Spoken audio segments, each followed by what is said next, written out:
Pete Rich Stadium, the home of the Pell City Panthers, as we get ready for homecoming 2023. Good evening, everybody. Adam Stocks along with Lance Bowman and a cast of characters we'll introduce as we go through this pregame and through the game, as well as we've got ourselves homecoming, and we also have ourselves back at 0 wins since the last time we talked to you all out there and saw you guys and ladies out there in Pantherland. As hello, everybody. We've got the windows open. We got a little bit of a drizzle. I know the radar doesn't show drizzle, but we actually have got some drizzle. It started about 3 o'clock or so, right before the homecoming parade. If you missed a homecoming parade, by the way, you can watch it on our Facebook page. It's up there right now. And you see Alan Rowan back there. Look at Alan right there, one of our stat guys. There's old David Birmingham, if Lance will get out of the way.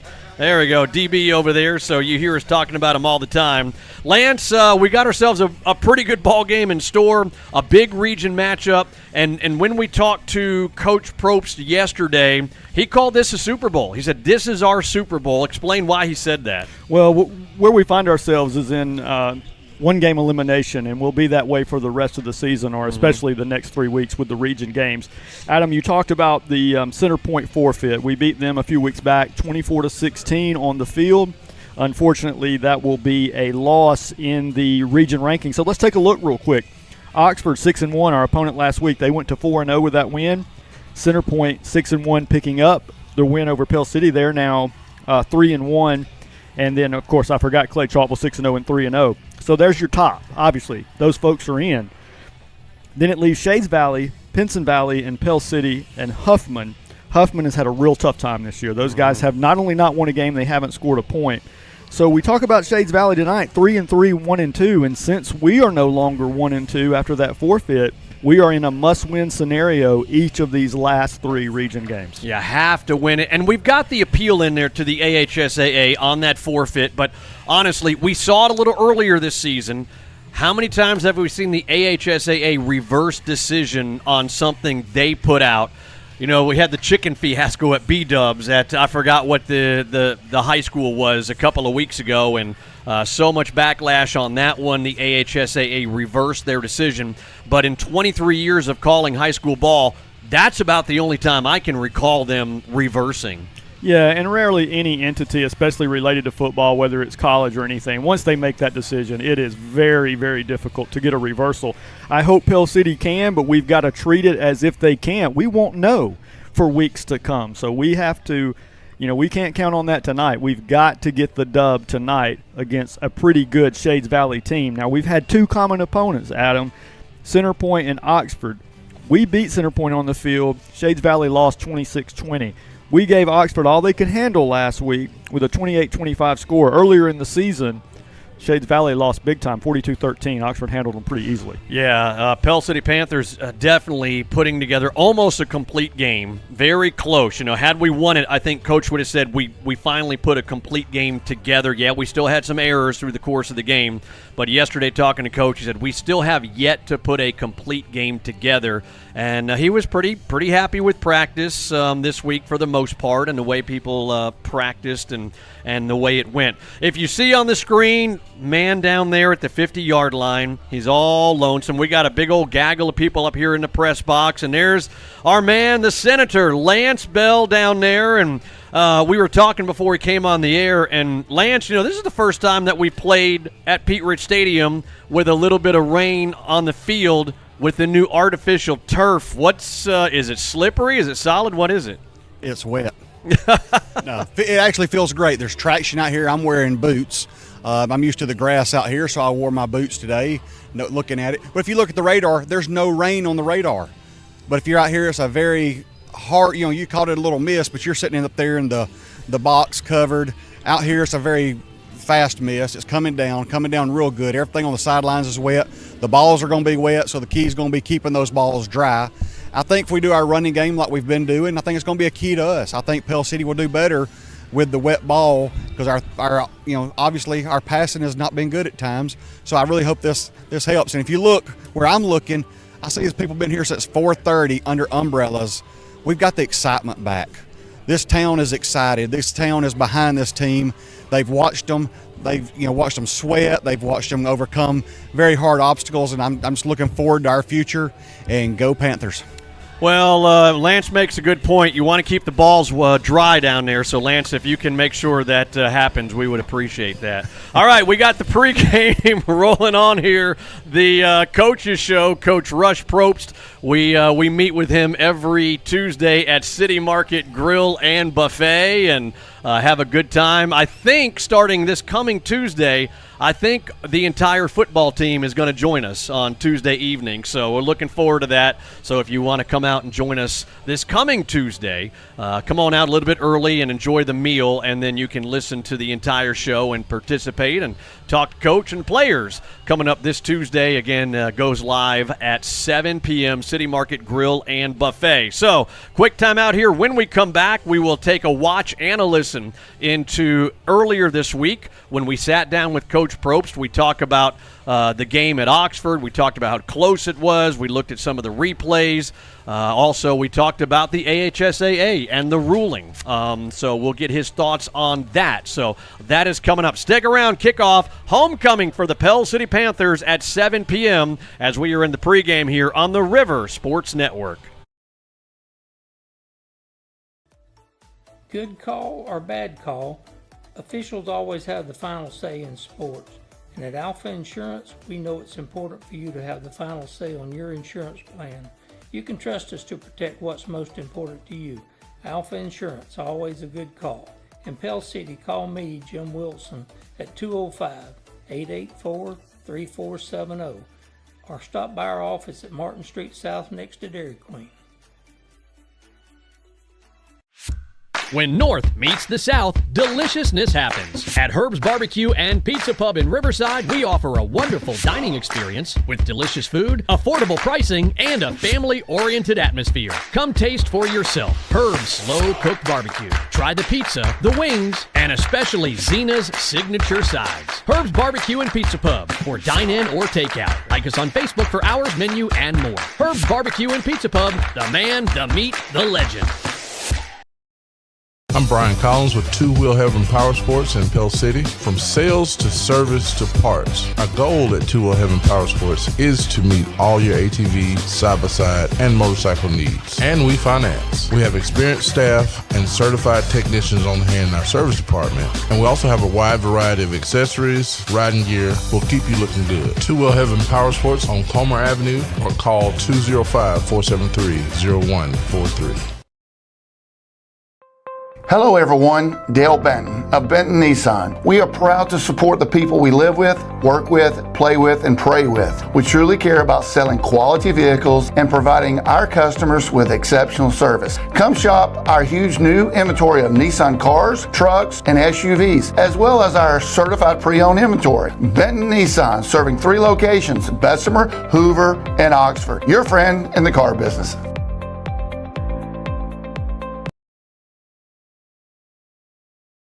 It's game day, and from all of us at Bucks Island, from the Loft Tackle Store, from the team in service, from the team in parts, from the sales team, from the Bucks Island family. Good luck and go get 'em, boys. Treating our customers the way we want to be treated since 1948. BucksIsland.com or call 1-800-I'm-READY. Let our team help you win on the water.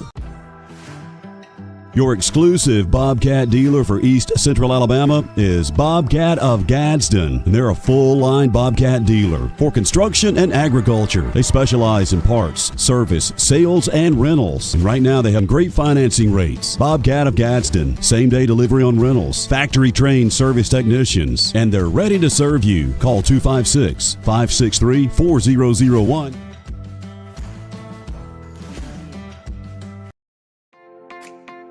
If you're looking for the hottest fashion trends, then shop Celeste Heavenly Boutique in Pell City, where you will find the latest styles for women, juniors, infants, and toddlers. And Celeste has great gift ideas for every occasion: jewelry and accessories, candles, household items, pet products, and more. New arrivals daily with shipping and free gift wrap available. Celeste Heavenly Boutique, a boutique for all generations. Sports Network and 94.1 FM The River. Adam Stocks along with Lance Bowman and, of course, Coach Rush Probst as he's got the fish and the shrimp that it's drowned in ranch again. Yeah, drowned in ranch again, kind of hidden back here.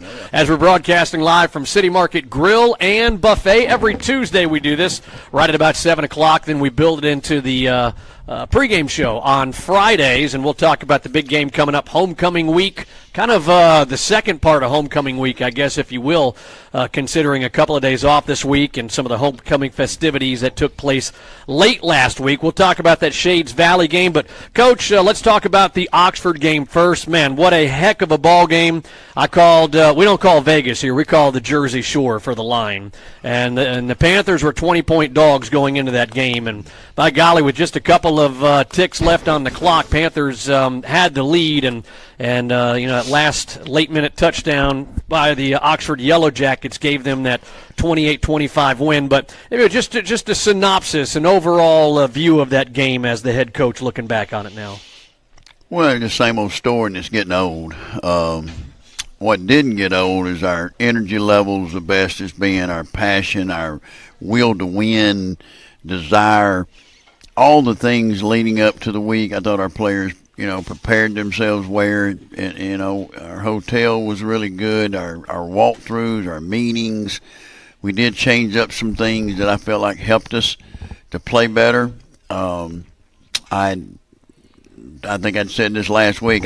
We were losing something from Wednesday, walk off the practice field, to when we kicked it off Friday night. And I think we found what it was, and we fixed that, and I thought we played better because of it. Now, but it's the same old story. There's just those 4 or 5 plays. Somebody said today that Coach Bryant on his show back when he used to do his coach's show on Sunday would say, in any close ball game, 4 to 5 plays determine, the outcome of a game, and that's what happened here. There were about 4 or 5 plays that determined the outcome of the game, and it's a tough pill to swallow, but you got them 4th and 6.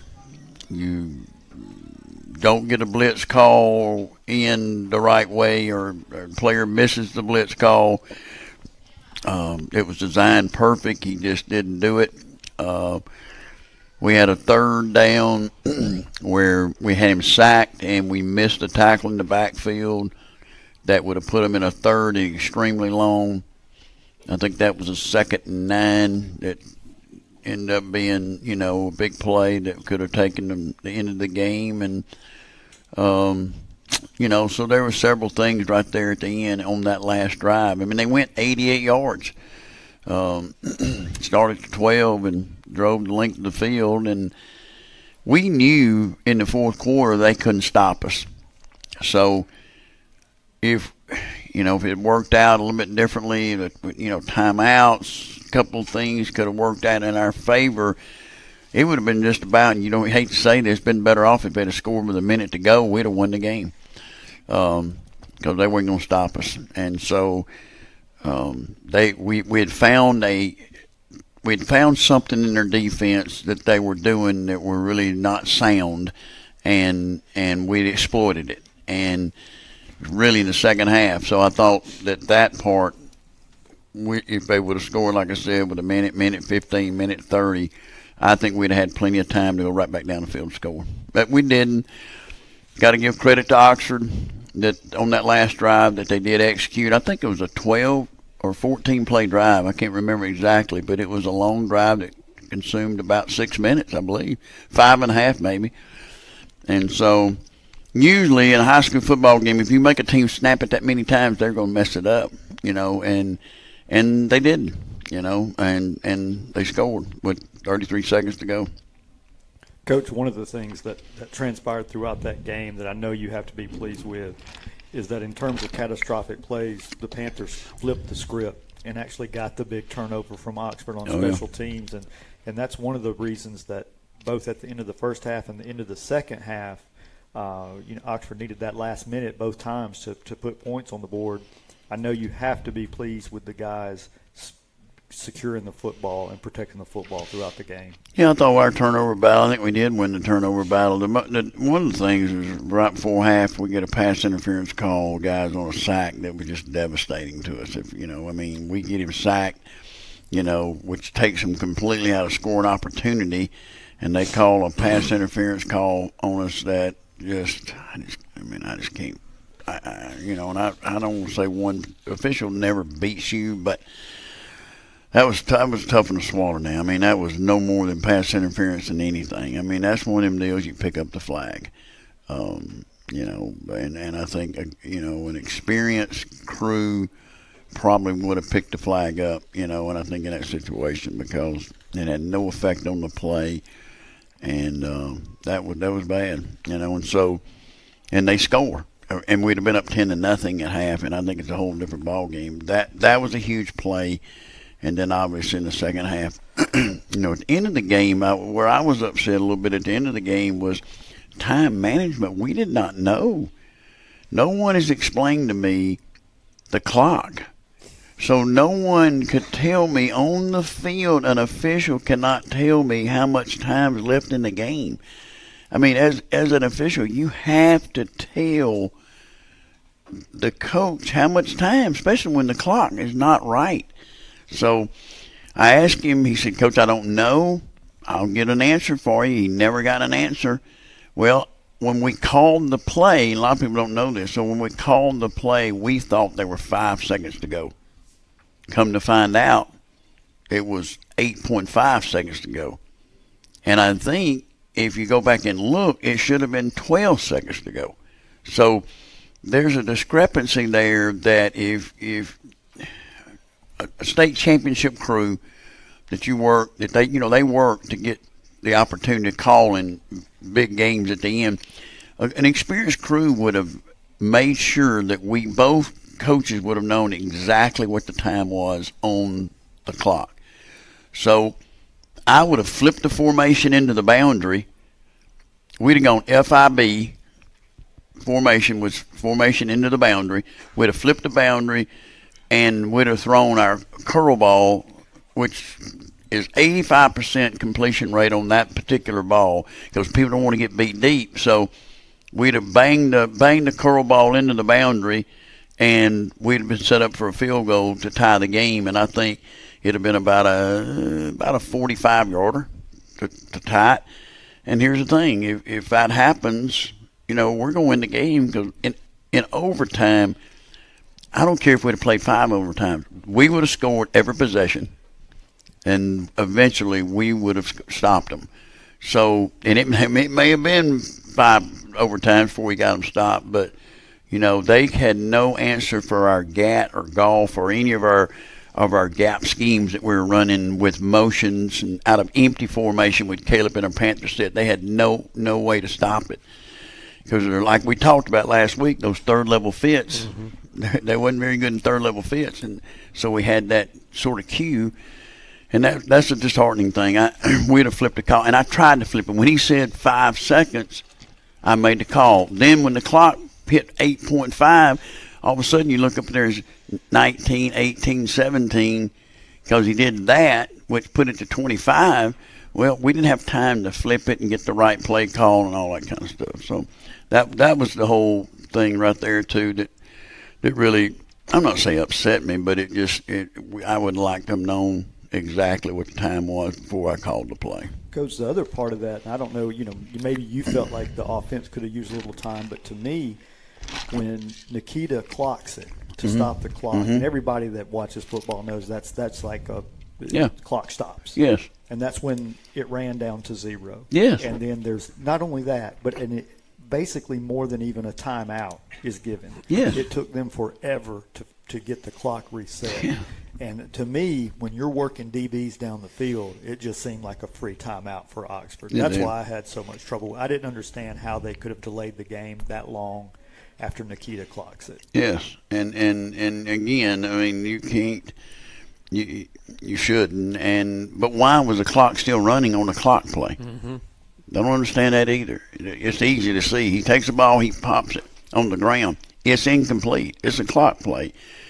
you see them every Saturday and Sunday, and so I didn't get that. So and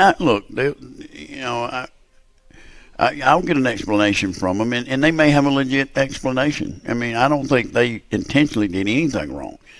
I just think there was a time management issue, a schematic issue with the clock operator and the officials on the field that possibly could have cost us a chance to tie the game. All right, when we come back, we're going to take a quick timeout. When we come back, we'll look at some of the highlights from that game against Oxford. Caleb Gross, again, having a fantastic game. We'll look at some of those offensive and special teams plays as well. Lance alluded to one of those big, the punt return. We got the ball back. Big play for us, so we'll take a look at that. Obviously, we're going to talk to Coach about the AHSAA and the ruling that came out. Coach is never one to shy away from any topic, anything. The superintendent had a release a day or so ago, and I think that made its way through all the media across the state of Alabama. Obviously, we'll talk about that coming up in just a couple of minutes as well. Stick around, the Rush Pope Show here on the River Sports Network. For over 3 decades, the attorneys at Trussell, Funderburg, Raybell, and Ferguson have been fortunate to develop long-lasting relationships with our clients in a multitude of practice areas. With attorneys Erskine Funderburg, John Ray, Lance Bell, Kelly Ferguson, Meg Clements, and Michael Dillard, along with the founder, Bill Trussell. Click on tfrblaw.com or call for your free consultation, 205-338-7273. For generations, Pell City Flower and Gift Shop has been making every occasion a little more festive, like anniversaries, holidays, weddings, or just because. And you can see all that Pell City Flower and Gift Shop has to offer on their website, pellcityflowers.com. Stop by the store on Comer Avenue or call 205-338-2226. And they're on Facebook. Since 1945, it's always been Pell City Flower and Gift Shop. The men and women of the Pell City Police Department strive for excellence. We are better trained, more equipped, and ready to protect our community. With several specialized units, extensive training opportunities, the highest top-out pay in the region, and exceptional benefits, Pell City Police is where you will be supported, earn better pay, and use your skills to protect and serve one of the best communities in the country. Join the Pell City Police Department. Find more online at pellcity.com. Jake from State Farm. I would like to formally extend my gratitude for the Russell rate on my insurance. Do you mean surprisingly great rates from State Farm? I don't believe in accepting help, but I'll make an exception. Here's the deal, Russell. There's no special rate. These prices are for everyone. Consider us square. I made that from memory. I know your face that well. For surprisingly great rates and great service, call State Farm agent Bart Perry in Pell City. Like a good neighbor, State Farm is there. State Representative Randy Wood wants to give a big shout out to everybody that makes high school football so much fun. The players, the cheerleaders, the band, the coaches, the moms and dads, and the fans in the stands. And he's been working hard for the people of District 36 in Montgomery since 2002. And that includes Pell City, Lincoln, Sachs, Oxford, and Anniston. Longtime business owner, Alabama National Guard member, it's State Representative Randy Wood. When two hometown girls with a love for t-shirts turn a dream into reality, the result is Small Town Blanks, Pell City's new premier t-shirt shop. With our Small Town Blanks t-shirt brand and the highest quality fabrics, we can outfit our customers with the vibrant colors and endless custom options they desire. We offer traditional vinyl and screen printing along with our super comfy sublimation prints, and we are proud to partner with local schools, organizations, and events to design their one-of-a-kind shirts. Small Town Blanks made with hometown love. I'm Ashley Green with the ASH Agency, an independent insurance agency in Cropwell. With over 20 years' experience in risk management, we are partners with the industry's top-rated companies, providing you with quality products, excellent service, and guaranteed value in home, auto, boat, recreational vehicles, small commercial, workers' compensation, and more. Call 205-900-2740 for your quote today, or visit theashagency.com, an independent insurance agency. Quotes don't cost a dime, just a little of your time.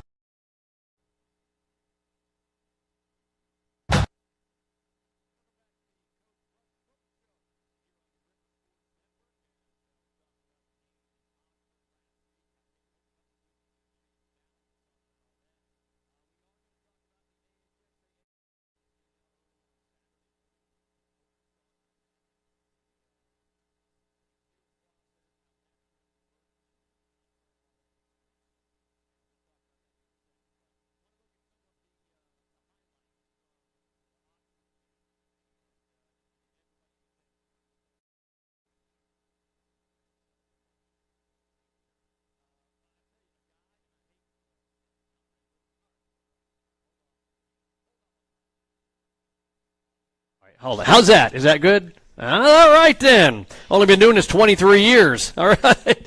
So, back on the Coaches Show. Again, kind of to recap, what we're going to do is we're going to talk about the AHSAA ruling that came down on Saturday. We'll get Coach's thoughts on that here in just another couple of minutes. But want to look at some of the highlights from the Oxford game from last Friday. Heck of a football game. Coach gave us his thoughts on that, synopsis, if you will, in that first segment. So let's take a look at some of the highlights. And again, Jake Blackstone. I mean, I hate jinxing the guy. It's like talking about a no-hitter, in the bottom of the ninth, full count and 2 outs. But the guy is yet to miss. I mean, he's perfect on field goals, perfect on extra points, and he started us off up 3-0 with this 32-yard field goal right here by Jake. Just solid. Yeah, Jake's a heck of a kicker, and he's just. I think he can kick somewhere. I think he needs exposure, and he's getting some, and should be up for some All-State honors. At least honorable mention. Could be first-team All-State. I would like to see a better kicker in 6A football. So, really impressed with Jake. How do you get a kicker more exposure? I mean, I know he hasn't been to a whole lot of camps. How do you get a guy like this more exposure? It's just tough, and from footage. But they want to see him in camp, and you got to go to those camps. Really, you need to start in the 8th grade. We have a kid.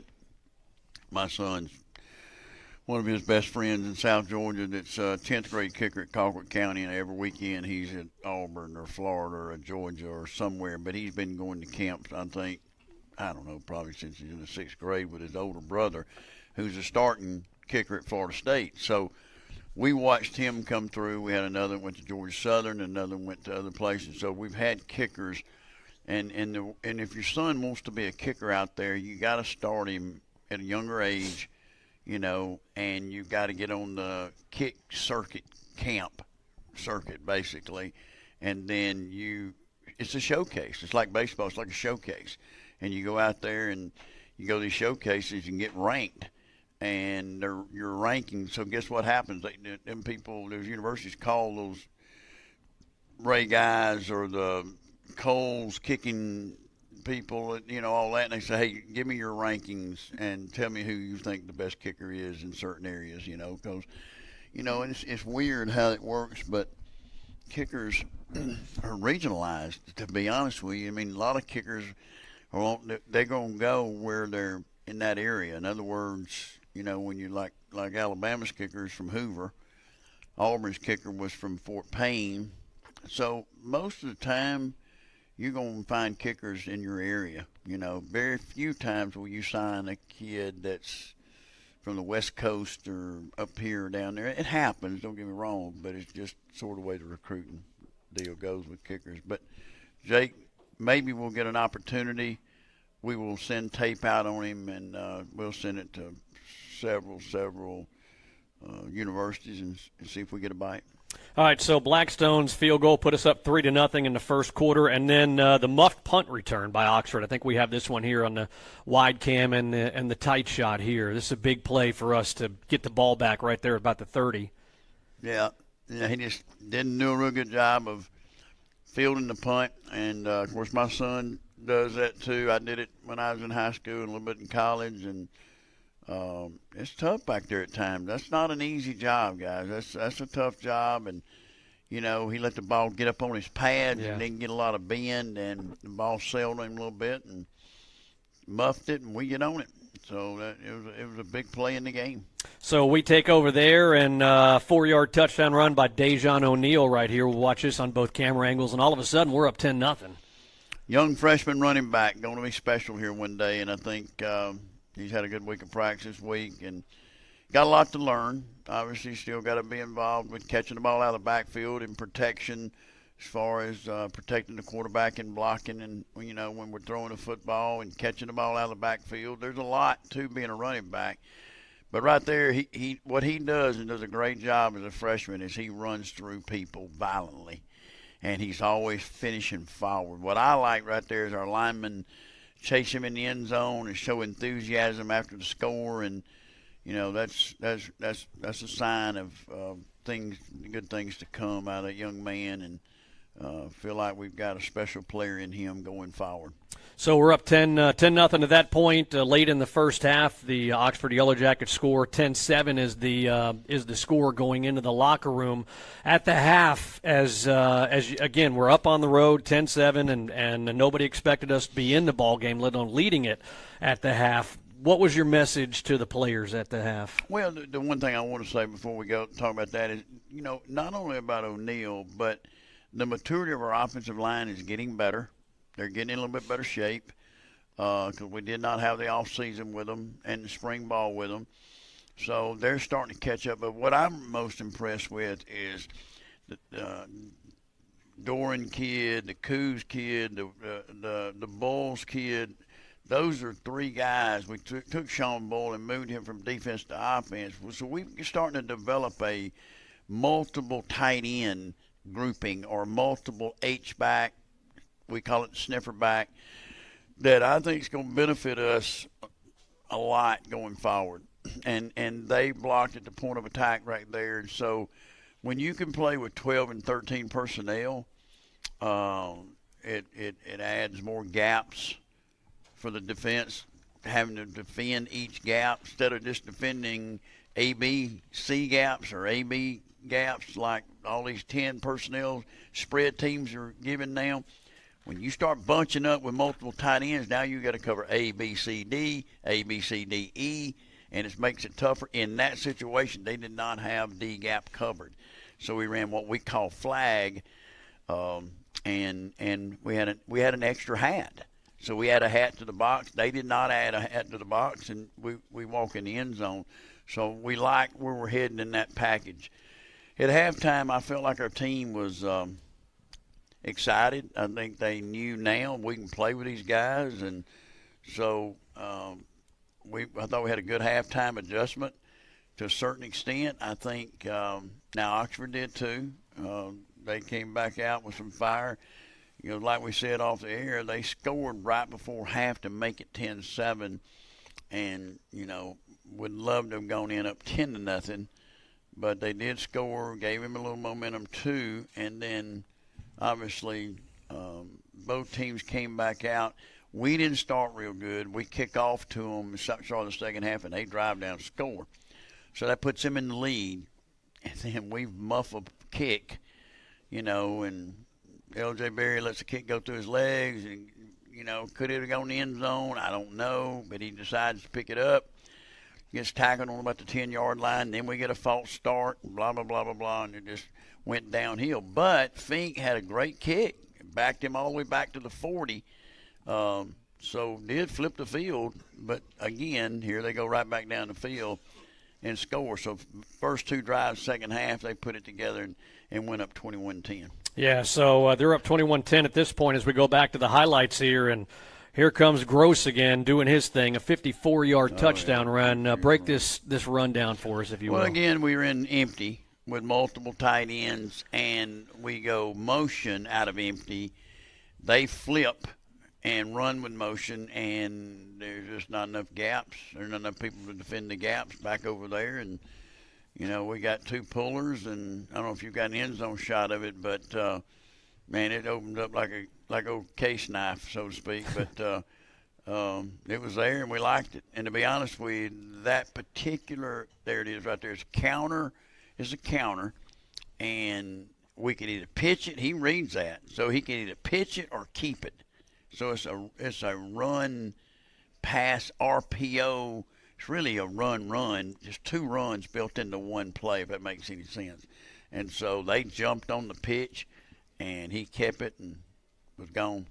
Yeah, big-time run by Gross there. And then the 2-point conversion to give us a couple more on top. Getman shook to Gross here. Well, they were in man. We knew they were in man, so we called a whip route. So Caleb runs a post whip.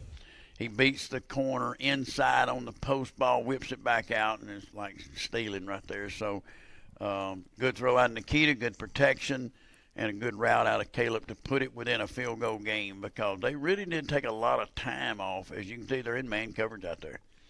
And that's a great throw, great route. So, that's a one deal. That's either you hit him or you throw it away. But we felt really good about it. If it don't get batted down at the line of scrimmage, we're going to score right there. So, it was a big play for us, and it brings it into a field goal game. So there's no sense in kicking the extra point there. You go for 2 to bring it within 3. So, I think they'd taken a lot of time off, too, with the 2 drives that put them up 21-10. So we felt like at the time that there'd be minimal possessions left in the game. So we felt like, hey, let's go ahead and get 2 now, and if we get in a situation we can tie the game. But then obviously we jumped out and scored again. So, as you mentioned, 21-18, Oxford had the lead there. We get the ball, and then here comes Gross again, a 75-yarder. You got this one up here? There it comes, yeah. Yeah, basically same thing, a little bit different, but that, man, he runs away from two. Yeah, he does. Caleb Gross is the most under-recruited football player I've ever coached. I've never seen a player with his talent. That kid's an SEC player, and they're just going to have to trust me on it and know that he's not been developed yet from years of development. He's not been in the weight room like he should be. So there's a lot. This kid's got a lot of growth left in him. He's got a lot of good football left. So hopefully somebody like a South Carolina, Kentucky, Mississippi State, Vanderbilt will take him and develop that kid. And, there's a lot of routes to take, too. He could go to – he's a qualifier, so he could go JUCO route for a year and then develop and jump into the SEC but we'll see. There's a lot left to be played, and we'll play it right. I've been down this road before with players, but, man, he's a really good player. I mean, he's a really special player. Where do you see him in college? Where do you see him playing? It's hard to say. He could be a safety. He could be a nickel. I don't know that he's a corner, but he's probably a safety nickel, or he's an inside slot receiver. There's a lot he could be. He was doing a little better. He could be. He's not an SEC dual threat quarterback. We know that, but he's he's just an athlete, man. You find out what he is. You sign him, and you find it out where your needs are. Whether if you want to play nickel defense with him, or do you want him to play slot receiver or a flex guy? He's got great explosion. And people say, he don't have great speed. I mean, he may not be 4.5, but he's faster. He's football fast. I can tell you that. You can tell right there. Yep. He just runs off and leaves people. Run that one again, if you will, Tiffany. I mean, tell me this guy doesn't have speed. Just watch him run away. Well, see, we pull the backside sniffer and the backside guard and tackle. So we have a 3-pull deal. So it's down, kick, wrap. But the second wrapper gets the overhang to that side too. So, and Caleb just runs off and leaves people, man. Mm-hmm. I think he's got a special talent ahead of him. And, the thing about Caleb Gross, too, he's such a great kid, man. He is such a wonderful young man to be around. He's somebody you want in your program. I talked to Jacksonville State about him today. Actually, he's at Jacksonville State right now, him and Michael Snow, on a recruiting visit as we speak. I think they're playing Liberty right now on TV. And I told them today, I told Jackson State today, you'll be lucky to get him, very lucky to get him. And so, but the problem, guys, is the transfer portal. You got all this transfer portal stuff, and people that's caused a lot of these coaches are not waiting on development. You're recruiting your own team, and then you go in and recruit other people from other teams, So it's a little bit different. And a high school player is having a hard time. They really are. So, but I think Caleb Gross could end up being a 4-star for the years out. I think he's definitely a 3-star right now. Wow. All right, let's take a timeout. When we come back, we will have our final segment. We'll talk about the AHSAA's ruling coming out this past weekend, having Pell City forfeit the win against Centerpoint. We'll get Coach's thoughts on that. Again, we'll talk about the appeal process and everything that's involved with that as well. Stick around. The Rush Probe Show continues here on the River Sports Network. Larry Pete Rich played for Pell City High School for 4 years during the early 1950s, including the Panthers' 1951 perfect 10-0 season. A linebacker on defense and a guard and fullback on offense, Rich was named team captain during his 1952 senior season. Growing up in the Avondale Mill Village and working in the textile mill, Rich had assumed that might well be his post-high school future, but in his own humble words, quote, "I was lucky enough to get a couple scholarship offers and play football a little longer," unquote. After considering interest from Clemson and an official offer from Mississippi State, Rich ultimately accepted a scholarship to play for the University of Southern Mississippi, where the 5'11", 195-pound guard impressed the Golden Eagle coaches with his strength and speed. Lettering every season for Southern Miss and even going undefeated against his home state University of Alabama in 3 meetings, Rich's college career culminated with the 1957 Tangerine Bowl. But Rich's football career was only beginning, as he would return to Alabama and coach at Jones Valley High School beginning in 1957, where he coached future Jacksonville State head coach Bill Burgess and future Pell City Mayor Lawrence Fields, among others. From there, Rich coached several seasons at Sylacauga before coming home to Pell City as head coach in 1969, where he led the Panthers for 4 seasons before deciding to focus solely on defense as a defensive coordinator. Rich's Raiders, as the Panther defense was known, became one of the toughest and most feared units across the Alabama high school football landscape for the better part of 2 decades. Pete Rich was not only an innovator in terms of proper weight training and defensive fundamentals, but he was also beloved and respected by his fellow coaches, players, and the entire PCHS student body for his character and equal treatment towards all. Many of Rich's defensive units kept the opponent's scoring averages in the single digits as Pell City made several runs deep into the playoffs, and at the end of his 33-year coaching career, Rich was asked once again to return to head coach, where his final 1990 Panther team went 94 and advanced to the 3rd round during the postseason.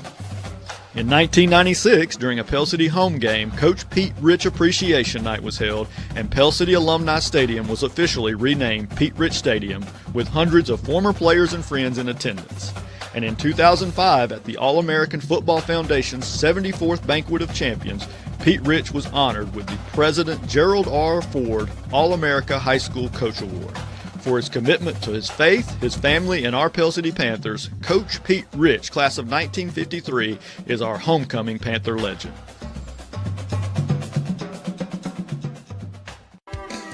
Wheeler's Wheels is your Snapper, Snapper Pro, Ferris, and Echo headquarters. Whether you're in the market for a new mower, service on your mower, or parts, it's Wheeler's Wheels. We service lawnmowers, weed eaters, chainsaws, blowers, UTVs, ATVs, generators, and jet skis. Family owned and operated for over 15 years, Wheeler's Wheels, Highway 231 in Pell City by the post office. On Facebook, look up Wheeler's Wheels.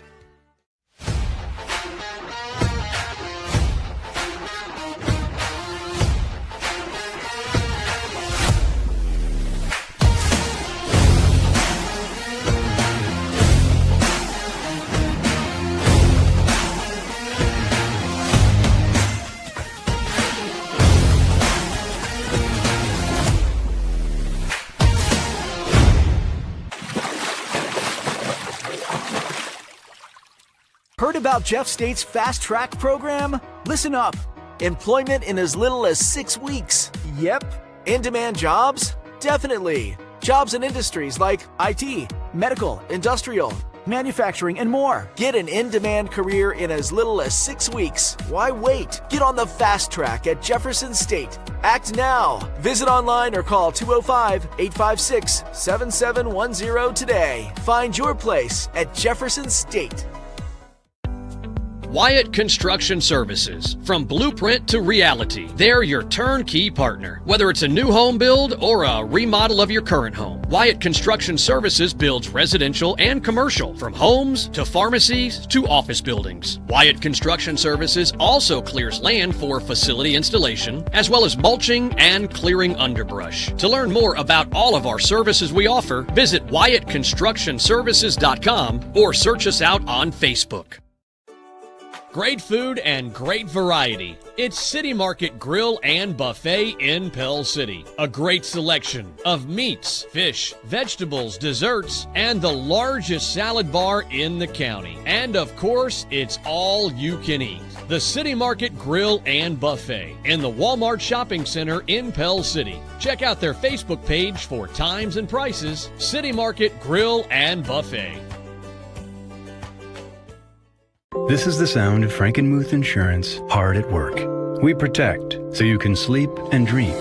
Frankly speaking, insurance should be the last thing on your mind, which is good because it's the first thing on ours every day. Frankenmuth Insurance. Welcome back to the Rush Prope Show here on the River Sports Network. Adam Stocks along with Lance Bowman and Coach Rush Probst as we are in the final segment here. And, Coach, over the weekend, the AHSAA ruled Pell City had to forfeit the win against Centerpoint for what they say was an ineligible player. I think it was yesterday when the superintendent, Dr. Jimmy Martin, he put out a press release, and I know a lot of the media across the state of Alabama picked up on it as well, and basically he called it a grievous error is what he called it on the AHSAA site. And I know when it first came out, there was a lot of, well, here he goes again. Nobody knew the circumstance of what actually was happening here. And in this case, with Dr. Martin putting out the facts on this thing, now people are understanding, look, this is really hurting the kid. Yep. And I don't know how much you can talk on it with everything, but I'm just going to kind of hand you the mic and let you say what you want to say on it. Well, first and foremost, it wasn't Saturday it came out. It came out Friday, around lunchtime, which I felt like was not the right time to put it out. So let's get that fact out there right now. It came out on Friday, mid-afternoon maybe. That's when we first got the information. So Holly let me know, and we kept it under wraps, but it leaked out a little bit. But anyway, that's neither here or there. And the second part I want to comment on, I don't want to say a lot about it, to be honest with you. I think that when you're in the appeals process, you let the appeal take care of itself. But, we feel like we did nothing wrong. This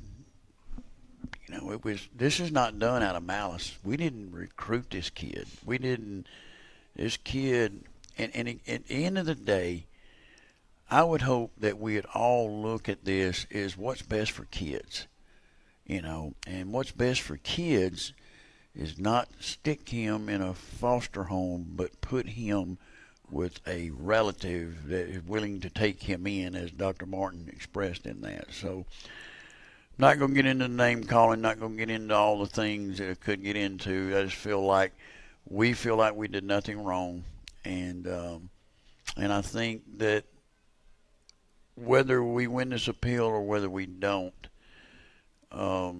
this should open the eyes to a lot of people throughout the state of Alabama with this particular rule. And hopefully, whether it helps this young man or not, maybe we can help other young men down the road to, if this rule needs to be changed or adapted in some way, to not hurt a kid like this is hurting this kid. And so that's it. I mean, let the appeals process, I trust the people on the Central Board of Controls. I personally know some of those people, and I think they'll look at it, and say, hey, show us the facts, and there'll be two appeals, really. There'll be an appeal to your local district board, and then another appeal will go to the Central Board of Controls. So, but I think those people will look at it and make a decision what's best, hopefully what's best for kids. And if they do that, then we'll see where it goes. But we're going to respect their decision, whatever they decide, and move forward. But we didn't do anything wrong, and we are trying to do what's best for kids, period. I hope that we are, and I think that it'd be different if Rush Probst is out there trying to recruit kids and bring them in here and illegally and all that, and that's not what this is. So, and the media sometimes wants to say things that are not factual. They want to go on past things or things that, I want to say this tonight too, is nothing to do with this, but go back to the Georgia stuff. I've held my tongue for several months, over a year, and I was investigated for recruiting at Valdosta, and I was found clear of that, of no wrongdoing by the Professional Standards Commission of Georgia, by the Attorney General's office. So I was cleared of all wrongdoing on that. But the media, they don't do their job and research it enough to find that out. They could. I have a teaching certificate in the state of Georgia, teaching certificate in the state of Alabama, and so we did not do that of what the media claims that we did. That's put a stigma on me about that, and I think that's the problem I have with the media, is they don't report the facts. They don't report things that they should dig into and find out before they say things that are just not true. Can you talk any about the situation of this particular player, this student athlete, as far as the setup of why he is where he is with the family he's at and the DHR? Can you get into that any? No, I don't need to do that. I think that's not going down the right path. And again, that's why you have the appeal, and you let that play out with the attorneys and the appeals board and all those kinds of things. It's just best left for attorneys and the Central Board of Controls to look and make that determination, and not play it out in the media or not play it out on a talk show. What the appeals process? How long do you expect that to take? I don't know. It could be up to 2 weeks, could be up to 3 weeks. But I mean, it all has to be done prior to the playoffs. So if we're fortunate to win the next 3 ball games, we're in. So for some reason that we win the first 2 region, these next 2 region games, it was a stubborn toe in the Pinson Valley game. They would have to make that determination before the end of that week, which would be, October 27th, 28th. So it'll be somewhat speedy, and again, there's a lot of integrity on that board, and there's some good people that will look at the facts and do what's best for kids. All right, let's shift away from that to homecoming week. Kind of an odd week. I know that school system had last Friday off, this Monday, this Tuesday, a short week for Friday. So what does that mean as far as the practice schedule, and did it alter y'all's schedule any? No, not really. I mean, we were off Friday too, which I felt like our hotel where we stayed at the Marriott in Oxford was outstanding. We had meetings and our walkthrough and our films and things. We were able, Steph was able to get bigger meeting rooms, and we were able to subdivide out offense, defense, and I really thought that helped us a lot in the ball game, and so that's very important. And then Monday and Tuesday we were just normal. We would come in the morning and film and things, and then practice in mid-afternoon. Like our players were gone today by 4:30.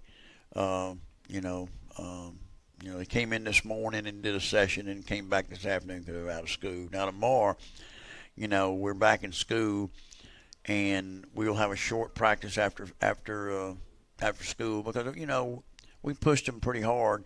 We didn't bring them in Sunday, which really was a mistake on my part. But we'd been through just 2 wars, 2 tough ball games, both on the road, both fought hard and a lot of physicality. So I gave them Sunday off, which was a mistake because we came back Monday and didn't do real well in practice. We tried to bunch all that together, and we just didn't finish practice. So we redid practice this morning and with some stuff. So it was good. I think we finished up real good today, and after having our walkthrough and corrections this morning, then we turned around this afternoon and had a better practice. The thing that's what we're trying to get done, Adam, is our players have got to understand that preparation is based upon practice habits.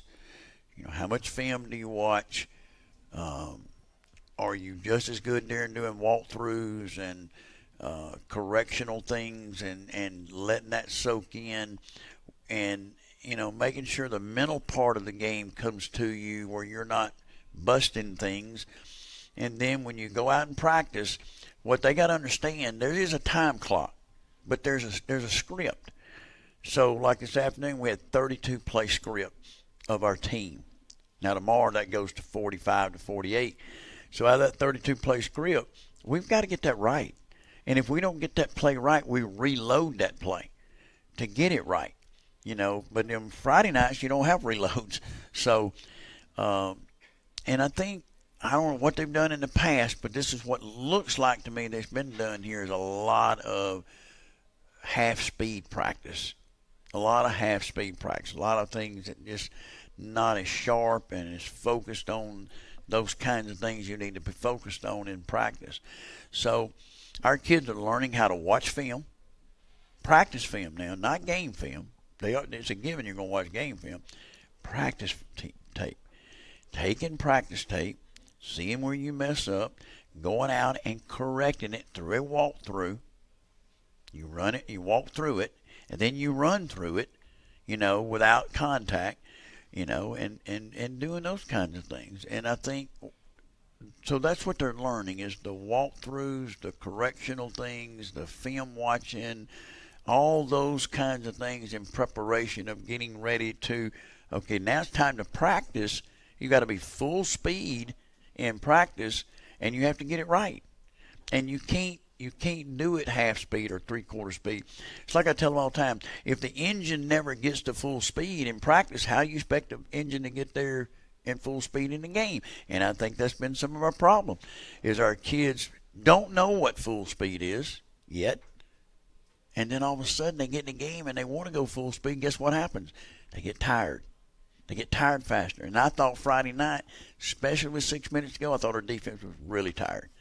And now we're young and experienced in a lot of areas, but that's the things we're trying to change. The culture is that, okay, when we're done with football, here in hopefully in 7 weeks, 8 weeks, whatever it's going to be, and we'll put it away for a week or two, and then we start for next year.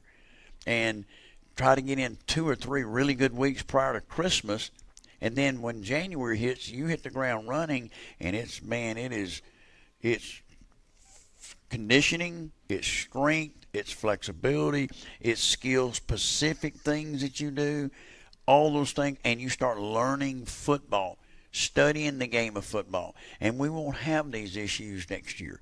You're always going to have them, but you can clean up a lot of stuff in January, February, March, and April before you go to spring practice in May. And then you got spring practice in May, you take a week or two off, and you start back in June, and you got those 31 to 34 practices in the summer before you start fall camp. So all that is what you have to do to have a successful football program.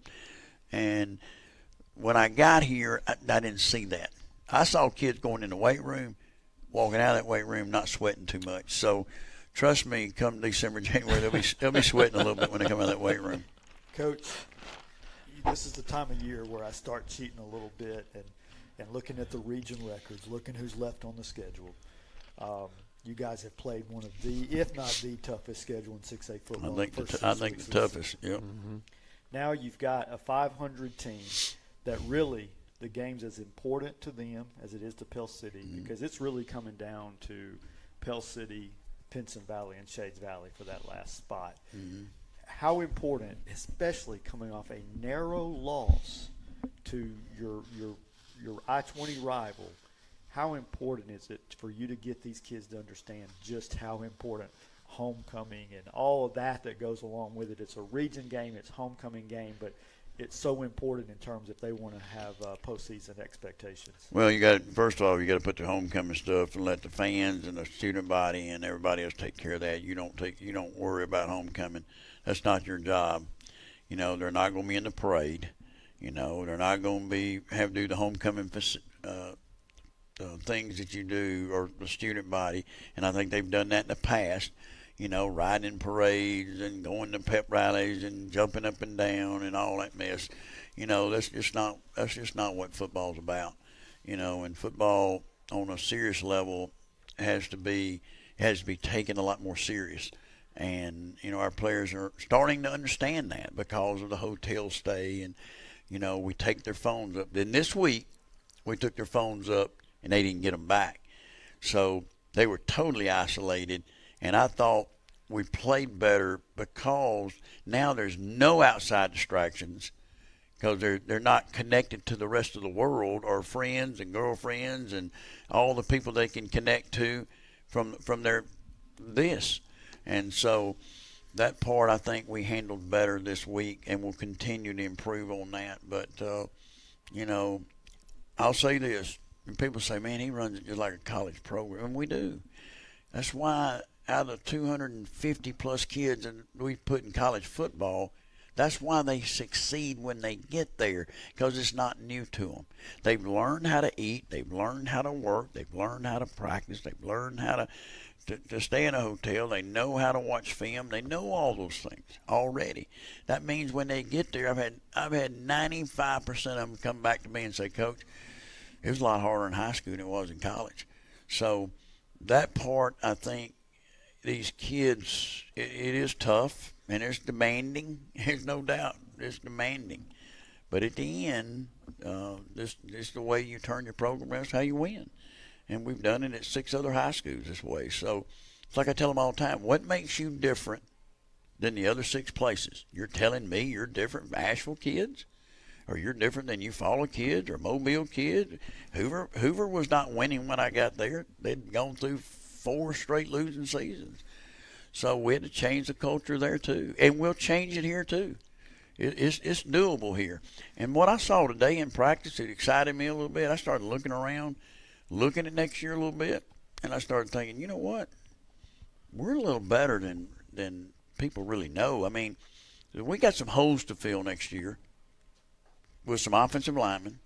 But I think our skill and some things that we, you know, with kids that'll be a little bit older, I think we're going to be fine going down the stretch run this year, and I think it'll catapult us a little bit into next year, and people should be excited for 24. But 23 is not over yet, and we're going to push, and try to get on a roll here and win these last 4 ball games and get in the playoffs and try to make some noise. That's what we're playing for. Well, the broadcasters are learning too, because all I drink now is reverse osmosis electrolyte water, thanks to Coach. I haven't had a cramp in the past, what have you been here, about 4 or 5 months? Past 5 months or so. God honest truth. You know, the only kid we didn't come close to having it, Malik,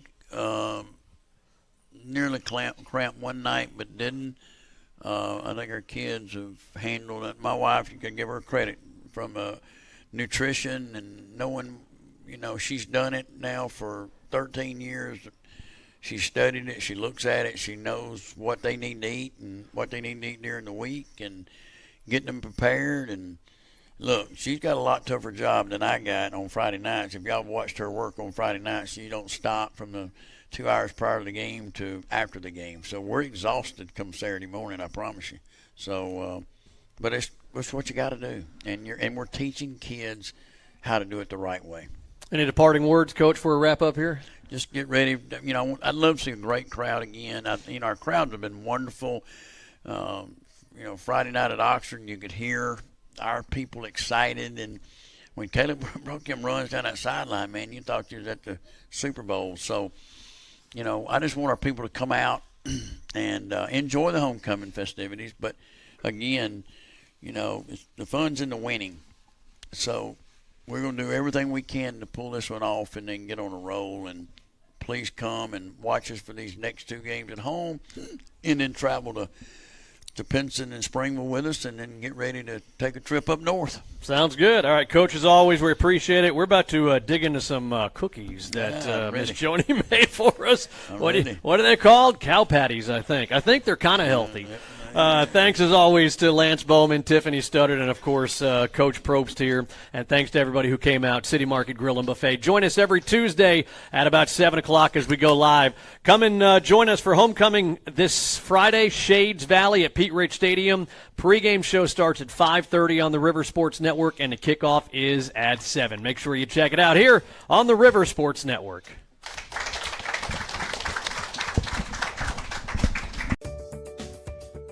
If you're thinking about buying your first home, then Coosa Valley Mortgage can help you unlock the door to home ownership with first-time home buyer programs that can put you in the home of your dreams. Conventional, FHA, USDA, VA, or construction perm options. We are a local family serving local families since 1996. Coosa Valley Mortgage. We've got you covered. Equal housing lender. NMLS 198757. Let Griffin Laser Engraving help you with all of your custom laser engraving needs, powder coating, and UV color printing. And Griffin Laser Engraving is your local authorized Yeti dealer, where you can find everything Yeti. Stop by our showroom on Highway 78 in Lincoln and see our great selection of Yeti products, Abaco sunglasses, custom trophies, awards, gift ideas, and more. Griffin Laser Engraving. We make it the way you want it. Hello everyone, this is Brent Bunton from Holly Automotive in Pell City, Alabama. We are a family-owned and operated local independent dealership. We have local credit union financing available, and we also offer extended warranties. And we also have Carfax report on every vehicle. If you're in the market to buy, sell, or trade, please come see me, Brent Bunton, at Holly Automotive on the corner of Florida Road and Old Coast City Road. Be sure to like and follow our Holly Automotive page on Facebook. Hey, this is Shane Ray with Stockton Mortgage. It's that time of year again where Friday nights are lit up under those stadium lights. We're thrilled to back our local high school football team. Their determination, teamwork, and community spirit reminds us what we're all about. We're not just here to help you finance your home. We're here to invest in our future, our community, our teams, and our children. So let's gear up and show our unwavering support and cheer on the Panthers this season. Jefferson State is the best choice for my education. You can get a jump start on college by completing college credit while still in high school. Or get an associate degree in one of Jeff State's high-demand career programs and start earning great pay right away. How about saving thousands in tuition by starting at Jefferson State, then transferring to a 4-year university? And with online classes and 4 convenient campuses, I can earn a degree around my schedule. Find your place at Jefferson State. Registration going on now. The Ark Family Restaurant has been a fixture in St. Clair County for the past 93 years. Starting out on a barge in 1930, the Ark has been in its current location since 1955, bringing you the best U.S. farm-raised catfish anywhere, plus delicious shrimp, steaks, and a whole lot more. Stop by the world-famous Ark Family Restaurant on Highway 78 in Riverside and experience the tradition for yourself. The Ark Family Restaurant, where generations and traditions meet. Back here at Pete Rich Stadium as the homecoming festivities you see are underway here in this pregame as they're announcing, starting with the freshmen making their way obviously through sophomore, juniors, and then making their way to the senior homecoming court. Senior homecoming court back on the left side of the 40 there. And we'll put some graphics up. You'll be able to see that. Now what's going to happen, they're introducing the homecoming court right now. And what will happen is at halftime, they will announce the homecoming king and queen. So the way halftime is going to unfold is we go to the half. The Shades Valley Band, I got to go back and look at this. I was talking to Mrs. Costello earlier. What will happen is, hold on a second, I want to make sure I get this right. So what's going to happen is the Shades Valley Band will come out at the half. Then the senior homecoming court will come out from the home side. They're coming out from the visitor side, obviously. The senior court will come out from the home side for the crowning. And then after that, it'll be an abbreviated halftime performance by the Pell City High School Marching Band of Gold. So that's how it's going to unfold, and we'll plan on carrying the announcement of the homecoming king and homecoming queen when that happens at the half. Got about 15 or 16 minutes away from kickoff. Adam Stocks along with Lance Bowman for another Panther broadcast, and this one we're back at home, the final 2 home games tonight against Shades Valley, and Lance next week home against Huffman. Then the following week, a Thursday game against Pinson Valley, and then winding up on the road against Springville. But as we were talking before we went to the coaches show, this is something that Coach Probst said yesterday. This is our Super Bowl. We have to win this one and then continue the next 2 to make the playoffs. Yeah, the next 3 games, all region games, 2 of those teams directly above us in the standings, starting with tonight's opponent, Shades Valley. 3-3 on the year, 1-2 coming into region play. Adam, we also talked before the coaches show that with that forfeit, the game we won on the field against Center Point, we no longer have that 1-2 record. Obviously, we have gone to 0-3 in the region, so we're at the bottom with Huffman, but we can get right back on track in a must-win scenario. These next 3 games, each one, if we want to go to the playoffs. Yeah, it is. It's must-win, no doubt about it. And again, the appeal process in there for the Center Point game, we don't expect the AHSAA to reverse decision. Very, very rarely do they reverse decision on something like that. So, we expect to not have that win. And again, that's why these next 3 games are extremely important if the Panthers want to make the playoffs. And look, I don't have any reason to believe we don't win out these final 4 games, especially when we think about how we played last Friday on the road against then the number 9 ranked team in Class 6A, the Oxford Yellow Jackets, having the lead going into the locker room and then having the lead, with a minute left to go in the ball game and really having a shot at a Hail Mary to see if we could win the thing. Yeah, last week's game against Oxford was a game that Shades Valley lost 42-13. And Pell City played that same opponent 28-25 last week. So obviously we know Pell City has improved as the season's gone on. But also if you jump back to last week, you had Shades Valley played Center Point really well. That was a 26-20 win for Center Point, whereas Pell City was able to beat Center Point 24-16. So take all that with a grain of salt. It still matters what happens with the 2 teams on the field. And how do you feel about the matchup with Pell City and Shades tonight? Yeah, talking with Coach yesterday, and just our guys talking some football for a couple of hours every Thursday morning. We just sit down on the couch there and, Coach is in the chair. He goes to the dry erase board, draws up plays for us. Hey, look, here's what we're trying to accomplish with this play. Here's what we're going to do with this play. And, and we're going to go over our keys of the game here in just a second. But we got to score, and we got to score a lot. Shades Valley likes to score. They've got a very athletic and quarterback similar to the Eufaula quarterback that we saw a couple of weeks ago. But I think the winner of this game is going to have to definitely be in the 30s, maybe even in the 40s. Yeah, I agree. I think that's the key is can Pell City's offense score 30, even beyond, because this is a capable Shades Valley offense. I believe our defense will have done an outstanding job if they can even hold these guys below 20 points. I think that's just a starting point. And then, if we get 2 teams that both have the potential to get up into the upper 20s, 30 points, that's when you make this a either-way scenario. And we want to pull this thing out. I think as the show goes on and we talk about some of those keys to the game, we'll talk about what our defense needs to do. All right, let's take a quick timeout. We've got about 12 minutes away from kickoff, according to the scoreboard here. Homecoming, as you see the homecoming court making their way out on the field. Again, got a good graphic we're going to put up. We'll let everybody know who the homecoming court is. And then at the half, we will have it live for you, the announcement of who the homecoming queen and king are for the class of 2024 here at Pell City High School. Stick around. Pregame show continues here on the River Sports Network. When you're a Win South customer, we're with you all the time.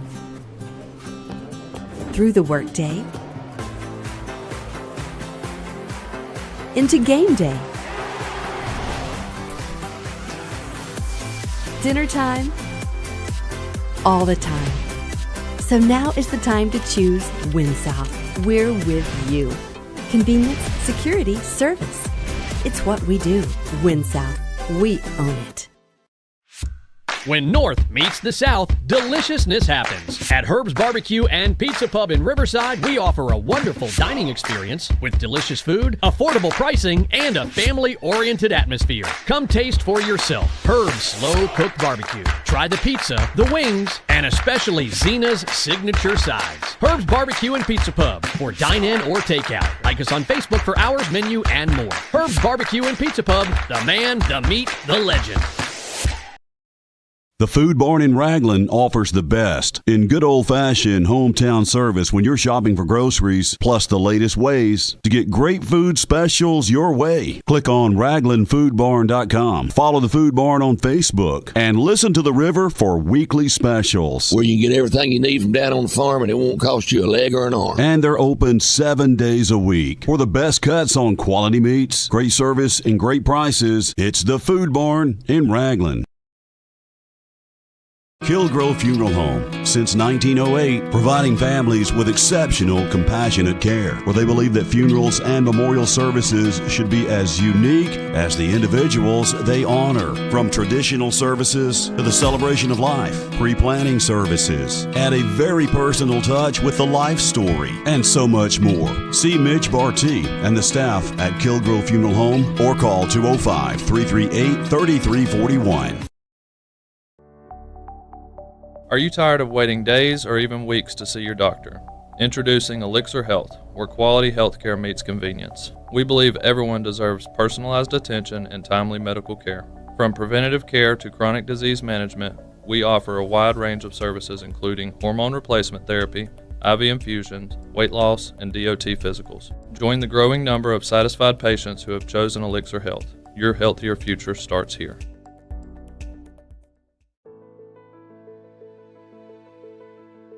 This is Senator Lance Bell. I want to thank you for the opportunity to represent you in Montgomery. I am so excited about this time of year as we watch our cheerleaders, our football teams, and our band as they perform on the field. And parents, I'm not forgetting about you. That's what's great about Alabama. I'm Senator Lance Bell. Thank you for the privilege to serve you in Montgomery.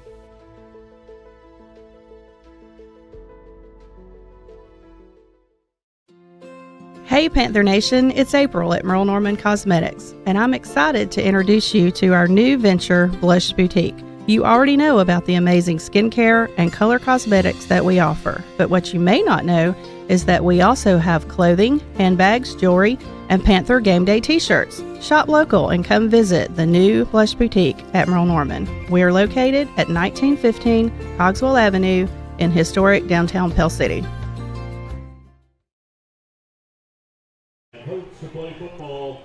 Back here at Pete Rich Stadium, homecoming 2023. Adam Stocks along with Lance Bowman as the homecoming court being announced. You see the final bit of juniors and seniors that are being walked out onto the field across the way. And again, the way homecoming is going to unfold tonight, the announcement of the entire homecoming court during the pregame, and then what will happen during the halftime is the Shades Valley will come out and play their halftime performance.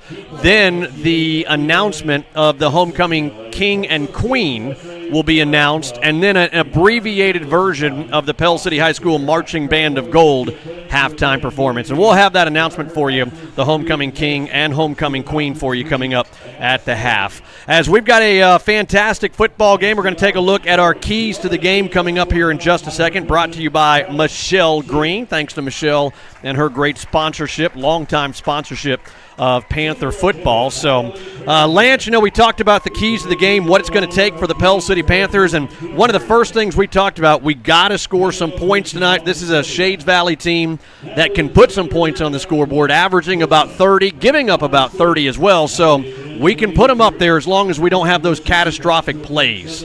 That's right. One of the things we've seen since Rush Probst has taken the helm for the Pell City Panthers is the ability to score the football. That's his passion. That's his thing. He is practically your OC, and you've seen a team that we've been consistently getting 21, 24 points, getting that 3 touchdowns, maybe a field goal or 2 from Blackstone. Tonight, Coach is adamant we need to score. We need to put this game in the 30s and beyond offensively to ensure victory. He thinks we have the weapons to do it tonight against Shades Valley. Yeah, the weapons mainly. When we were talking to Coach yesterday, the weapons being Caleb Gross, obviously 2 monster games back-to-back. Big game against Oxford, big game against Eufaula as well. And you take a look specifically at quarterback play. You know, when Caleb is in there, the offense is hitting. Getman Shook, the throwing quarterback, but Getman Shook not the poised quarterback back there. And we saw that on the last play of the game against Oxford. The last thing you can do when you know you're down by we're down by 3. Yeah, down by 3 is take a sack. And the youngster took a sack. You know, just got to throw it up. So I think we're going to see more and more Gross at quarterback. Yeah, I agree. I think we will see Gross at quarterback, but it's also about what the defense gives you. When we go back to Eufaula, when Caleb was playing in the Z package where he's lining up in the backfield, he's in motion a lot of times before the snap, what happens? He goes for 13 receptions, 235 yards. Last week we play against Oxford. He only has 1 catch, yet you flip it to him running the ball from the quarterback position, 17 carries, 242 yards, 6 touchdowns, Adam, in the last 2 ball games, around 600 total yards in the last 2 games. So we have to have explosive plays from Caleb Gross. But, Adam, number 2 for keys to the game, weather the storm. And I'm not just talking about the drizzly, rainy conditions tonight. What I mean is, Coach talks about these guys having the ability to wear down, meaning he thinks that in the second quarter of this game and in the fourth quarter of this game that Pell City should be in a position of strength to dominate the contest. Yeah, and we'll talk about that as we go on. We'll look for the hands on the hips, you know, from the defense, especially that fourth quarter. Got to avoid, you know, and we did that last week against Oxford. You know, we got down in that third quarter, and that's one of the things Coach Probst talked about, especially early in the season, is these Pell City players for the past several years, when we got down, we didn't know how to claw our way back in the game, and we did that last week, retaking lead on the road against a number 9 ranked team in the state, the Yellow Jackets. So that bit, you know, of the building block, if you will, for this program, we saw a lot of that come together last week. Yeah, this team has actually shown a few times this season that whether it be the second quarter or the third quarter where they've been behind and they don't fold. They come back, they make plays, they've taken the lead back in games. Now what we're looking for, and when you talk about Moody, when you talk about Leeds, and you talk about last week in Oxford, the finish, the ability to take the W home. So far we've only had that happen one time this year, and over the last week we had that win pulled via the ruling by the AHSAA. So keys to the game, score, weather the storm, and, of course, part of that also for the defense is limiting the explosive plays. These guys can score. They've done it throughout the season. They're much like us. It's nothing for them to get 20 points or above. So anything our defense can do to help our offense pull away. We don't want a game in the 30s. We want Pell City to be in the 30s. We would love for Shades Valley to be 20, 24 or less in that range. You see the JROTC on the field there, about to present the colors. We'll get the national anthem brought to you by the Pell City High School Marching Band of Gold, led by Mr. Corey Funderburg. Homecoming here as everybody is coming to their feet. We'll take a listen to the Marching Band of Gold with the national anthem.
Great job there by the Pell City High School Marching Band of Gold as we'll take a look at the banner. Fantastic job that the you all right over there? Tearing stuff up. The got caught up. Cheerleaders. Let me give some love to the cheerleaders. They've done a great job this year. You know, we win. The cheerleaders, no doubt, win the battle all season long when it comes to the banner. We're going to get a shot of the banner coming up, but Lyric O'Neill, Kelsey Ramsey, Michaela Doss, and their sponsor DDoS. We'll take a look at that coming up in just a second. You see the captains making their way out onto the field. We'll take a listen in the coin flip brought to you by State Farm Insurance agent Bart Perry. Yeah, Adam, tonight's captains, number 1, Marquise Bedford, number 4, Caleb Gross, number 77, Michael Snow, and number 22, Hunter Otwell, a couple of big-time offensive players, a very important offensive tackle, and then, of course, Caleb Gross needs no introduction after the last couple of weeks where he has been extraordinary. Yeah, Gross wearing number 4, also part of the homecoming court. So the big question is Caleb Gross, in the homecoming court at the half. Will Coach Probst allow him to come out on the field if he's the homecoming king? That's the big question. All right, the coin flip again brought to you by State Farm Insurance agent Bart Perry. Pell City at home, obviously, so it's going to be Shades Valley calling heads or tails. Let's take a listen in. How you doing, young man? I'm Mr. Burgess. Crosser. Hey, fellas, congratulations on being chosen the captain of your team. That tells us as officials you guys are leaders. Part of being a leader tonight is help us out with sportsmanship. You guys can control that, or we will. If we do it, we have to do it with yellow flags. Nobody likes that. Nothing wrong with a good hard football play. Nothing wrong with helping that young man up. Does everybody agree? Yes, sir. All right, look, tonight we're going to keep our knees covered, right? Does everybody agree with that? We're not going to have anything hanging out of the back of our helmets, right? No trash talking between each other, right? That's sportsmanship. We got to have it. All right. Shades Valley's our visiting team. They got a choice for coin toss. Gentlemen, there's a silver dollar here. There's tails, and there's heads. What are you gonna call, young man? Allow Mr. Croson to hear it. Tails. I heard tails, guys. If I happen to drop it, flip it on my head where we flip. You've got heads, so you won the toss. Remember what your coach wanted you to ask him? Everybody sit tight for just a second. Hey, man, don't say. Pell City's won the toss. They've elected to defer their option to the second half. All right, so there you see it and hear it. Pell City wins the toss. They're going to defer to the second half. Let's take our final timeout. 1:45 shows on the clock. Kickoff coming up here on the River Sports Network. Great food and great variety. It's City Market Grill and Buffet in Pell City. A great selection of meats, fish, vegetables, desserts, and the largest salad bar in the county. And of course, it's all you can eat. The City Market Grill and Buffet in the Walmart Shopping Center in Pell City. Check out their Facebook page for times and prices. City Market Grill and Buffet.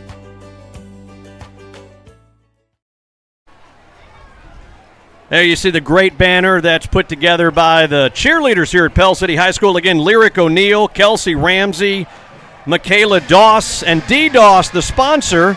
It takes 8 to 9 hours every week to put together that awesome banner that the cheerleaders that you're looking at right now out there. I believe it, and it's been outstanding every week of the season. Hats off to the cheerleaders. Hats off to Miss DDoS. As you see at field level, the Pell City Panthers coming into Pete Rich Stadium on a homecoming Friday night. On a Friday the 13th, Adam, only good things can happen. All right, the Pell City Panthers coming in, of course, having to forfeit that win against Shades Valley a few weeks back. So Pell City coming in technically winless on the season and really putting together a heck of a football game last Friday, having the lead in the last minute on the road against Oxford. Pell City 0-6 overall, 0-3 in region play. Shades Valley 3-3 overall, 1-2 in region play. All right, Adam. Well, I think you would be hard-pressed to find a 6A team that is winless that's better than this Pell City team, and I think you'll see it as we look down at Coach Russ Probst. He's got his game sheet, probably his first 20, 25 offensive plays ready to go there, but A little surprised he opted to play defense first, as much as he talked about wanting to score, but then that may be attributed to the other point he made where he wants to wear Shades Valley down. So going to give them the ball first as we get ready for our Fields Gossett Realty kickoff. They're our sponsor of opening kickoff, as they have been throughout the season. And, Adam, it's time for some very important region play in 6A football. 51 players on the field for Shades Valley when they came out and warmed up and everything. And we need to talk about that, the way the Shades Valley came out. Now, look, they were full contact in warm-ups out here. 51 players, so like you were talking about, the depth, hopefully we can wear them down late in the second quarter, but more specifically late in that fourth quarter. No doubt. Yeah, the pads were popping down there in pregame warm-ups, and the coaches were very animated with the Shades Valley players, so trying to instill some toughness as Blackstone gets ready to kick off our Fields Gossett Realty kickoff. Blackstone going to dribble this one, taken near side at the 10. On far side, first defender misses. Here comes about 4 other Panthers, and good special teams coverage by the Pell City Panthers. Line of scrimmage at the 13-yard line for the Mounties. Yeah, a guy that just started playing again a couple of weeks ago due to injury and made a special teams tackle last week. It was Clayton Myers again, was the first Panther to actually corral the return man and bring him down there, as you said, a little bit beyond the 10. We'll be checking in with our Bobcat of Gadsden sideline reporter, the Senator, Lance Bell. We'll be checking with him as we go through the evening, and we'll get a hit here in just a second, see what the field is like. Don't know if you can really tell it on the TV or not, but there is a drizzle. It's been coming down since the parade at about 3 o'clock. There's a stiff arm on one Panther at the 15 and slung out of bounds by Pell City's J.J. Johnson at the 11-yard line. 20, that's the 16-yard line. Yeah, got some help from 26. DJ Verges making initial contact, and Adam, there we see it's going to be a quarterback-led offense, not just in terms of him being in the position, but he's going to have the ball in his hands a lot tonight. Yeah, very similar. Coach expects this offense for Shades Valley to be very similar to what we saw against Eufaula. And again, the quarterback keeper, Johnson, first defender on the job there. Jacob Tucker helping out on the tackle for the Panthers, and on that 1 yard, maybe 2 yard gain, here comes a third down and a long 4 for Shades Valley. Yeah, and that's an excellent example of every member of the Panther defense flying to the football. That's the energy and effort that Coach Probst and the defensive coaches are looking for the Panthers tonight. Just keep pressing, keep pursuing the football.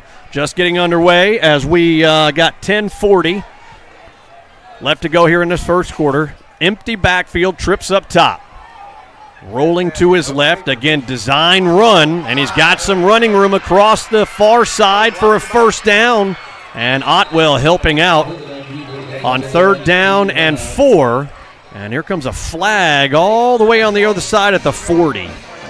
Yeah, it's a big gain as Pell City loses containment. I did not see a penalty live, but I hope this bodes well for the Panthers. Yeah, maybe a wide receiver. It is, yeah, it's going to be a hold. Wide receiver out there trying to block off one of the DBs, one of the safeties, and it's going to be the spot foul. Yeah, and then that, it was a big gain on the play, so let's see where the spot foul ends up, if it's still enough for a first down or not. It's going to be very close, I believe. Yeah, I think they're going to have it because they threw the flag about the 38-yard line-ish. So, yeah, there's the line of scrimmage at 28. So it will be enough for a first down. On that last play, Pell City lost containment. That's something we cannot do tonight. When the quarterback scrambles, got to keep him contained. Here's the first handoff, little speed sweep. First defender in the backfield doesn't bring him down, but Marquise Bedford, last week moving from offense to defense, makes the tackle. Well, the play's made right there by 17, Jordan Perry.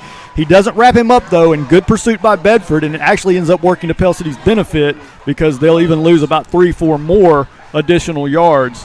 So great play by Jordan Perry, and then securing the down was Marquise Bedford as he got the runner on the ground. Big loss right there, about 11 yards. Second down, we'll call it 21 from up here. Here comes a flag from the near sideline, throwing the ball away. There is a receiver close. It goes past the line of scrimmage, so no intentional grounding. Flag came out right at the snap, though. A lot of guys running around chasing the quarterback, not realizing that the play was over. Little conference from the officials. Now, Coach Probst's calling this the Super Bowl for the Panthers tonight. You're thinking, Super Bowl? Crap, we've got 3 more games after this, 2 more region games, and we're going north up to Springville. It's the Super Bowl because we've got to win this game to keep the playoff hopes alive, especially having to forfeit that win we had a couple of weeks ago against Centerpoint. Yeah, and it's going to be a mark-off of, I think, 5 yards. So did they go illegal procedure on the call? Ineligible downfield. Okay, so back them up 5. So they find themselves in a deep hole here, Adam. 9:37 left to go in the first quarter. We'll call it about 25. 2nd down and 25 for Shades Valley. Again, there's a little bit of a drizzle coming down. Easy for us to say because we look, there's some water dripping off several parts on the second story of the press box. And that one is going to be batted down at the line of scrimmage. And here comes a 3rd down and long.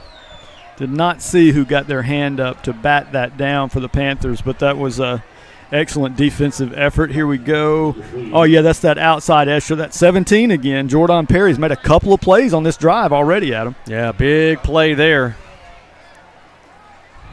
And, Adam, I think this game, it's referring back to your last comment, the Super Bowl, because it's the first one of the 3, and it's homecoming, and got to make that first one happen before you can get the other 2. This is a very important game tonight. Belly Reed, quarterback keeper. Here comes another flag near side. Johnson, 2, 3 other defenders. Here comes about 8 Panthers to help clean up the mess, well short of the original line of scrimmage, be 4th down and long, but let's see what the flag is. Yeah, it would be 4th and long. Got a little pushing and shoving down there. Got to get the guys apart. Come on.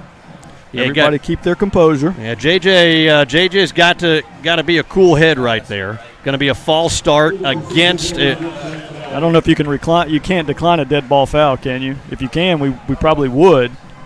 And make it 4th down. Let's see what the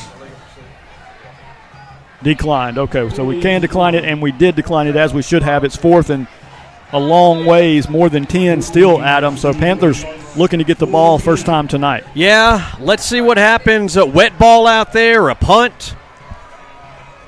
We need John David Probst to make sure he gets a good, clean catch on this one. 9:20 as the clock rolls, first quarter. Panthers forcing a punt on the opening possession on offense for Shades Valley. Good snap, high kick. Probst's going to look at it, let it bounce right to him at the Panther 40. Cross the 45, upended near side, right at about midfield. So 9:01 left to go here in this first quarter, and the Panther offense for the first time tonight will make its way out onto the field. And a short field it will be, Adam, as we'll start this drive at the 45-yard line. I'm not sure how we're getting backed up. We got to midfield, Adam, and we're starting this drive from the 45.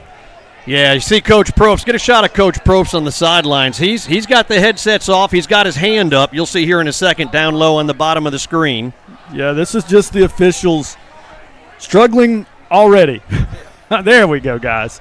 Bump us up to midfield, and that's where Pell City will start on 1st and 10. After last week's game, we need some clean officiating. Yeah, if you didn't get a chance to watch the game against Oxford, literally they ran the clock to 0 on us. We won't get into that. Maybe a little bit later. 1st down, 10 for the Panthers. Gross at quarterback. First play is the handoff into Shades Valley territory. Couple of yards down to the 48-yard line goes Dejan O'Neill. Yeah, trying to establish the running game. You've got the big freshman back in Dejan O'Neill. What you do is you run behind Michael Snow, who was pulling that time, and you take it across midfield down to about the 47. Yeah, one of the things Coach wants to accomplish, too, he wants to keep their offense off of the field. So he wants some nice, long, sustained drives on that throw and catch there. It's going to be 3rd down and 4 for the Panthers. Yeah, nice, easy completion. Trying to get our quarterback, Caleb Gross, a little more comfortable passing the ball. We know he's a serious threat running it. and catching it. If we make him a threat throwing it, he's really going to be the triple threat for Pell City. Probst with his first catch of the night, that one going for 3 yards. And right before the snap, we've got a whistle on the field. White Hat says timeout by Shades Valley. Let's take it with him as well. 8 minutes even left to go first quarter. We're scoreless on the River Sports Network. Fields Gossett Realty is your local full-service real estate agency and has been a proud sponsor of Panther Athletics for over 40 years. And at Fields Gossett, helping you with all your property needs and giving back to the community is our winning combination. For more info, visit fieldsgossett.com for listings, agents, and tips for buying and selling. Fields Gossett, your community partner in the real estate business. Looking to break free with internet that will not hold you back? Only Hargray offers the fastest internet in town with unlimited data as well as local service and tech support. Try Hargray stress-free with no contracts and a 30-day money-back guarantee. If you want speed, reliability, and great value, call 205-350-9885. Go to hargray.com for more and switch to Hargray today.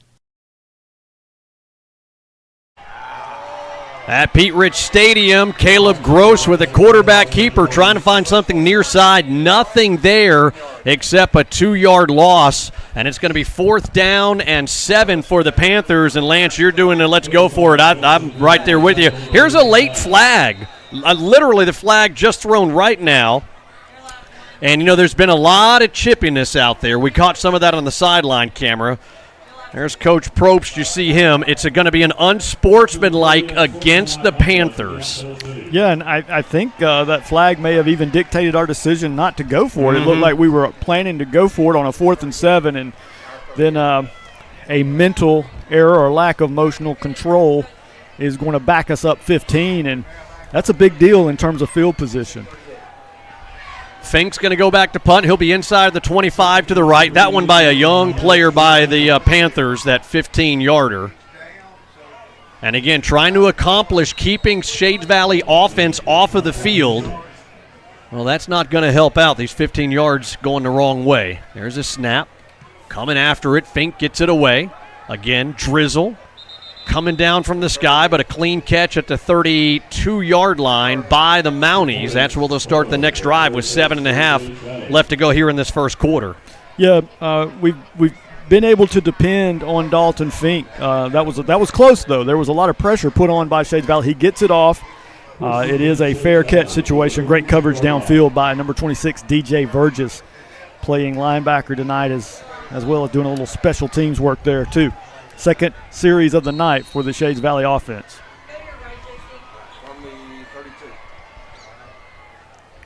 Out of the shotgun, quick throw, far side. It is complete. There's Marquise Bedford. Fantastic open field tackle there by Bedford. We watch this one again. Yeah, and what we'll miss is him beating the block, which is his first error, and then you see a great sure tackle in open space, and that's really why Bedford's on the field so much, playing that star position or nickel package position for the Panthers because of his ability to make tackles in space. Yeah, and he being moved from offense to defense last week against Oxford. He made a bunch of tackles last week and already making 2 tackles here in this first quarter with 6:50 left to go as the clock rolls. We are scoreless. There's the quarterback keeper up to the 34-yard line before the pile goes backwards. So forward momentum stops at the 34. Here comes a 3rd down and long. 3rd and 8 for Shades Valley. Yeah, probably going to see him in a passing situation. They can throw the football. The quarterback has a favorite target out there, but this is definitely where you want to keep them. 3rd and long. Pell City defense with another chance to get a 3 and out here. Trips down low, one up top, setting up the screen and trying to run with the ball before he secures it. It's an incomplete pass, and here comes 4th down and long, and out comes the punting unit for the Mounties with 6:13 left to go first quarter. Well, they made it easy for us, Adam. The screen was there. It was set up. It was going to be it was probably going to put them close to being in position to pick up that 1st down, but ball is dropped. It's a fortunate break for Pell City, and Panthers due to get it back with John David Probst set back to receive this punt around his 35-yard line. Again, not a heavy rain by any means, but enough to make the football and the field wet, no doubt about it. We're going to go down to Lance Bell right after this. Oh, I think we might have got a hand on that. Hunter Otwell was the defender. And now the ball's on the turf. Tell me we didn't make a boneheaded special teams play at the 45. Referee saying Shades Valley has it. Can we watch that again? Well, before we make judgment, let's see if it touched a Panther accidentally. Yeah, it should not have been touched unless he felt like it touched his teammate. So, okay, first of all, we may have gotten the tip on the play. Now watch here, Adam. This young man right there, I think that's Clayton Myers, and he doesn't know if the ball touched his teammate. I'm going to cut him a break there because you don't think it touched Clayton? I think it was very close. First down and 10, Shades Valley gets it. Finding room far side, driven out of bounds right at the first down marker at the 35 of Pell City. And the first catastrophic error of the night will go against our Panthers. And now, as we were about to get our second offensive possession, defense right back out there on the field. All right, after this play, let's go down to Lance. There's the give, left side, down to the 33. All right, let's go down to our Bobcat of Gadsden sideline reporter, the Senator, Lance Bell. Lots of drizzle coming down. Any effect on like, footing down there? No, the footing's fine. There's no issue about the footing. It's unbelievable this AstroTurf how it helps out here. The balls are wet. Looks like, watching. We've already had an injury, ankle injury. Our trainer's been working on that on our offense. So we'll just keep watching that and see how it goes. All right, so field not coming into play, at least so far as the dampness of it. First down run there, change the move inside the Coosa Valley Mortgage red zone down to the 19-yard line.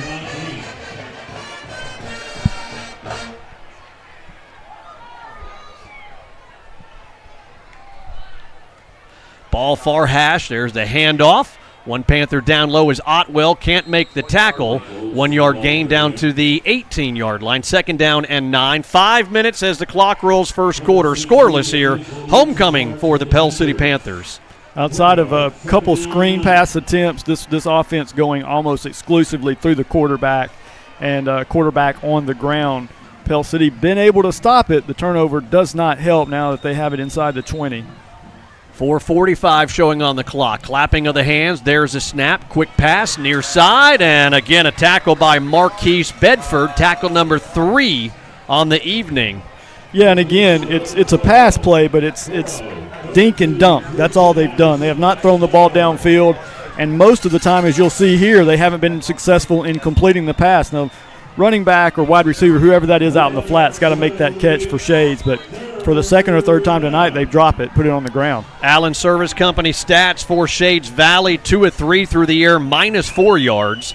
9 rushes for 44 yards, so 40 total yards here in this first quarter on their second offensive possession with 4 minutes as the clock rolls. There's the fake jet sweep, rolling far side. One diving Panther misses. Here comes a second and a third to make the tackle at the 15, so 4th down and 5. I don't know if we can rewind that, Tiffany. We just don't make the play at the point of attack here, okay? This is clear. Right here, 14, got to make that tackle right there. Once he busts outside, DB's chasing, and Dalton Fink learning that defensive position. He's obviously he's our punter, but spent most of the year on offense trying to get used to playing the edge and the linebacker. He'll look at that on film and think, that's one I should have had. 33-yard field goal attempt. Wet turf, wet ball. Kicking to the upright to our right. Good snap. Here they come. The block is made. Panthers picking it up far side at the 20 and then thrown out of bounds close to the 30-yard line. So a good special teams play for the Pell City Panthers. It is, but we got the basketball hop, and we know Barry's gone if he catches it there. That's L.J. Barry. That was the player trying to pick it up. Tristan Anderson just all back in that backfield on the kick attempt. I mean, he basically beat the ball to the kicker's foot. Excellent play by Pell City after the defense got got kind of backed up, with the fumbled punt return, but special teams making another big play for Pell City. So you make a special teams mistake, and then you flip the script and make a great play on special teams. I was just struggling because LJ Berry was so close to picking that up, and he'd have been gone. First down and 10 for Pell City from our own 20, we'll call it 30-yard line. Something on the field. I see Marquise Bedford in the backfield. He gives it to the white hat, who in turn throws it to the far sideline there. So the whistle goes back in play. 3:06 left to go.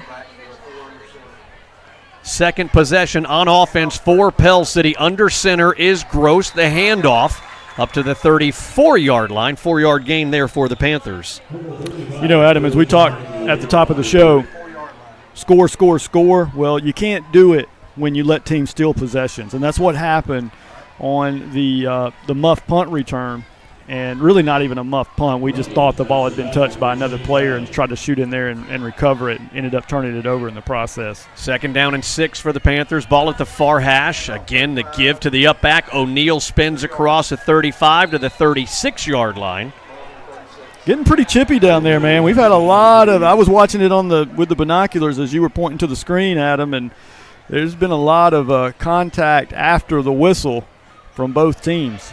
And talking about it started for them before the game even started. Their own coaches were giving it to them in pregame. They were popping pads, form tackling before the start of this thing, with some very animated coaches getting all in the face of the Shades Valley players. In comes Boyle. Out comes O'Neal on offense for Pell City on 3rd and 4 from our 36-yard line. There's the snap, give to the deep back, and not going to make it. The handoff to Bedford. Bedford barely to the line of scrimmage. Here comes 4th down. We're going to call it 4 still with 1:40 on the clock, continuing to roll here in this first quarter. Yeah, I think we will see our special teams, our punt unit, come out onto the field. And, Adam, I'm not sure what Coach sees that he wants to do there running the ball. But we just haven't had the success because we're calling the plays consistently. We just haven't made any type of real yardage running up the line.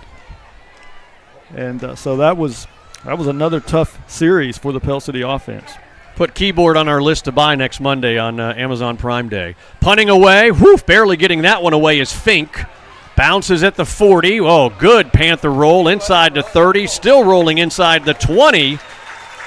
And downed inside the 20 at the 18-yard line. They got close to that one, but Fink gets it away, and then a nice roll. And he's been the beneficiary of some nice rolls going all the way back to last week. Fink has continued to flip the field for Pell City throughout the season. I think he had maybe a few that he wanted back the first couple of games. Since then, he's been solid. And a nice job by that Pell City punt coverage team. Shades Valley averaging 5 yards a rush, and they're going to add to that average carry up to the 25-yard line, a 7-yard rush there, 2nd down and 3. Yeah, of the two teams, you would have to say they're winning the line of scrimmage right now. No doubt about it, especially on that play. 1st down and more, ball's on the turf. No, referee says the runner was down before the ball came out. It is going to be a Shades Valley 1st down up to the 39-yard line. Yeah, and you'll see here on the replay, it's the correct call. That would even dribble back to the quarterback. Bobbled snap, and as he goes there, it's his body and elbow slamming to the ground that caused the ball to pop out there. 1st and 10, back at the 39-yard line. 30 seconds left to go. Clock rolls first quarter. Good penetration in the backfield by the Panthers there.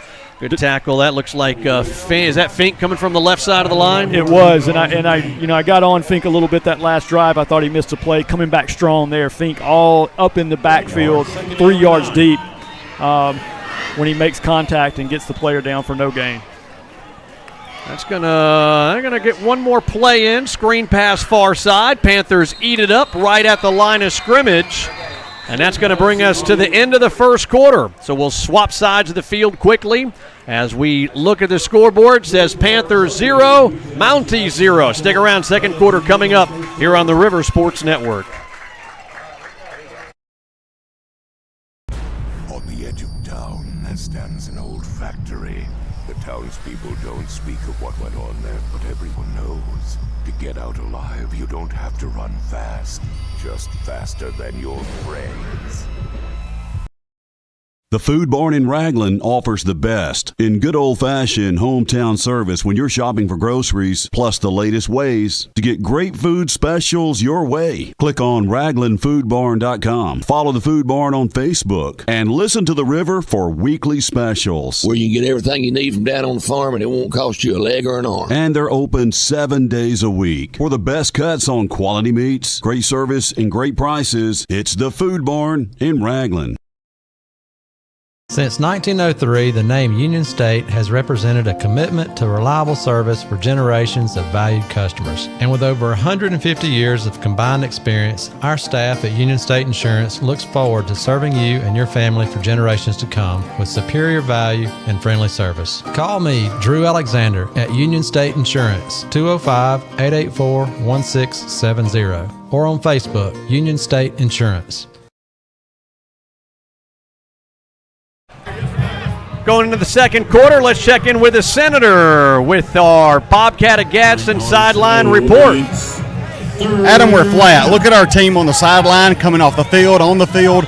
We're just not playing with the enthusiasm that we've had in the past few weeks. We gotta find a spark to get our team going. If not, it's going to be a long evening. Well, that's not the spark right there. On 3rd down and 9, it's a big run into Panther territory. 1st down and about 10 yards on top of it.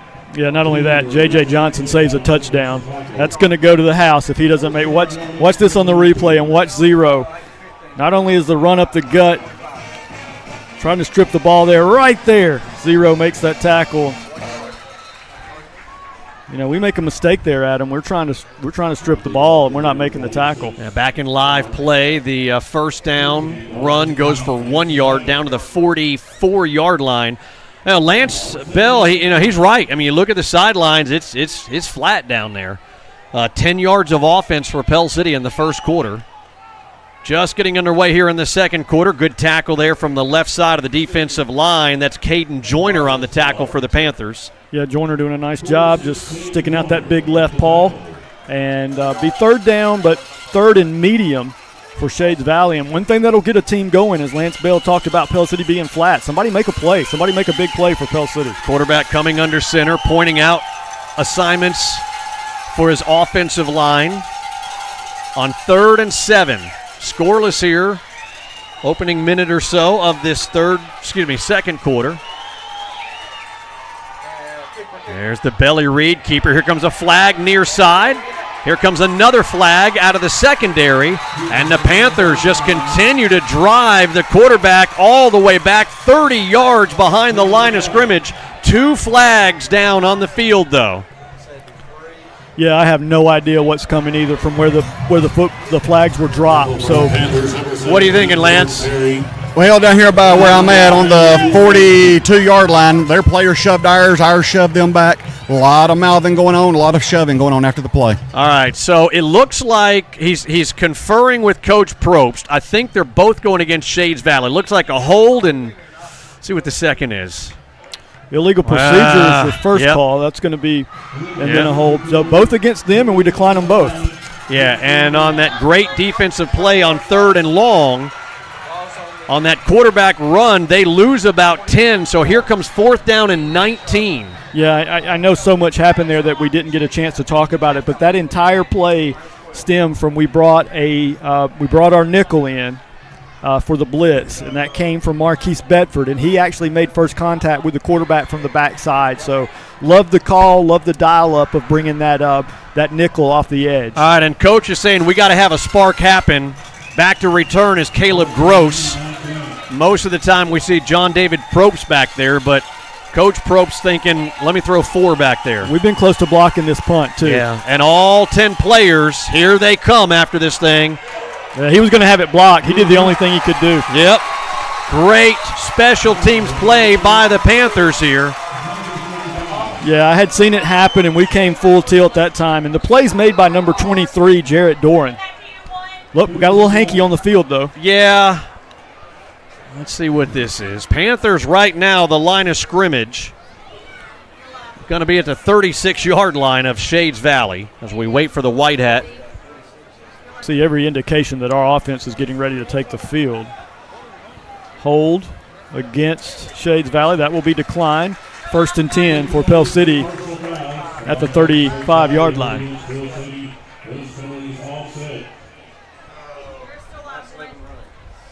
Last thing I heard, Adam, was offset. Yeah, there was a hold against Pell City and a personal foul against Shades Valley. So they offset line of scrimmage. You see Coach with the headsets off.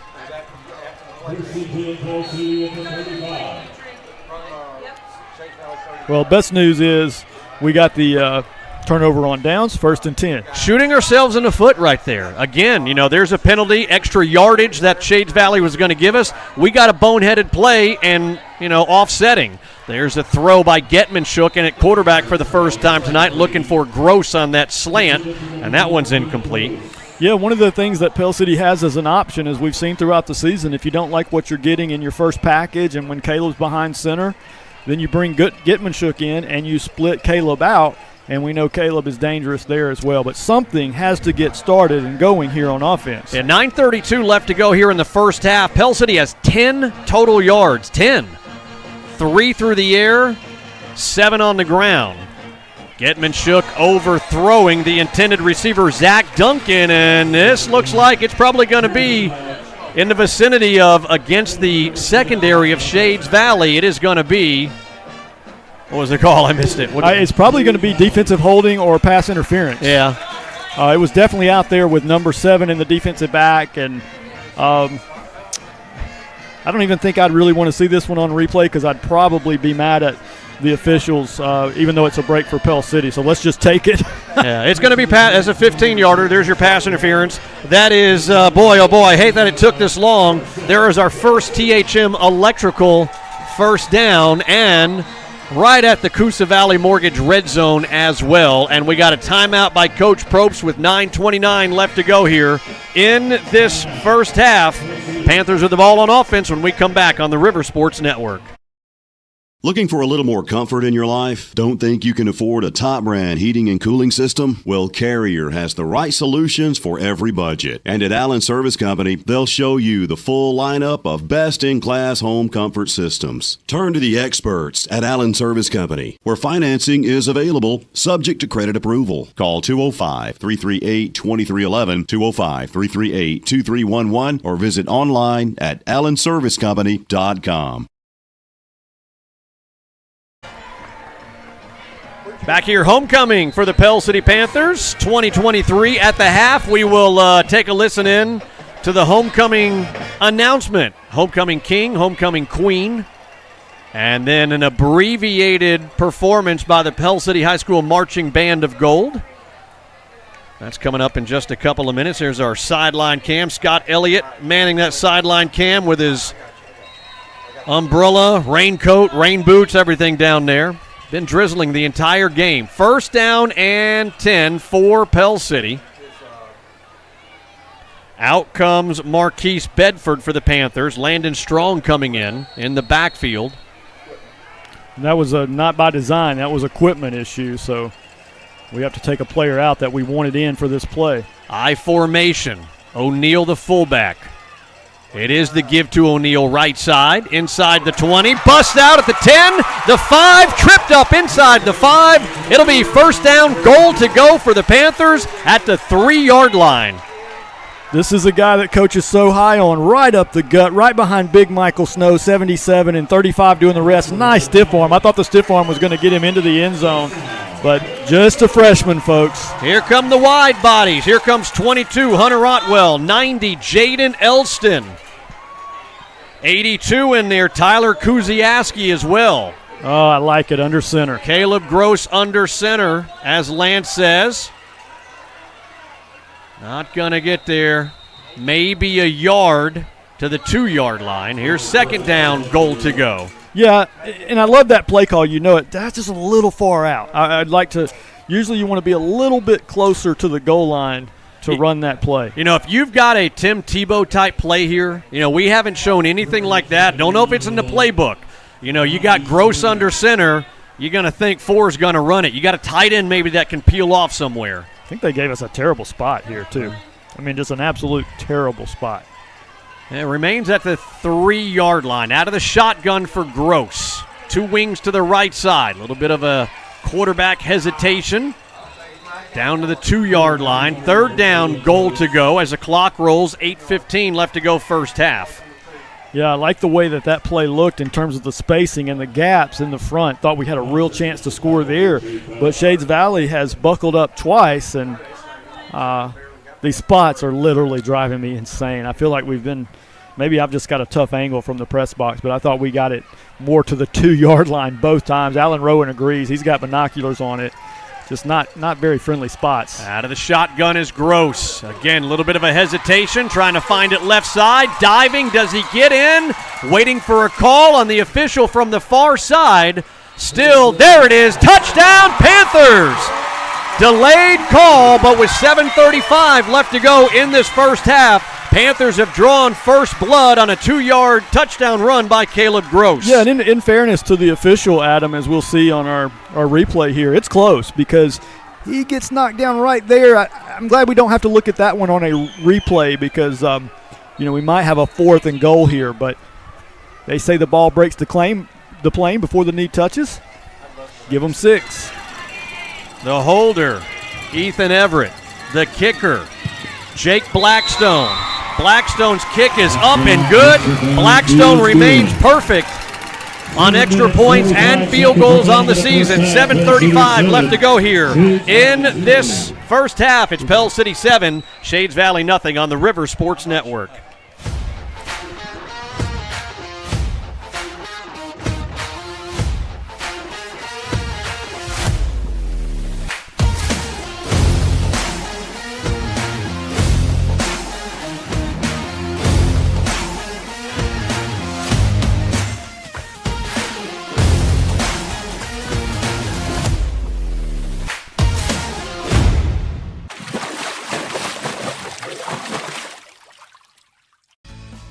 THM Electrical and Maintenance Services is the call you need to make for all of your electrical needs, residential or commercial. And with over 22 years of experience, there's no job we can't handle because we take great pride in providing home and business owners with high-quality electrical services. We show up when we promise. We're also an authorized Generac generator dealer. Click on thmelectrical.com or on Facebook, THM Electrical. Homecoming, Pell City High School. You see the high school cheerleaders doing a fantastic job. Yay, Pell City! Great job with the banner. Great job keeping the fans fired up. And great job by that Panther offense after a great special teams play. They've made a couple of those tonight. Blackstone's kick bounces at the goal line and out of the back of the end zone. And 7:35 showing on the clock. Pell City with a 7-0 lead. Let's go down to our Bobcat of Gadsden sideline reporter, the Senator, Lance Bell. I don't know if you could see when Caleb stretched his arms out there and barely got it over the goal line, but maybe had a little shoulder injury. He's in the tent down here being taken care of, checked out. So hopefully nothing issue, just get him back out. Yeah, we saw that earlier in the season where we lost Caleb for the better part of a game. I can't remember. You'd have to remind me which game that was. It was early in the season, Adam. Yeah, it was, I have to think back at it. 1-yard run up to the 21-yard line. 7:25, clock rolls here in this first half. Panthers up 7-0. I think it was Leeds even, second game of the year. Yes, that's right, yep. Good call. Glad I could help you out there. 63 total yards for Shades Valley here in this first half so far. Give right up the middle. Panthers first one there, Marquise Bedford to slow the runner down a tad. Here comes 2-3 other Panthers. Yeah, give some love to this guy. He's battled back. Colston McCombs really finishing that tackle off. Number 20 had as you see the arm wrapped up there, he had a break there in that arm earlier in the season. Back out there playing. Good to have him back. 3rd down and 6. Let's see if the Panthers can force a quick 3 and out. There's a throw far side, complete. Two Panthers right there. Good job by L.J. Berry making the tackle immediately 2-3 yards short of that first down marker. Yeah, Coach loves our corners. And L.J. Berry, a good one. You'll just see him reading the quarterback. He just pins his ears back when he sees that happen. Great play in space by L.J. Berry. Oh, it was a quick 3-and-out. Back at punt returner for the Panthers is John David Probst, going to be standing at the far hash at our 45 to the left. The punter standing at the 15-yard line to our right. Last time he was out there, we sent all 10 of them on the line and blocked it. They put a couple of gunners out wide to try to get a couple of Panthers away from the line of scrimmage. Here they come. The Panthers get them again. Tucking the ball. The tackle is made. Ball's on the turf. And the Panthers recover at the 25-yard line. Short field for Pell City with 5:45 left to go first half and a 7-0 lead. Yeah, and they even tried, as you mentioned, to spread us out. And, again, it's a jailbreak, Adam, as you'll see Pell City making all types of plays there. Tristan Stansel on the fumble recovery. And did you see who made the initial contact? Stansel was the first guy that got back there to make all the chaos there. Yeah, a lot of guys from making the first contact to causing the fumble to recovering the fumble there for Pell City. Great job by all of them. 5:45 on the clock, left to go first half. Panthers up 7-0. Getman-Shook at quarterback. O'Neal split to the right in the backfield. Two receivers down low looking for Gross, and it's going to be knocked away by the DB's left hand as the ball's trying to get to Gross there. Good play there by the defensive back. It is, Adam, because if he doesn't make this play, we're in the end zone right now. Boom! You know Caleb's going to score there. Great play by number 2 for Shades Valley. Right there is you've got to just lob it. You got to let 4 run up underneath it. Again, the youth of Getman-Shook, that comes, with more experience. 5:41 left to go in the first half. Pell City up 7-0, threatening again. Same formation. O'Neal split to the right of Getman-Shook in the backfield. Oh, there goes O'Neal. Nice balance at the 20, inside the 15, first down to the 17-yard line. Watch this, Adam, and you'll see the reason that Coach is so high on this running back. First the vision, follows the block, then the balance. Those are things you can't teach. Then the acceleration. Freshman running back. Going to enjoy watching this guy for years and years to come for Pell City. THM Electrical first down. Also inside the Coosa Valley Mortgage red zone. Two receivers down low. Out of the shotgun is Getman-Shook. Having a hard time bringing the snap down, does so. Handoff and no gain on the play there. Second down and 10. Line of scrimmage remains at the 12. Back comes O'Neal in on offense, and out comes Landon Strong. Yeah, Strong doesn't get much of a chance there. Once the snap is bobbled, it delays the handoff for a second, and that's all it takes for that hole to disappear. So you talk about it, that's how important that center to quarterback exchange is, and we struggle with it again there. You see Zach Duncan coming in late. He's up top at receiver. Gross by himself down low. Got some safety help on top of Gross as well. Getman-Shook. He is looking for Zach far side. Passes up and knocked down in the end zone. Third down and 10. Yeah, Zach's got to go up and get it, Zach, because you're the big target out there. Let's watch on the replay. I think Getman-Shook is trying to give him a chance by just putting it up in the air, and a lot of contact there, actually. A lot of contact there on number 7. He can't quite get both arms up to make the catch, but Zach Duncan's one of those players, Adam, I just think has got such potential. 4:28 left to go first half. Third and 10 at the 12-yard line. Coach Probst says, let's take a timeout, think about it. We'll take it with them here on the River Sports Network.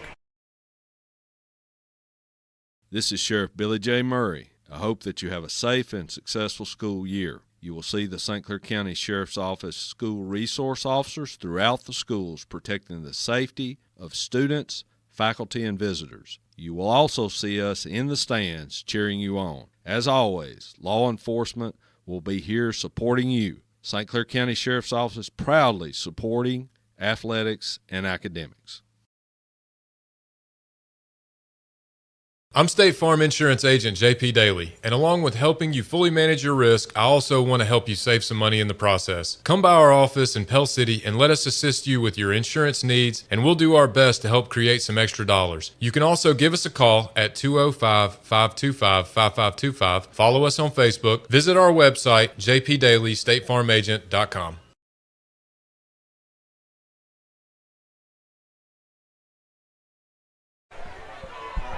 Back out of the Pell City timeout here. 3rd down and 10 for the Panthers at the Shades Valley 12. 4:28 left to go. Getmanchuk wants to throw. Got some good. It's going to be close to a first down there. Great job throwing it out in space, Adam. Getmanchuk looking downfield. He just has to toss it over to his back. And Strong doing a great job. It's just going to be a matter of the spot. Didn't get a good one, unfortunately. They're going to say 4th down. Yeah, Strong steps out about a yard short, and Coach Probst is going to throw out Jake Blackstone. I guess Coach. Yeah, we both look at each other. Yeah, but you know what? Blackstone has been perfect through the entire season so far on field goals. And Probst has a lot more state championships than you and I combined. Timeout on the field, or no, we got a flag on the field. This one coming out of the secondary. You know, on the one hand, before we get the call, I understand wanting a 2-possession lead, and that's smart. But also, you know, it wouldn't be the craziest thing to go for it on 4th and, you know, a yard or two. Delay a game against Pell City. That'll solve that for you. That's exactly right. 4th and 1 now goes to 4th and 6. 4:19 left to go here in this first half. Panthers up 7-0. And Jake Blackstone, we'll see if he can remain perfect on the season on what will be a 25-yard field goal attempt.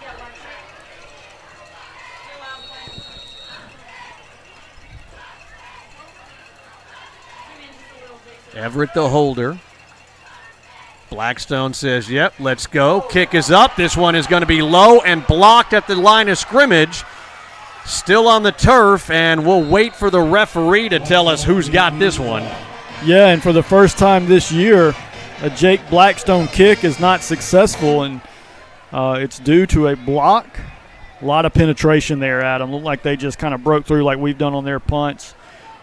I believe it was that Fink that had to chase the ball down there. Looked like it, yeah. Ethan Everett coming over. See Everett there for a brief moment. He came over kind of hobbling on the sideline, so we'll keep an eye on him. It may have even been Jake Blackstone himself that had to corral that ball. But, you know, we talked about the decision, and we lost out on both there. Still just a 7-0 lead. 4:09 on the clock. First half, Panthers up 7-0. Quarterback keeper, lots of running room far side. Diving, Pell City can't get him at the 45, neither at the 15 nor the 5. And all of a sudden, there's a 70-yard touchdown run and awaiting the PAT to tie this thing up. Yeah, you know, we talked about at the top, one of our keys to the game was limiting explosive plays. We've been here now playing, you know, almost the complete 24 minutes of football. We're 20 minutes plus into the second quarter, or the first half, and that's the first big play we've allowed, explosive play for a touchdown. But you see what it does, knotted up at 7. That's a 10-point swing, you know, that missed field goal or the block field goal, then immediately a 70-yard touchdown run. This kick is up, and it is good. And with 3:57 left to go first half, we got a new game, 7-7, Pell City and Shades here on the River Sports Network.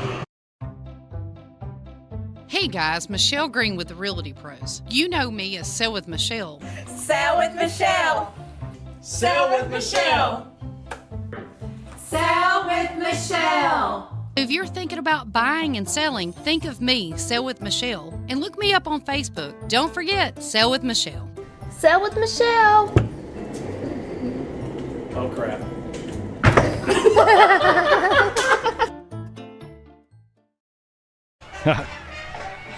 Back, homecoming, Pell City High School, Pete Rich Stadium. Let's take a look at some first half stats so far. 3:57 left to go first half. as we're knotted at 7. Our stats brought to you by Allen Service Company. Yeah, we'll look at Shades Valley real quick. Through the air, you won't see this stat very often, Adam.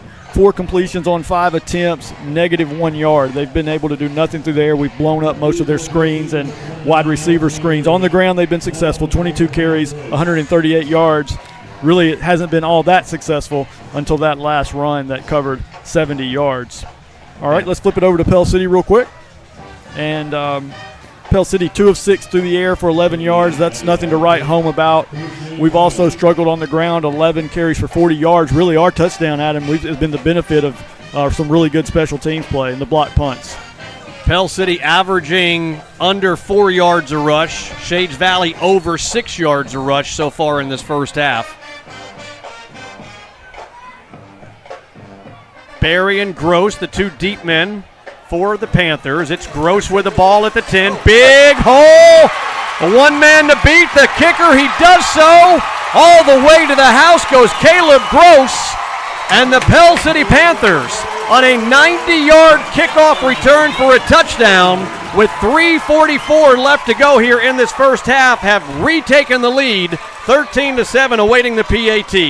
You know, there seems to be some talk about just how fast Caleb Gross is in terms of maybe not having that eye-popping 40-yard dash time. There's also something called field speed, Adam, and he just looks really fast when he breaks it on the field. None faster than that right there. He really took off as he broke through the second half of that run once he passed the 50.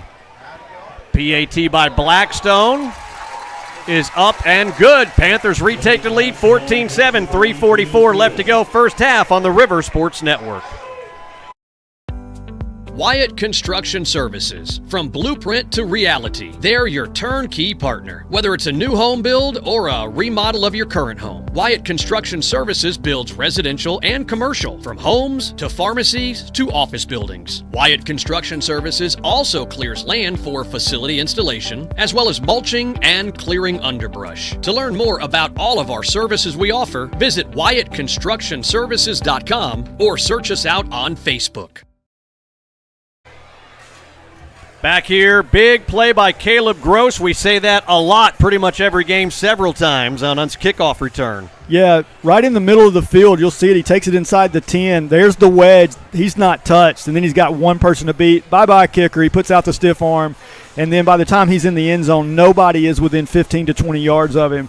Caleb Gross, could he get that 6A player of the week 3 weeks in a row? The old three-peat, maybe. 235 yards receiving 2 weeks ago, 242 yards rushing last week, 6 touchdowns combined in those 2 games, and now he adds the 90-yard plus kickoff return. Thanks to Holly Automotive, our scoring replay. Blackstone's kick goes over the heads of the 2 return men, out of the back of the end zone, bouncing off of Alana Weems. Her picture, at least, on the fence. Oh, I thought Elena actually got hit there for a second. I was looking for Elena down on the field. No, they got her picture down there. She's one of our great sponsors on the banners on the fences down there. So touchback for Blackstone and the kicking unit. Shades Valley takes over at their own 20 with 3:44 left to go first half. Well, we didn't have to suffer with that tie too long, Adam, and now – let's see if we can settle down on defense after giving up the big play and finish strong here. 3:44 left to go. We've had about 16 seconds of touchdowns here, 1 from each team. Out of the shotgun, this is a handoff. Oh, good open field tackle there by Pell City. Yeah, it was number 6, Ethan Isabel, Adam. I was thinking the same thing, coming up from his safety position, and we'll take a quick look here. Just gets down, go low on a big back young fella, and that's what Ethan did. 2nd down and 5 after the 5-yard run. Again, running to that right side. Going to be short of the first down marker. Clock continues to roll at 3:15 here in the first half. 3rd down and 1. Don't forget, Lance Bell will have a couple of quick words with Coach Probst as they make their way into the locker room at the half. And at the end of the game, we'll talk to him again on the field. On 3rd and 1, spinning across the 35 up to the 36, 37-yard line. Chains will move as the clock stops momentarily at 2:56. Yeah, Kuzieski had an opportunity at the point of attack. I don't think it would have been enough to stop the first down, and running back spins out of a couple of tackling attempts. They'll get enough yardage. New set of downs for Shades Valley. First down and 10. Again, going far side and dragging them down is Ethan Isbell, his second tackle in the last 3 plays. Sorry, we're extremely lucky not to get a personal foul there. Thinking horse collar? No, he had him by the jersey. It's not Ethan at all. It was number 17. Watch here. Right there. Could have easily been called. Got to have a little more discipline than that. Got to break there. 2:34 left to go here in this first half. Panthers up 14-7 on second down and 7. There's a quick throw near side. 2 Panthers there. J.J. Johnson up high. Down low is Anderson. Tackle's made, and here comes the flag. We didn't do it. We didn't get the flag last play. We're going to get it this play. Yeah, and the fans are booing, but this is the correct call. You cannot lift a player and purposely off his feet. And J.J. Johnson is not the biggest guy, but he shows his ability to manhandle someone. Unfortunately, you will get that called on occasion, and they're going to say no body slamming. Hard to argue when we got away with it once. Yeah, Coach wants an explanation from the referee. Yeah, I've seen that. I've seen teams get away with that at the college level and it not be called, but I've seen it called, and technically it is the rule. You cannot purposely lift somebody off their feet and slam them. Oh, great play there by Jordan Perry getting into the backfield. That's a 2-yard loss. I don't know if anybody excites Coach as much as this young guy who's coming over from the baseball team, but I thought he was in the wrong sport as well, Coach. Boom, that's why. Rushing off the edge, big TFL, tackle for loss there by Jordan Perry. Makes more plays each week, Adam. Second down and 12, ball back at the Panther 46-yard line. Throw far side. It is a sliding no catch. And the clock stops at 1:48 left to go first half on third down and 12. It was close, Adam. I thought he did trap it. I thought we got a little short hop baseball work out here. Let's see. Turns around. Yeah, here's a hop. Trapped it. Big third down for Pell City.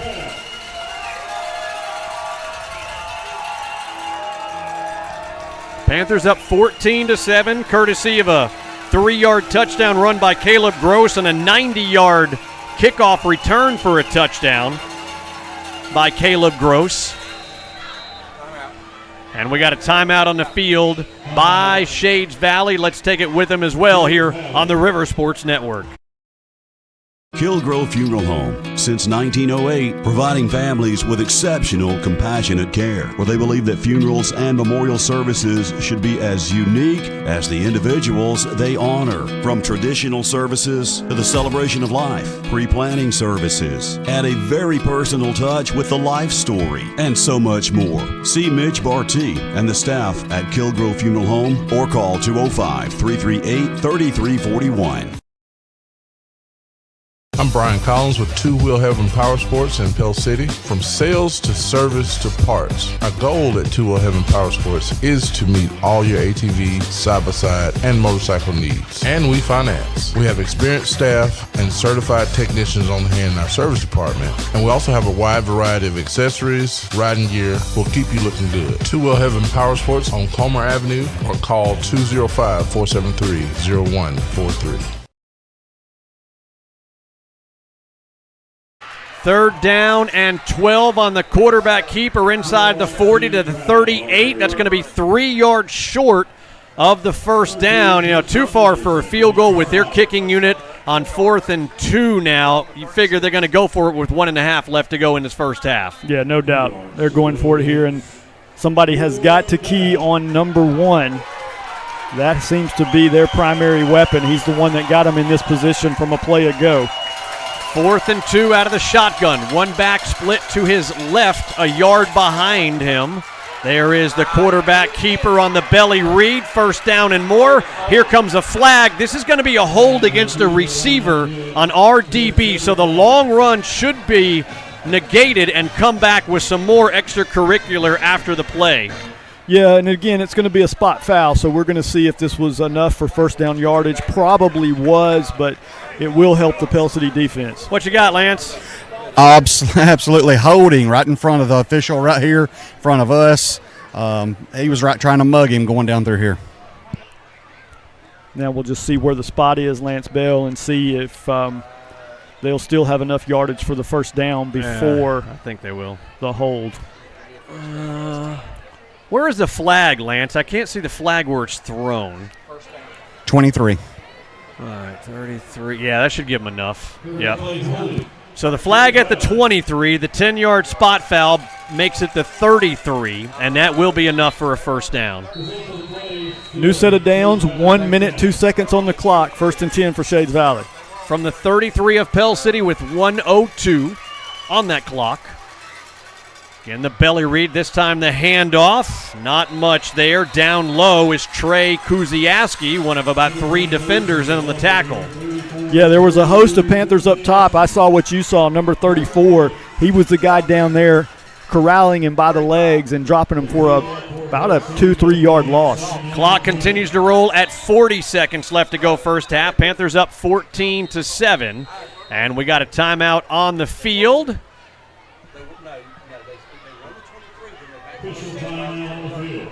The official calls a timeout. I think this is going to be a clock issue. 38.4 shows on the clock. Rush is up here looking at the scoreboard, and he's hollering at the press box, which below us is the clock operator, and twice he's looked back here and yelled at the clock operator. You know, Adam, and how important is it that we finish this half well? This is where we have not been good. As well as we've played these last week, we gave up 2 touchdowns, one at the end of the first half, one at the end of the game. That was obviously the difference of the game and then some. So can we play the full 2 quarters? Need to finish here, keeping these guys out of the end zone. Well, my hypothesis with the clock issue was completely wrong. He's hollering at somebody in the press box. Timing pattern up far side. L.J. Berry there. Can't knock it down. The catch is made at the 6-yard line. And here's a flag on the near side at the 32. I see Rush motioning against Shades Valley. Yeah, it was a delay of game. Play should have never gotten off. And that is here. Oh, sorry, illegal procedure, dead ball foul. And, wow, as far as the play itself, it was a great catch by the Mounties wide receiver. But they are going to back Shades Valley up. That's going to help Pell City. L.J. Berry had good coverage. The wide receiver just went up and high-pointed the ball, as you're taught to do. Sometimes an athlete just makes a better play against another really good athlete. Coach not wanting that to happen again as he encourages L.J. to not let anybody behind him. But I thought it was good coverage. It was just a jump ball. 5-yard penalty makes it 2nd down and 15. The line of scrimmage back at the 38-yard line. Clock rolls, 20 seconds left to go here in the first half. Panthers with a 14-7 lead. Here comes a good rush by the Panthers. Pass is up, wide open, inside the 15, inside the 10. And the line of scrimmage with 9.4 seconds left to go. And another flag on the field. On the near side at the line of scrimmage all the way back at the 38, and Rush again motioning. This one is going to go against Shades Valley. Wow, and if you're on the Shades Valley coaching staff, you're just dying over there. You've had back-to-back plays. It's illegal procedure again. So back-to-back illegal procedures have put you out of – both times they would have been inside the 10. So, and all the while the clock ticking, 9.4 seconds left to go in the half. Panthers up 14-7. Lance going to have a couple of comments from Coach Rush Probst as they make their way into the locker room.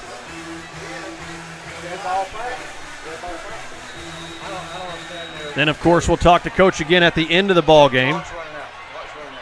Must-win scenario for Pell City. Clock at 1 second, and there's a whistle right before the snap. They may have called timeout again. It's actually going to be Pell City. Okay. Yeah, let's. Can we keep it here on this one? All right, Tiffany says we can keep it here.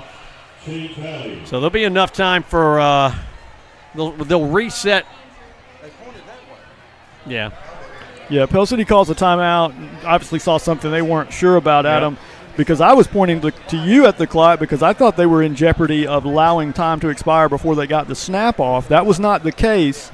So they're going to put 3 seconds back on the clock. That seems about right to me in terms of when the timeout was called. So we're going to have the old Hail Mary, I would assume, with 3 seconds left to go. Good crowd by the Pell City Panthers, homecoming 2023. You see them lined up all along the fence in the end zone there. You see the empty spot over there on the right. That's actually where the marching band of gold is now. It used to be all the way to the left with the student section, but this year they gave them more room along with the student section and also the cheerleaders. The cheerleaders before were basically cheering to the grassy knoll to the left.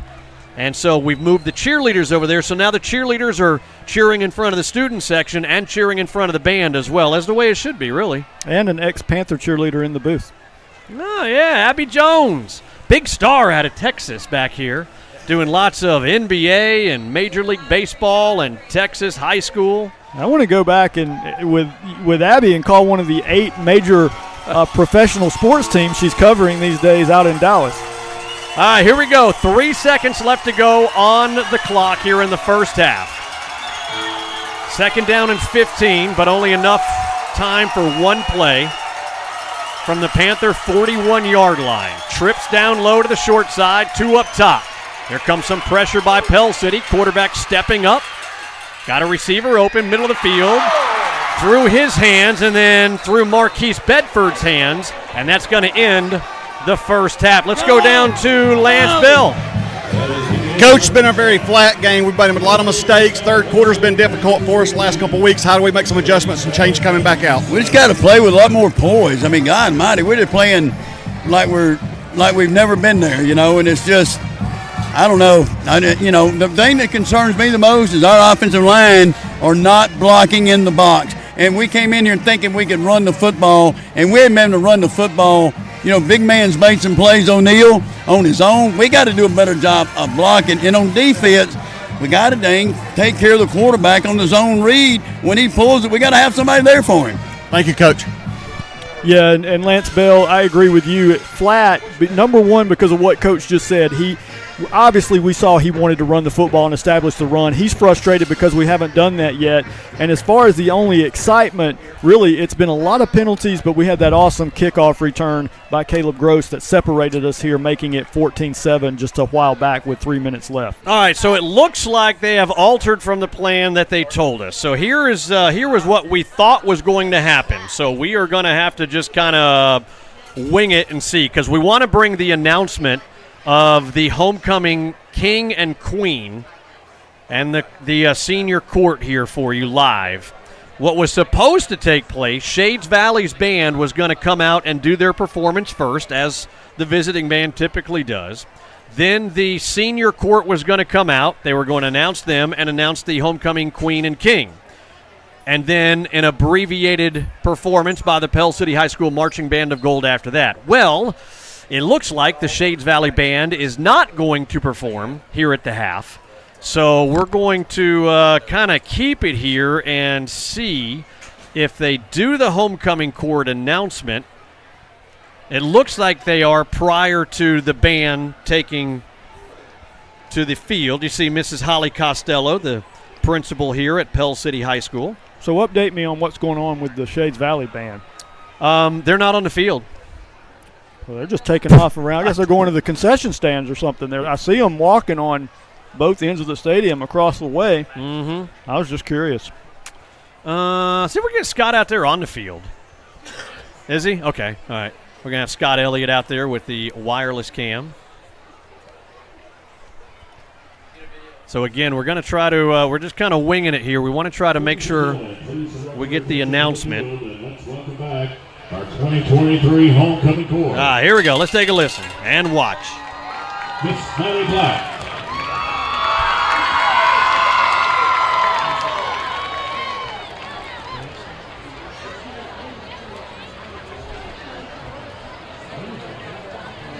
Miss Fiona Chin.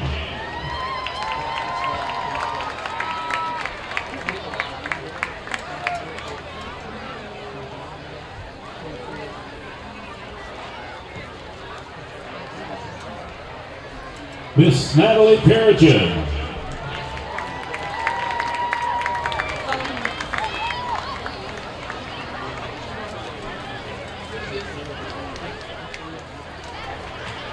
Miss Noelle Poe.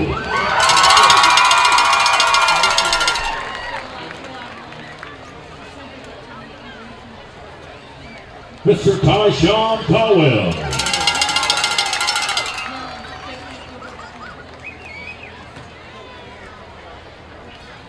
Mr. Caleb Gross.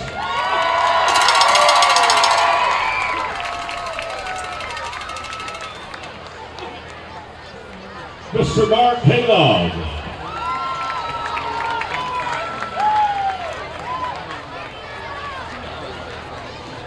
Mr. Casey Sims.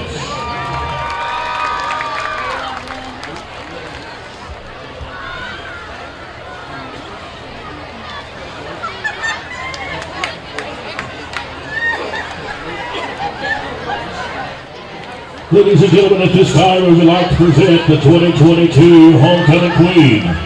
Welcome back, Miss Coral Church. Coral is accompanied tonight by Pell City High School Principal, Miss Holly Costello. Coral attends Jacksonville State University, where she is majoring in integrated studies. At JSU, Coral is a member of the Marching Ballerinas and a member of the Phi Nu sorority and an honor scholar. Ladies and gentlemen, to present to you first your homecoming king for 2023 Pell City High School, Mr. Caleb Gross.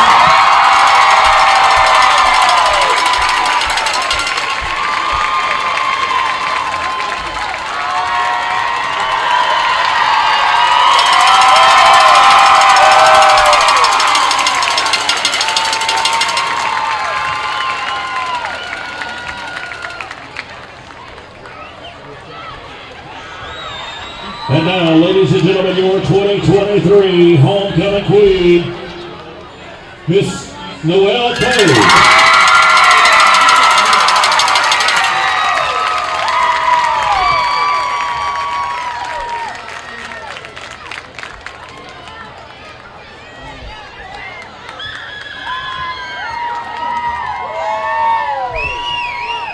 Ladies and gentlemen, one more time, let's give a big hand to the 2023 Tennessee High School Homecoming Queen.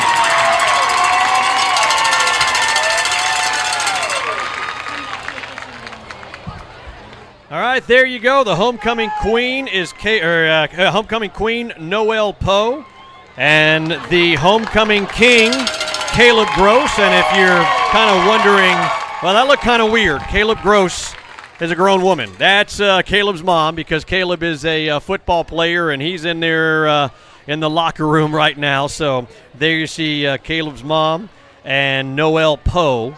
Noelle, the homecoming queen for the class of 2024 here at Pell City High School. So I'll tell you what, if we can, well, we got the band coming. Can you put up the graphic of the entire homecoming court? We'll do that as the high school marching band of gold makes their way out onto the field. Let you all take a look at the freshmen, sophomore, junior, and seniors that were introduced during the pregame.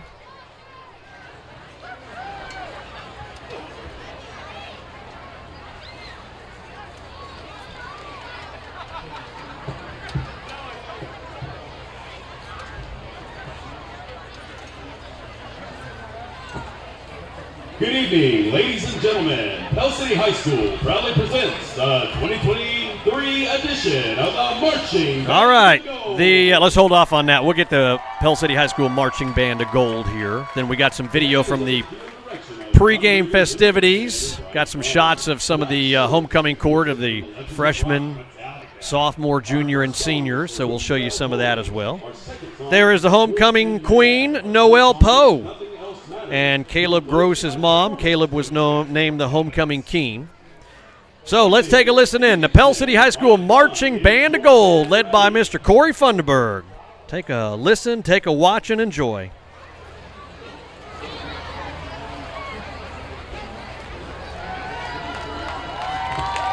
And now, ladies and gentlemen, put your hands together for the Pell City High School Marching Band!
Thank you for your attention to tonight's performance.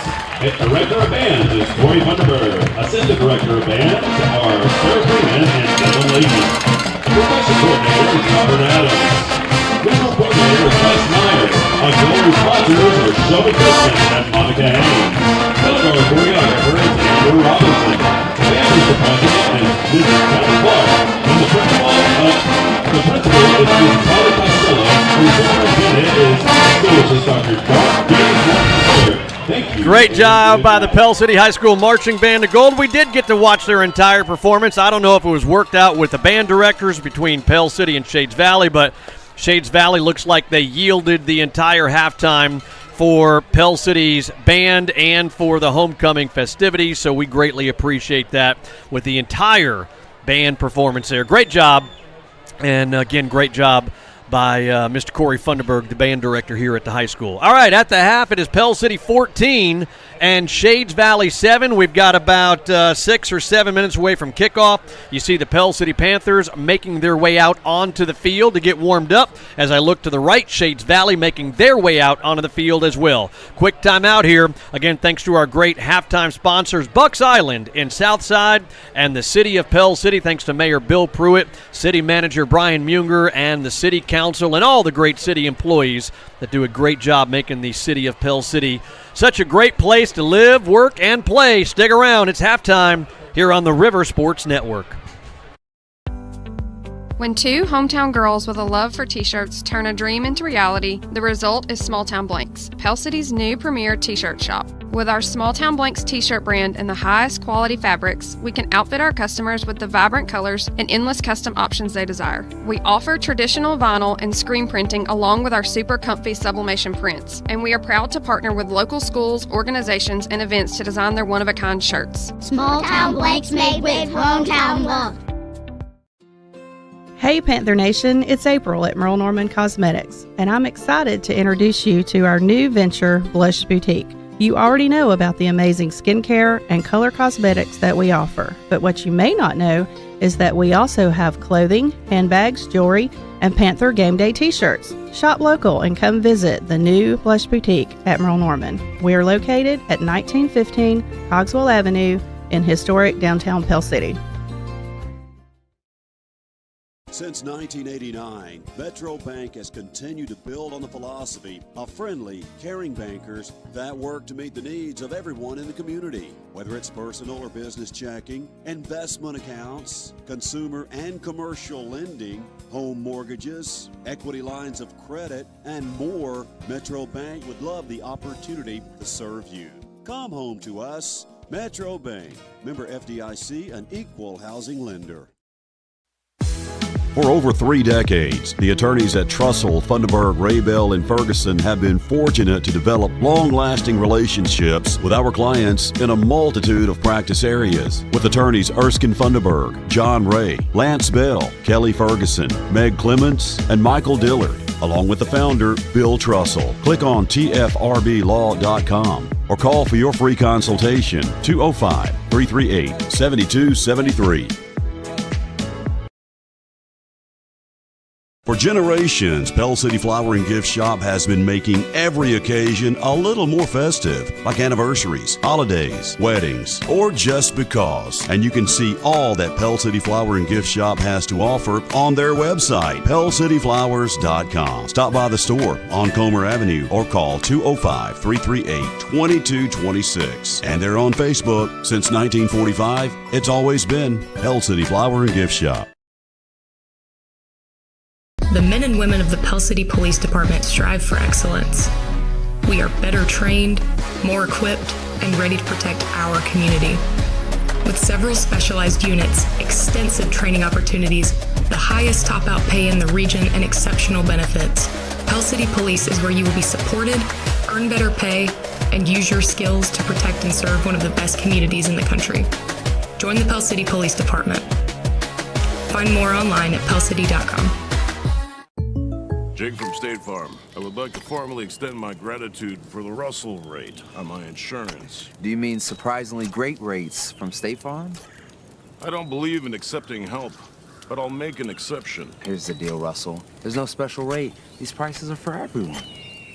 consider us square. I made that from memory. I know your face that well. For surprisingly great rates and great service, call State Farm agent Bart Perry in Pell City. Like a good neighbor, State Farm is there.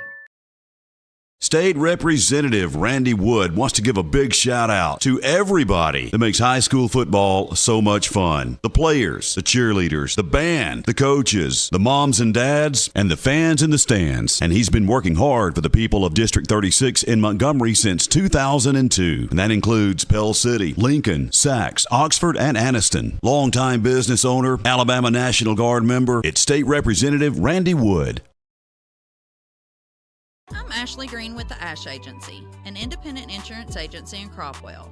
With over 20 years' experience in risk management, we are partners with the industry's top-rated companies, providing you with quality products, excellent service, and guaranteed value. In home, auto, boat, recreational vehicles, small commercial, workers' compensation, and more. Call 205-900-2740 for your quote today, or visit theashagency.com, an independent insurance agency. Quotes don't cost a dime, just a little of your time.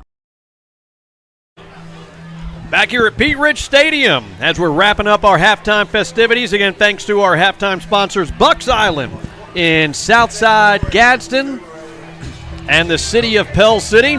As you see, Rush Probst leading his Pell City Panthers out onto the field. Malik Watts giving a pat on the back to coach as they make their way to the home side here. You think it was a coaching moment in there, or you think it was Rush Probst just absolutely peeling the paint off the walls in there? Yeah, it's hard to say. He didn't seem too happy when he met with Lance Bell going into the half, Adam, and really he answered one of the questions that you and I asked each other, which is, what's going on, because we saw what was very unsuccessful in terms of trying to run the football. He felt that he could really score 30-plus points on this team. He's going to have to pick it up a notch as we only have 14 at the half, and one of those touchdowns came through a special teams play. So he was not happy about the work being done up front with the offensive line primarily. Let's real quick look at the keys of the game that we looked at. Keys of the game brought to you by Michelle Green, a fantastic realtor. If you're looking for a home, rental, whatever, she'll hook you up. You're looking for a cat or a dog, Michelle can help you out with that as well. But look at the keys of the game first half and grade us. Give us a grade, A to F on that so far. Yeah, well, with score, I'll give you a C, and that's only because we got the kickoff return and we're almost halfway there with 14 points. Probably be a D or an F had we not got the big play from Caleb Gross, but I know we want more offensive touchdowns in the second half. Weather the storm, we've been pretty tough defensively. I'd give us an A-. We have not been dominated by Shades Valley in any way, and I'd give you a B on the explosive plays. We were pretty solid. There's only 7 points on the board. We did give up the one explosive play on the read option, the zone option from the quarterback. As we're getting ready to start the second half here, Pell City up 14-7, again thanks to Sell with Michelle. Coosa River Realty just branching out for her own real estate company. Good luck to Michelle, and thanks so much for her longtime sponsorship and partnership on 94.1 The River. Kicking from left to right, high sky kick taken by an up man at the 25. Across the 30. Oh, the ball is stripped. I hear no whistles. I see no beanbags. And the ball is stripped, and touchdown Shades Valley. A Panther player lays on the field at the 30. And a pretty tough hit right there. You see him trying to come to his feet. I think it was the return man, the up man. See if we can get a... I believe it's Jacob Tucker, number 10. See if we can get a replay of that, Tiffany, on the kickoff, if you will. It's number 10. Yeah, number 10, Allen confirms. That is Jacob Tucker. So it was kind of the sky kick almost. I mean, it goes fairly deep, about the 23-yard line. He's an up man. And he's just trying to make something happen, and he got his pocket picked. Yeah, there goes Tucker right there. You see him laying at the 30. He is up. That's a good thing. And he's being assisted by one of the trainers to the near sidelines. There is Dr. Rick Gittani, longtime team doctor for the Pell City Panthers, helping Tucker to the sideline as well. No, that's a starter. That's a defensive edge starter. So Jacob Tucker, very important to the defense, where he's much more at home than returning kickoffs, and that did not go the way that Pell City would have liked for it to go there, Adam. All right, let's keep it here. The extra point as we watch Coach Probst and Tucker coming to the sideline. Extra point is up and good on the strip on the Panther return, the strip by Shades Valley, their return for a touchdown, and then the PAT. And just like that, 11 seconds into the third quarter, we're tied up again. And again, the catastrophic play that Coach refers to. And on top of that, he always talks about how important the first 6 minutes of the third quarter is. I can tell you the first 11 minutes have gone pretty crappy. Yeah, and Adam, maybe you know the exact answer, but that is either the 6th or the 7th non-offensive touchdown that we've given up this season. Yeah. That's incredible. I mean, for all the wrong reason, that's an incredible stat.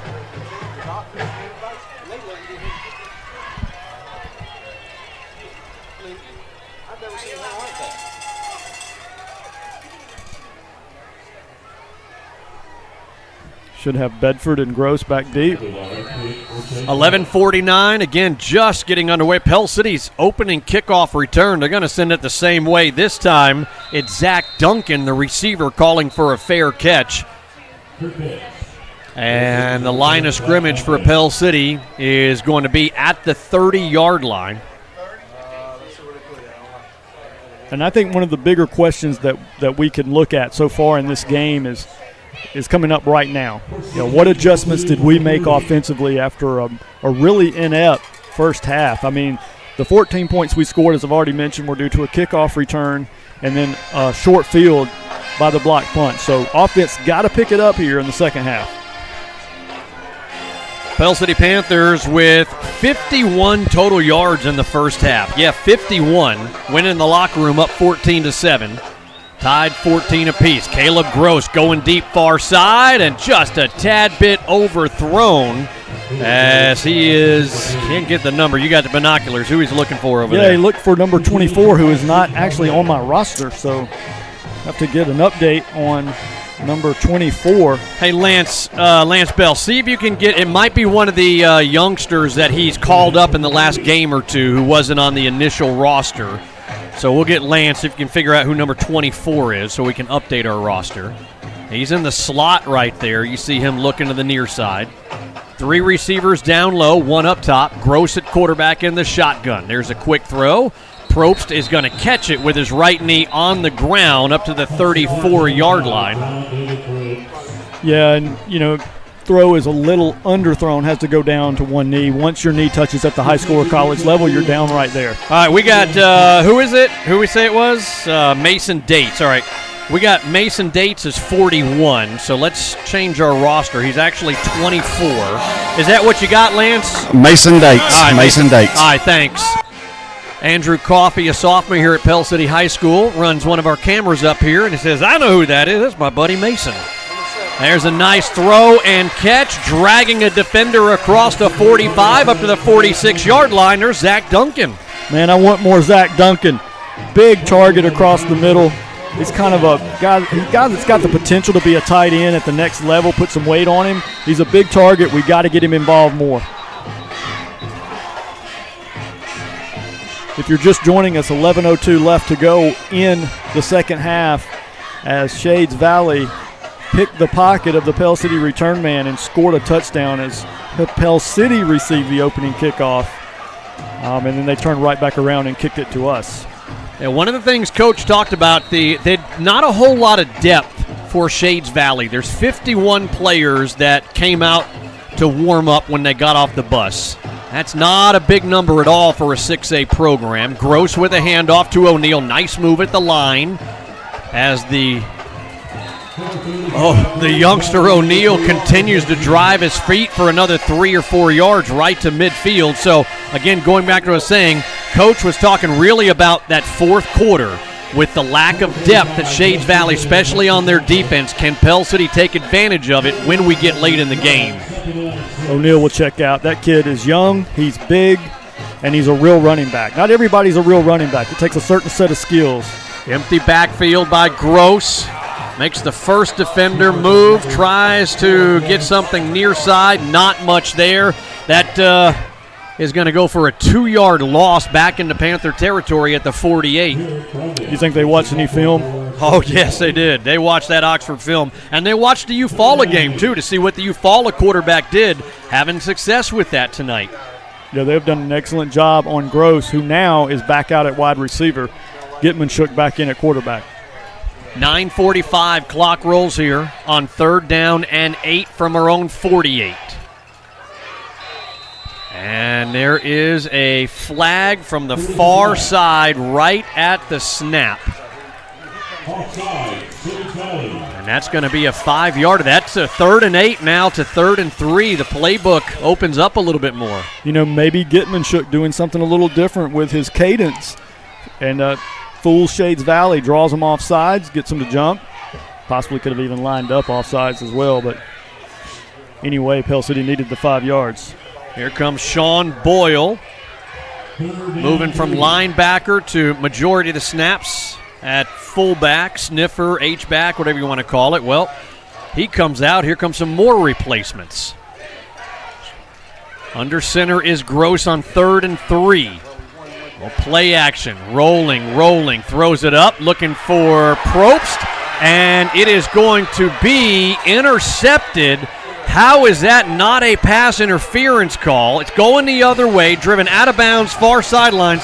Watch the DB all over Probst before the ball gets there. Probst right there at the 40. Yeah, and I think we may have a flag on the play somewhere, but it should be right here. Boom. That's a second and a half before. And you see the pick. Yeah, definitely. Definitely should have been a pass interference call. Watch this one again. I mean, it all over the back of Probst before. But he's floating it Watch there, this. first of all. What? I mean, man. Yeah. Yeah, but no excuse for the throw there. It's got to come with a little more mustard on it than that. Yeah. But I'm in complete agreement with you. That's pass interference all day.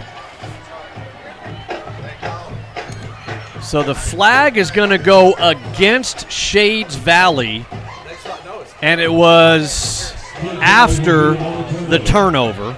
Yeah. So Shades Valley will get credit for the interception, and then after the play, this one is going to be marched back 15 yards back to their own 32-yard line. 9:03 left to go here in this 3rd quarter. We're tied at 14. And again, the first 6 minutes, as Coach calls, very important in the 3rd quarter. So far, not going so great in the first 3 minutes. Left side. Down low. Good tackle by Pell City's DJ Vergis. Yeah, you know, the overwhelming majority of the time, and the game plan's been pretty simple from Shades Valley. It's the zone read with the quarterback. They will hand it off at times. Most of the time he pulls it down. Pell City just has the run of the football, stay in position.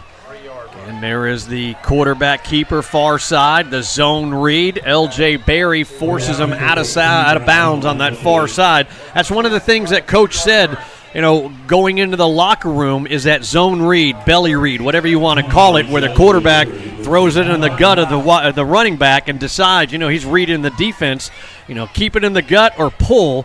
We saw the Panthers have a lot of difficulties with that against Eufaula, and Coach pointing out having the difficulties in the first half here against Shades Valley.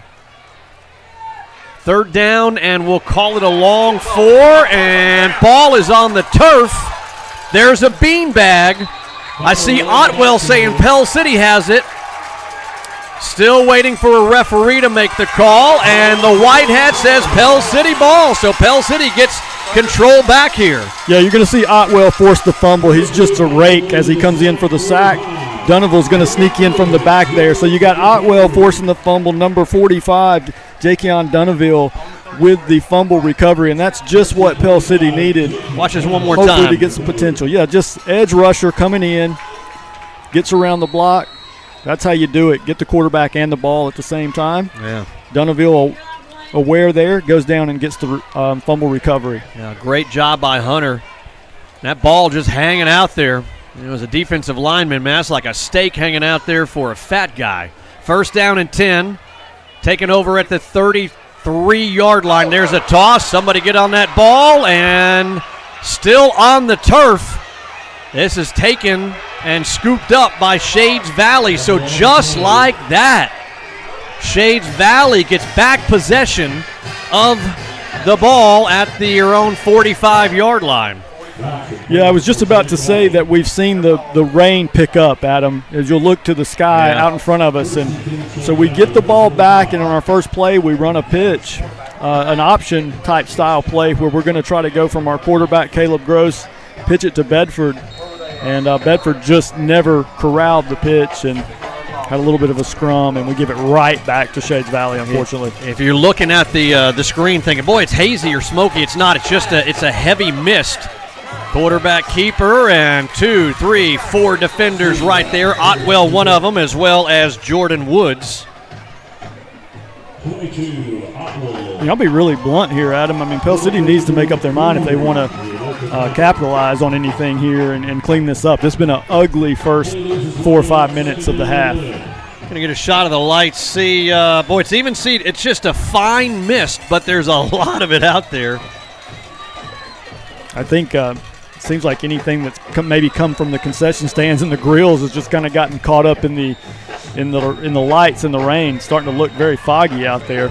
1 yard loss on that last run. 7:25 as the clock rolls, third quarter. Knotted at 14. Throw across the middle of the field and just dropped by the wide receiver, falling into the ground at the 40. Third down and 11 as the clock. Here's a late flag literally coming out right now, probably 5 seconds after the end of the play. Very interesting position where that official was when that flag was thrown. And unsportsmanlike. This one going against the Pell City Panthers. So on what would have been third down and 11 is going to give them that first down. Either somebody on the sideline or one of our players said something that the official did not care for, and this is and you're right, because coach is pulling the team in. There's a player with a cramp down across the way. That gives the ability for the Panthers to come over, and that's why coach was chewing on the 11 defenders that were coming to the near sideline. Yeah. I tend to think, though, that penalty was something that one of our players said. From where the referee was, his position on the field, he was way behind the play. He was a back judge. It should be, fourth? Would it have been fourth down or third down? It would have been third and 11. It would have been third and 11. One of our guys, as their players down with cramps, appeared to say something, and the official was just immediately dropped the flag. And just shooting ourselves in the foot all over the place. Speaking of flags, 11 penalties. Coach was telling us yesterday in our meeting, 11 penalties that he was calling the officiating committee, whoever it is he's calling, from the Oxford game. 9 of them were holds in themselves. Isn't that what he said yesterday? 9 of them were holds. And I think 7 of those 9 came from one referee, and you see coach letting that referee have it.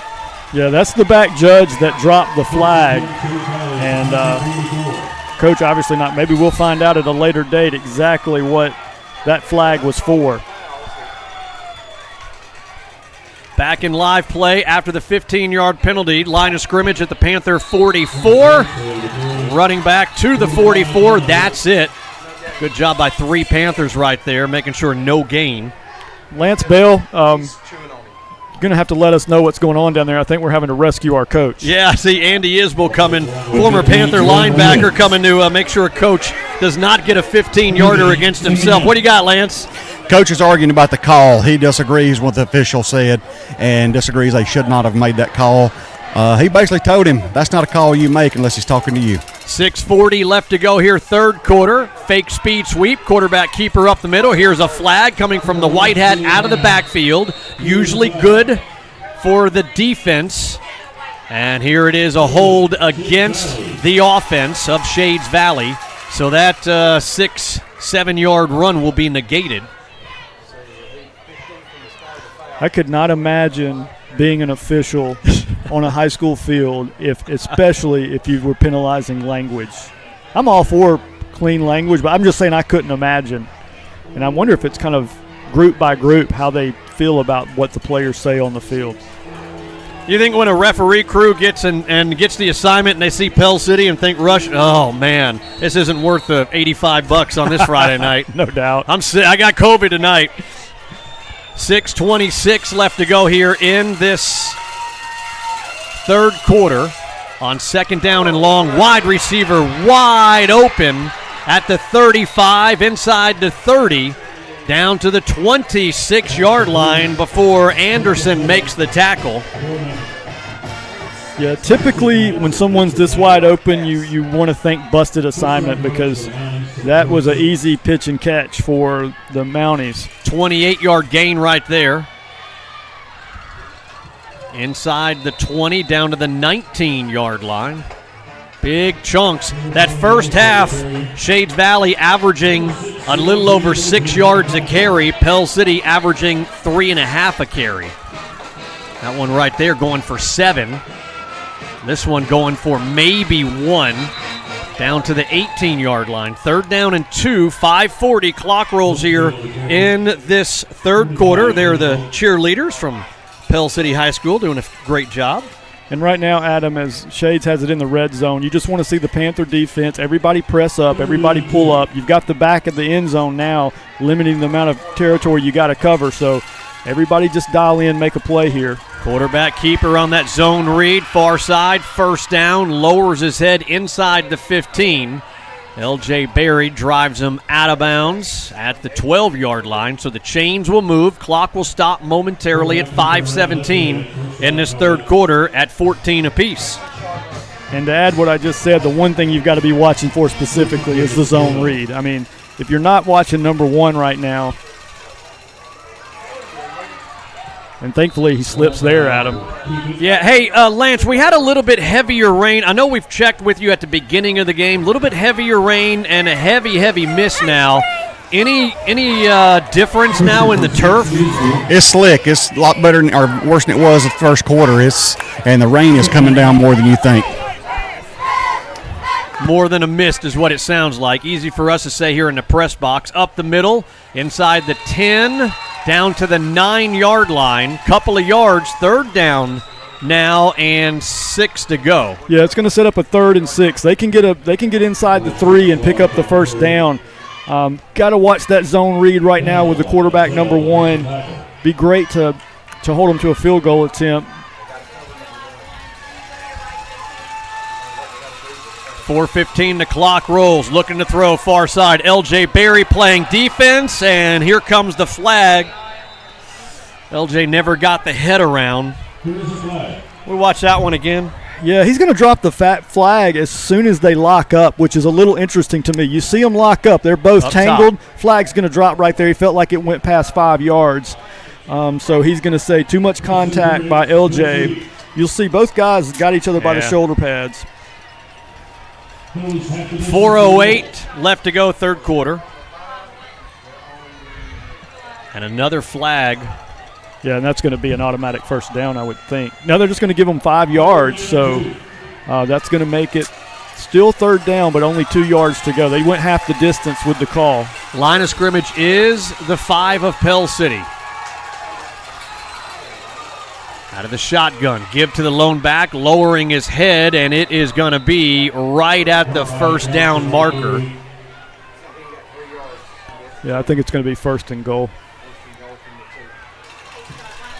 First down, Shades Valley. Yeah, we got it right here, first and goal. Great shot there. Great shot from the goal line. There's the give. Hot Wheels got him, the ball's on the ground. Yeah, it is. You're right. There's the beanbag again. Just talking about the heavy mist, maybe more of a rain down there, making for a slick field. And as they unwind all 22 players in there, it is going to be Shades Valley ball. Well, Otwell got in there and forced it. I don't think he even realized it was on the ground as it was around some Panthers' feet, Adam. and we really needed that break right there. Second down, goal to go. Ball is at the 2-yard line. Clock 3:23. We got a timeout by the official. You see him running up to the white hat, wants to discuss something.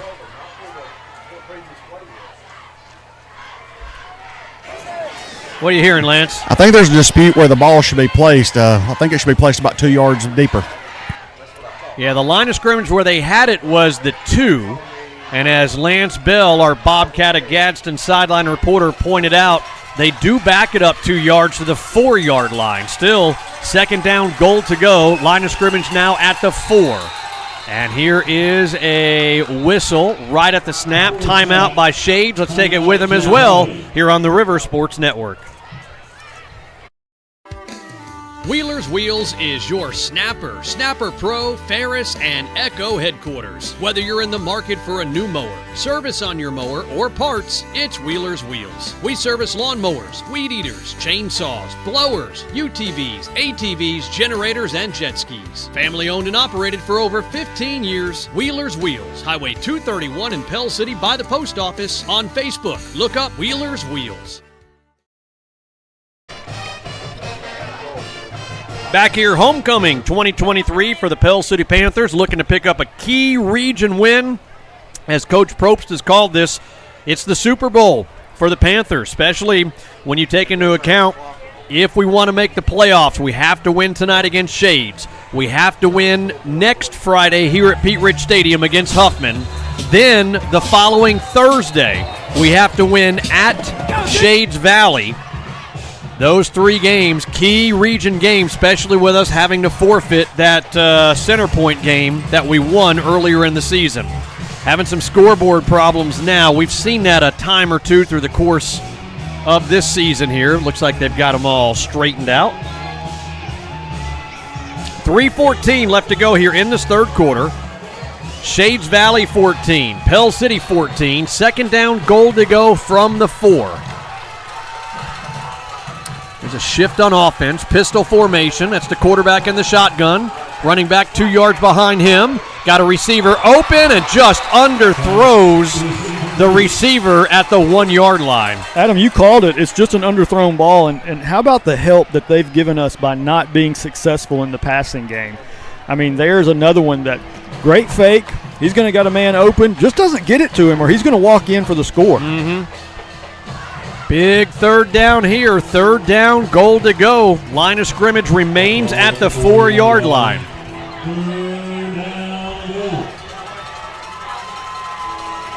Some substitutions from the far side on that Shades Valley side over there. Great crowd considering it has been drizzling and raining by the Panther faithful. In motion, 2 receivers each side. Quarterback looking like he wants to throw. Pump fake. Tosses up. It is going to be incomplete. J.J. Johnson on defense, flagged down at the line of scrimmage on the near side. Right now it would be fourth down, goal to go at the 4. And it looks like I see DJ Vergis saying, we're good, it's against them. Yeah, that's going to go against Shades Valley, Adam, and I'm waiting to see how the officials, I think we look to just go ahead and decline it there. And that's the best you could have asked for from this Panther defense. Fourth down, goal to go. Tied up at 14, 3:03 left to go, third quarter. And looks like they're going to attempt to take the lead on a 21-yard field goal. This is tough in terms of where this is on the hash. He may not be comfortable kicking from this area. And special teams. They've had a tough time with their special teams unit. Not pretty. It is low, but it is effective and good. So the 21-yard field goal by Shades Valley gives the Mounties a 17-14 lead with 2:59 left to go in the third quarter here on the River Sports Network. Heard about Jeff State's Fast Track program? Listen up. Employment in as little as 6 weeks. Yep. In-demand jobs? Definitely. Jobs in industries like IT, medical, industrial, manufacturing, and more. Get an in-demand career in as little as 6 weeks. Why wait? Get on the fast track at Jefferson State. Act now. Visit online or call 205-856-7710 today. Find your place at Jefferson State. Great food and great variety. It's City Market Grill and Buffet in Pell City. A great selection of meats, fish, vegetables, desserts, and the largest salad bar in the county. And of course, it's all you can eat. The City Market Grill and Buffet in the Walmart Shopping Center in Pell City. Check out their Facebook page for times and prices. City Market Grill and Buffet.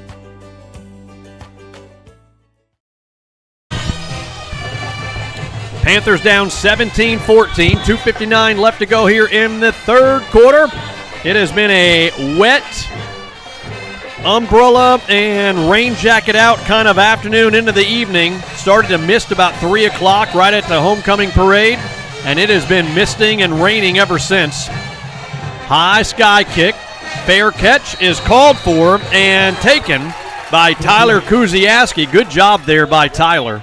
Great job. Young man understanding that even on a kick that short, all you got to do is call for fair catch. I mean, it is a very short floater, and he goes up, understands that he's got to catch it, number one. He can't let it hit the ground. If you call fair catch and it hits the ground, it doesn't matter. Yeah. How many times have we seen that in the last 5, 6, 7 years at Pell City? The football IQ just not there by the player not knowing that's a live ball. It's not like a punt. Yeah, it's so important why we congratulate Tyler there for that very reason. 2 receivers up top to the wide side, 1 down low. Caleb Gross on the keeper. He hurdles at the 45 up to the 46-yard line. There's another thing. We see it on that 1-yard run, Lance. What did Coach say going into the locker room? Our offensive line is not blocking in the box. Hence the 1-yard gain right there. Yeah, there hasn't been much room for number 4 to run into. We know what he can do when he gets a little space, and unfortunately, those holes have just not opened up much at all tonight. Getman Shook back in at quarterback in the shotgun. Clock rolls at 2:20. Sends Gross in motion to the near side. Twins up top, Twins down low. He's looking, near side, hits Gross out of bounds in Shades Valley territory. Down to the 48. Going to be third down, and we'll call it a long 2, maybe 3. Yeah, and that's Coach Probst just saying, I got one here that I'm going to dial up because I feel really comfortable. We've had a lot of success, and it's that Z package with Caleb going in motion out of the Panther backfield. And, Adam, I think you may have noticed, Getman Shook locked in on him for the second the ball was snapped. You knew it was going to number 4. Shades Valley still couldn't stop it. Number 4 in the backfield with Getman Shook, 1 yard behind him. Now again, same thing, motioning down to the near side. On third and a long 2, same exact play. This one is enough for a THM Electrical first down. Yeah, something we haven't earned a lot of the organic way, meaning from the line of scrimmage. It's the same look. He's in motion out of the Z package. He goes in and sets up on the inside, just kind of in the slot position. This time he'll go out wide at the top of the screen. Dejan O'Neill now in the backfield, split to the right of Getman Shook. To the near side is Zach Duncan. Up top is Gross. There's a give to O'Neill. Good hole inside the 40. Down to the 36-yard line. That is a 7-yard run by Dejan. Yeah, and that time you got the big bullies winning the line of scrimmage. Go over here and look. 23 throws a nice block. You got the sniffer back 43 boiled downfield, but really that's 1 behind Mike Snow, number 77 there. Yeah, we'll take 7 yards on first down all night long. Again, Getman Shook. The give to O'Neill. Inside to 35, still churning the legs. Enough for another THM Electrical first down as the clock stops as a change move at 1:38 here in the third. Yes, I think Coach has gotten through to some guys along that front. We're trying to line up and outman them now. That time it was Lance Sanderson with a key block. Sean Boyle again, the sniffer back 43, just an H-back tight end look. You see him there right behind the tackle right now. Got a timeout on the field by Shades. Let's take it with him as well. Stick around here on the River Sports Network. Having a teen driver can be worrisome enough. You shouldn't have to worry with how you'll afford the added expense. At Alpha, not only do we offer discounts for teen drivers, but you will have peace of mind knowing your family has protection. Call me, Alpha Agent Brooke Tollison, at 205-884-3470 to learn more about our discounts for youthful drivers.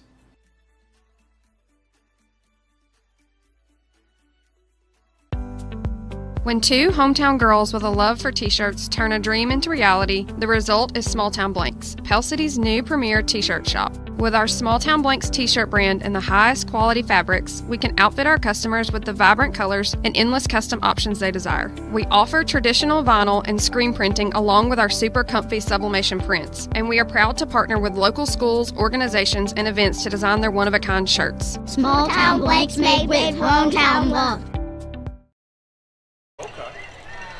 Back here at Pete Rich Stadium, Adam Stocks along with Lance Bowman. Lance Bell, the Senator, roving the sidelines for us. A cast of characters.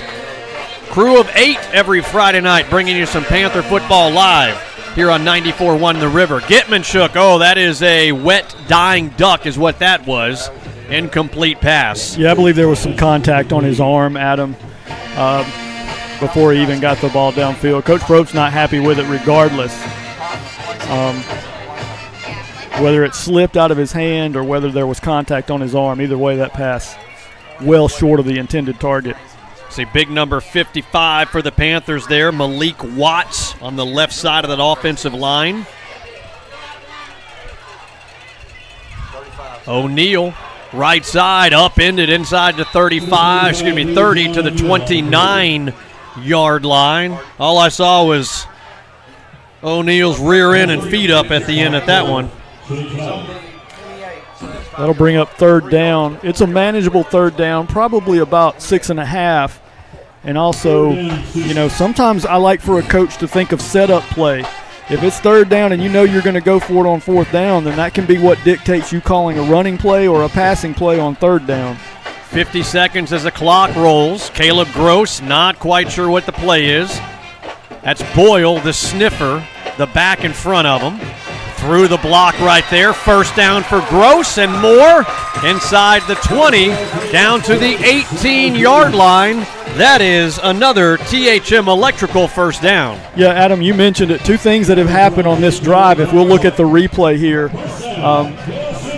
I'm sorry, I didn't know if y'all were going to look at a replay or not. But what's happened is Jarrett Doran, number 23, and number 43, Sean Bull, have been lining up along that offensive line and giving us an unbalanced look with extra blockers, and we took advantage of it on that last run. 20 seconds left to go. Clock rolls. There's O'Neal looking for his second touchdown of the night. Stiff arm at the 1.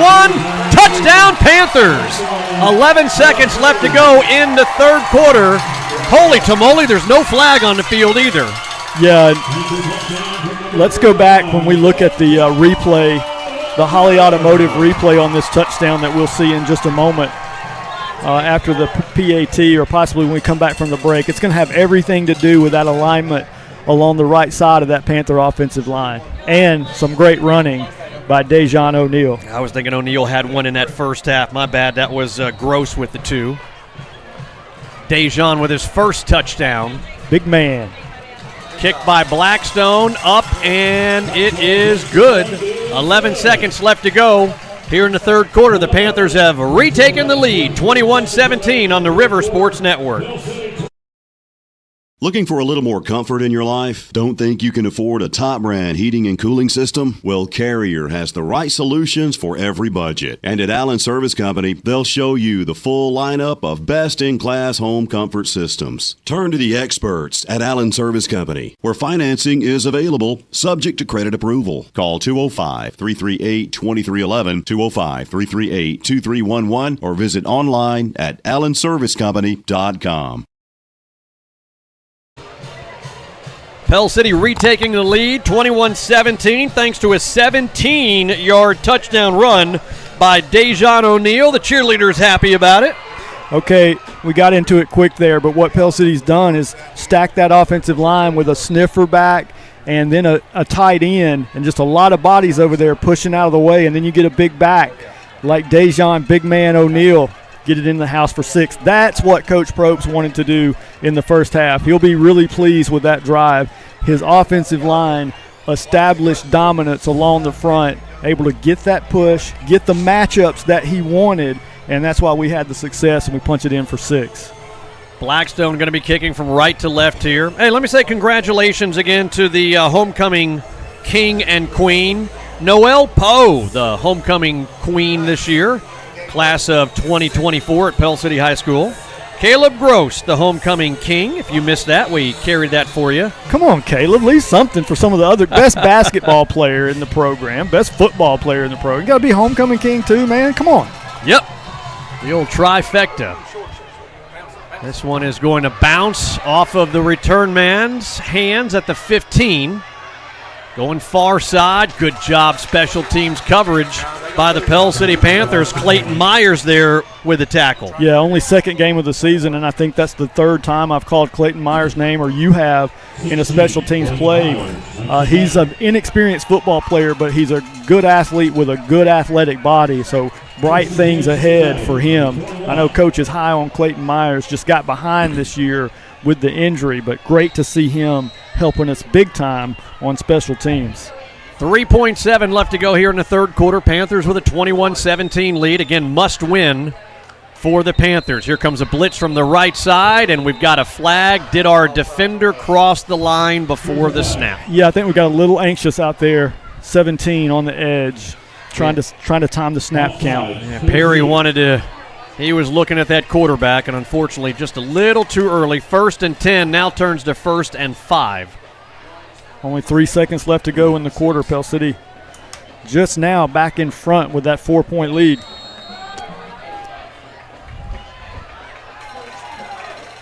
Empty backfield.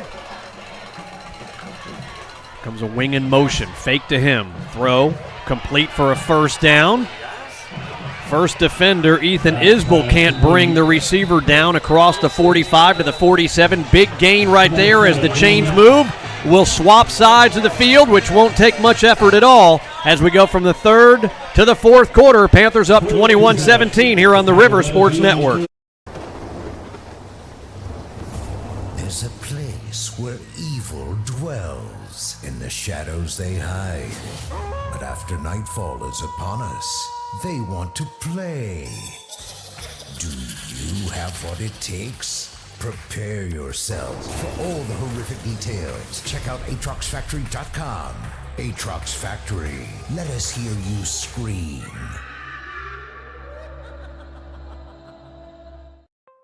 Hello everyone, Dale Benton of Benton Nissan. We are proud to support the people we live with, work with, play with, and pray with. We truly care about selling quality vehicles and providing our customers with exceptional service. Come shop our huge new inventory of Nissan cars, trucks, and SUVs, as well as our certified pre-owned inventory. Benton Nissan, serving 3 locations, Bessemer, Hoover, and Oxford. Your friend in the car business.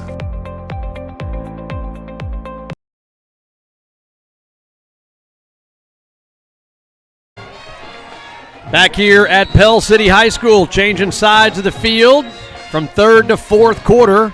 Oh, good job by Pell City. This time there is Perry. He gets in there in time for a 2-yard loss. Got the trifecta there as he bumps into Perry, and then also number 22, Hunter Otwell, and number 34, Trey Kuzieski. And if you don't like the way I say it, help me pronounce it. Second down and 11 after that 1-yard loss by Perry. Help from Kuzieski. Some play action, swinging it out. Complete. Not tackling well at all right now. A couple of Panthers missing. Helmet flying off there by a lineman for Shades Valley. That's going to be enough for a first down. Can we go to the we were in break, but let me show you what was going on between the third and fourth quarter. You see the Panthers coming together at the middle of the field. This is between the third and fourth quarter, holding up 4 for the fourth quarter is ours. Want to make sure we're able to show our fans that. We go back to live play here. 11:08 left to go in the ball game. Panthers up 21-17. Right side, again, couple of Panthers missing on the tackle. That's going to be a 8-yard gain for Shades Valley. Second down and short. Love our guys. Always want to encourage the Panthers, but I think we looked like we thought we were playing two-hand touch there for just a second on that play. I mean, we're right there. We know that quarterback's athletic. This is all about stopping the zone read. You got to give your best effort and tee off on the quarterback right there. 10:40, the clock rolls, left to go. One back split to the right in the shotgun. Belly read, ball's on the turf. Quarterback is going to be able to pounce back on it after a 3-yard loss. Let's watch this one again. This is what I'm talking about. Get them both if you don't know which one. Big man, Jordan Reed, and the other Jordan Perry in on the play. Somebody stuck their arms out and tried to grab both of them at once. We gotta take advantage of that play. 3rd down, and we'll call it 5 from the Panther 38. Right at 10 minutes left to go in the ball game. Showing 6, here comes 6. Quick throw, complete, inside the 30 to the 23-yard line. Now they're going to say 24-yard line. Yeah, and, one of the few times tonight that the receiver for Shades Valley helped their quarterback out. He throws a pass, and the receiver is actually losing his feet, goes to the ground, still makes the catch. Good throw and catch for the Mounties. On 1st and 10 with 9:40 left to go. There's a stiff arm at the line of scrimmage, still on his feet, tiptoeing on that far boundary. He goes out of bounds at the 20-yard line. That one good for 4. No, they say 19-yard line, so a 5-yard gain. Yeah, and a play like that last play, if someone like Dalton Fink comes up from his linebacker position and he sticks the back, then you got to have somebody that's zoning the quarterback, reading the quarterback. Fink does a nice job on the running back, but he doesn't have the ball. 2nd down and 5 for Shades Valley, the Panther 19-yard line. There's the read. Hunter in pursuit from behind, can't get him. Gonna be right at the 1st down marker. Trey Kuziaskian in there on the tackle at 9:20 as the clock rolls. You also want to look at anything they're doing in terms of system that gives you an edge, and everything going to the short side of the field right now. Got an official timeout. They're going to measure over there on the far side. You remember when we were, again, if you're not familiar with how our broadcast goes, and Lance and I, we sit down on Thursday mornings with Coach Probst in his office for, sometimes an hour and a half, sometimes 2 hours. And we talk about everything from A to Z, literally. He'll get up on the dry erase board. He'll draw up plays, tells us things to look for, tells us all kinds of stuff as to the measurement. One of the things that he said, guys, we're going to be in a dogfight tomorrow night. And that's exactly what we got. 9:15 left to go. Panthers up 21-17. And you see the measurement right there, and that's going to be just by the nose they got it. Wow, it looked like it could have even been a link short, but those conversations are great, and you get an appreciation for just what a great football mind he has, all the experience, all the championships, and especially on the offensive side. He's one of the best there is at it. A lot of fun. 9:10 as the clock rolls here. 1st down, the chains move. There is the throw. Timing pattern up, far side. One-handed. It is caught. Oh, look, you gotta give accolades when they're due. That was a nice catch. And Shades Valley back on top with 9:03 on the 14-yard pass. Yeah, OBJ, Odell Beckham, would be proud of this one. Young man locked up with a Panther defensive back. He's over there man-on-man coverage with JJ. And just makes a great one-handed grab. Good coverage, JJ. Not only the good grab, but a good job. If you watch that right toe, he made sure it drug. He had 2 in, but he wanted to make sure he got that right one in, dragging it. Awaiting the PAT. The kick is up, and it is good. 9:03 left to go in the ball game. Shades Valley retakes the lead, 24-21 on the River Sports Network. This is Sheriff Billy J. Murray. I hope that you have a safe and successful school year. You will see the St. Clair County Sheriff's Office school resource officers throughout the schools protecting the safety of students, faculty, and visitors. You will also see us in the stands cheering you on. As always, law enforcement will be here supporting you. St. Clair County Sheriff's Office proudly supporting athletics and academics. It's game day, and from all of us at Bucks Island, from the Loft Tackle Store, from the team in service, from the team in parts, from the sales team. From the Bucks Island family, good luck and go get 'em, boys. Treating our customers the way we want to be treated since 1948. BucksIsland.com or call 1-800-I'm-READY. Let our team help you win on the water. Coach said it was going to be a dogfight, and it is a dogfight, 24-21. Shades Valley retakes the lead on a really nice catch in the back right end zone, 14-yard touchdown, and the PAT gives Shades Valley the 24-21 lead. High sky kick, calling for a fair catch, far side, does so. Let's take a look at that catch again. That was a really nice catch. Great defense. Now there's the sky kick. All right then. Well, this is a nice catch too over there by John David Probst. There it comes. Watch not only the catch, Lance, but the footwork. Yeah, when they're locked up, that's called being in phase. JJ stays in phase. He's playing really good defense there. Just the throw is put where only his guy can catch it, and then his guy makes the one-handed catch. So nothing to be ashamed. Every DB gets burnt. There's not a DB that doesn't get beat in all of football at every level. And sometimes you do your job really well, and you still end up giving up the touchdown. JJ played a good defense there. Just a better offensive play. 9:03 left to go in this ball game. There is a fake toss to the right. Caleb, instead of cutting outside, cut inside right to the defender, and that's going to be a 2-3 yard gain. Let's watch this one again. What would have happened if he had cut outside? Yeah, sometimes. Yeah, just may have gone into the tackler there, and the thing to watch here now, Adam, is that was set up pretty well from a blocking standpoint. Is to see if Pell City can still maintain that dominance that they did from the last drive. And this is what we talked about, the lack of depth. This is the part of the game we talked about in the pregame and keys of the game. This is the part where the lack of depth by Shades Valley, especially on defense, where we expected to take advantage. Gross with a hard run, flag down. Let's see what it is. Enough for a first down depending on the flag. Yeah, best we can hope for is if they are lined up off sides, but I believe this is I don't know. I'll wait on the white hat. I think we got two flags, one on the far side, near side. It's going to be a false start, so a referee on each side of the field caught it. Yeah. So that will be 5 yards. That negates the first down run. A lot of self-inflicted wounds here tonight. 8:12 left to go here in this ball game. Panthers down 24-21. Out comes Boyle, the sniffer back. In comes Pell City's, who did we say that was? Mason Dates, wearing number 24. Trips down low. One receiver up top by himself is Landon Strong. Gross empty backfield.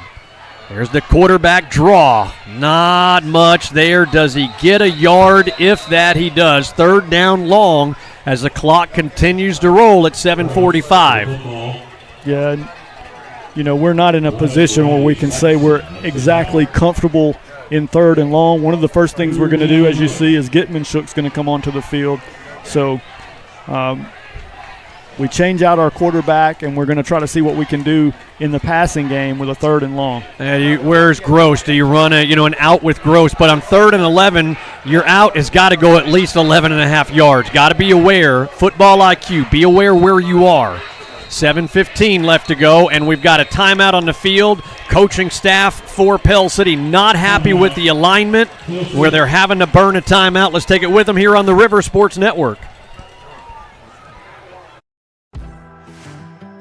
Your exclusive Bobcat dealer for East Central Alabama is Bobcat of Gadsden, and they're a full-line Bobcat dealer for construction and agriculture. They specialize in parts, service, sales, and rentals. And right now they have great financing rates. Bobcat of Gadsden, same-day delivery on rentals, factory-trained service technicians, and they're ready to serve you. Call 256-563-4001.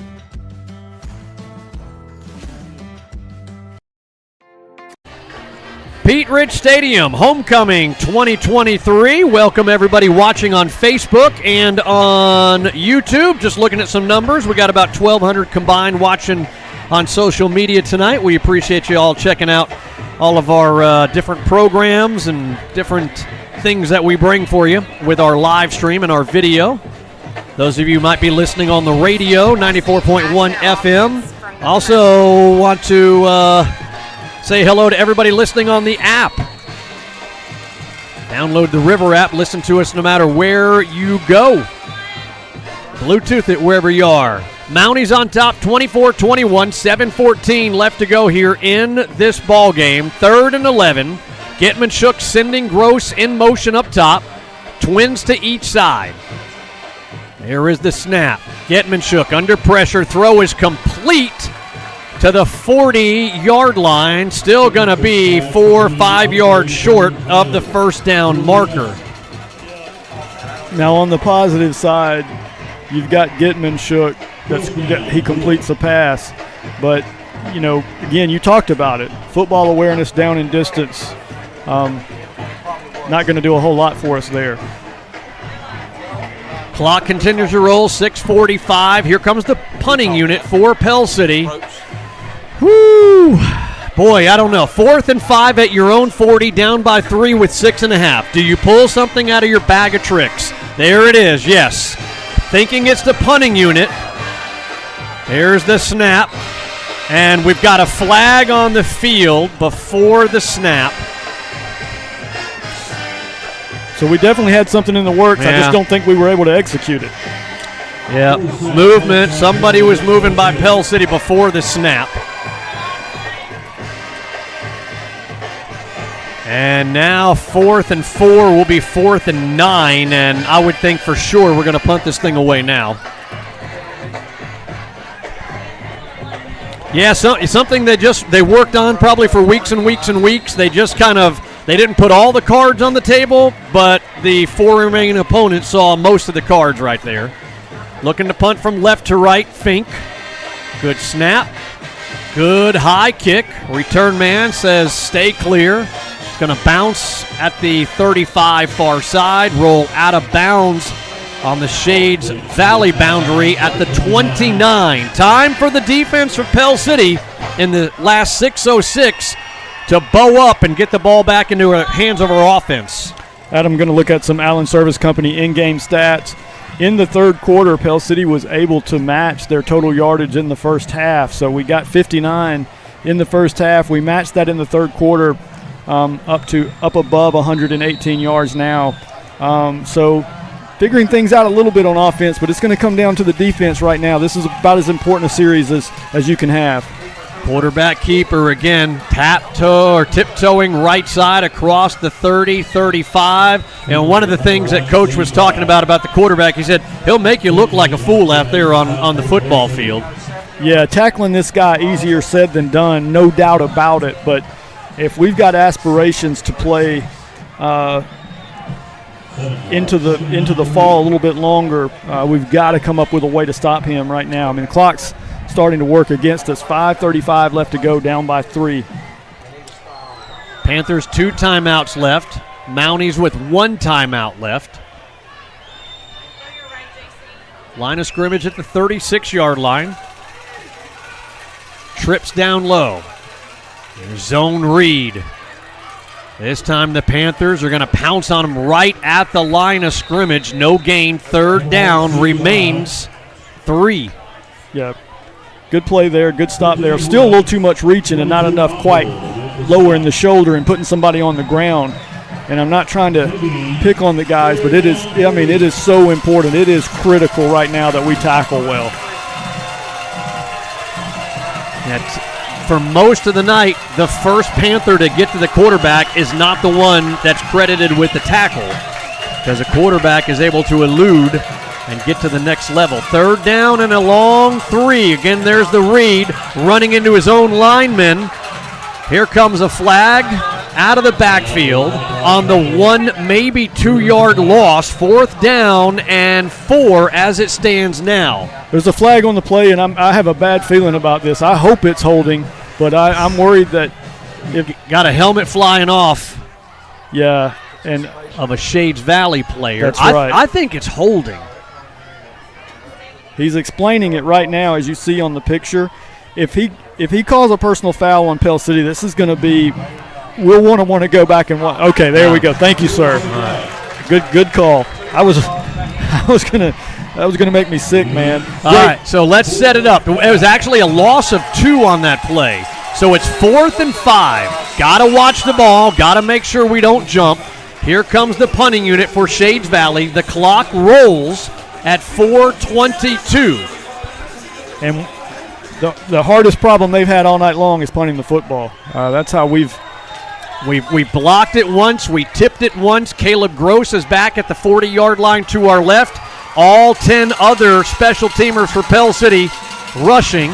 This one not pretty. Don't know if we got a hand on it, but it's going to take a nice wedge backwards. It hits at the 49 of Shades Valley, comes backwards another 5 yards.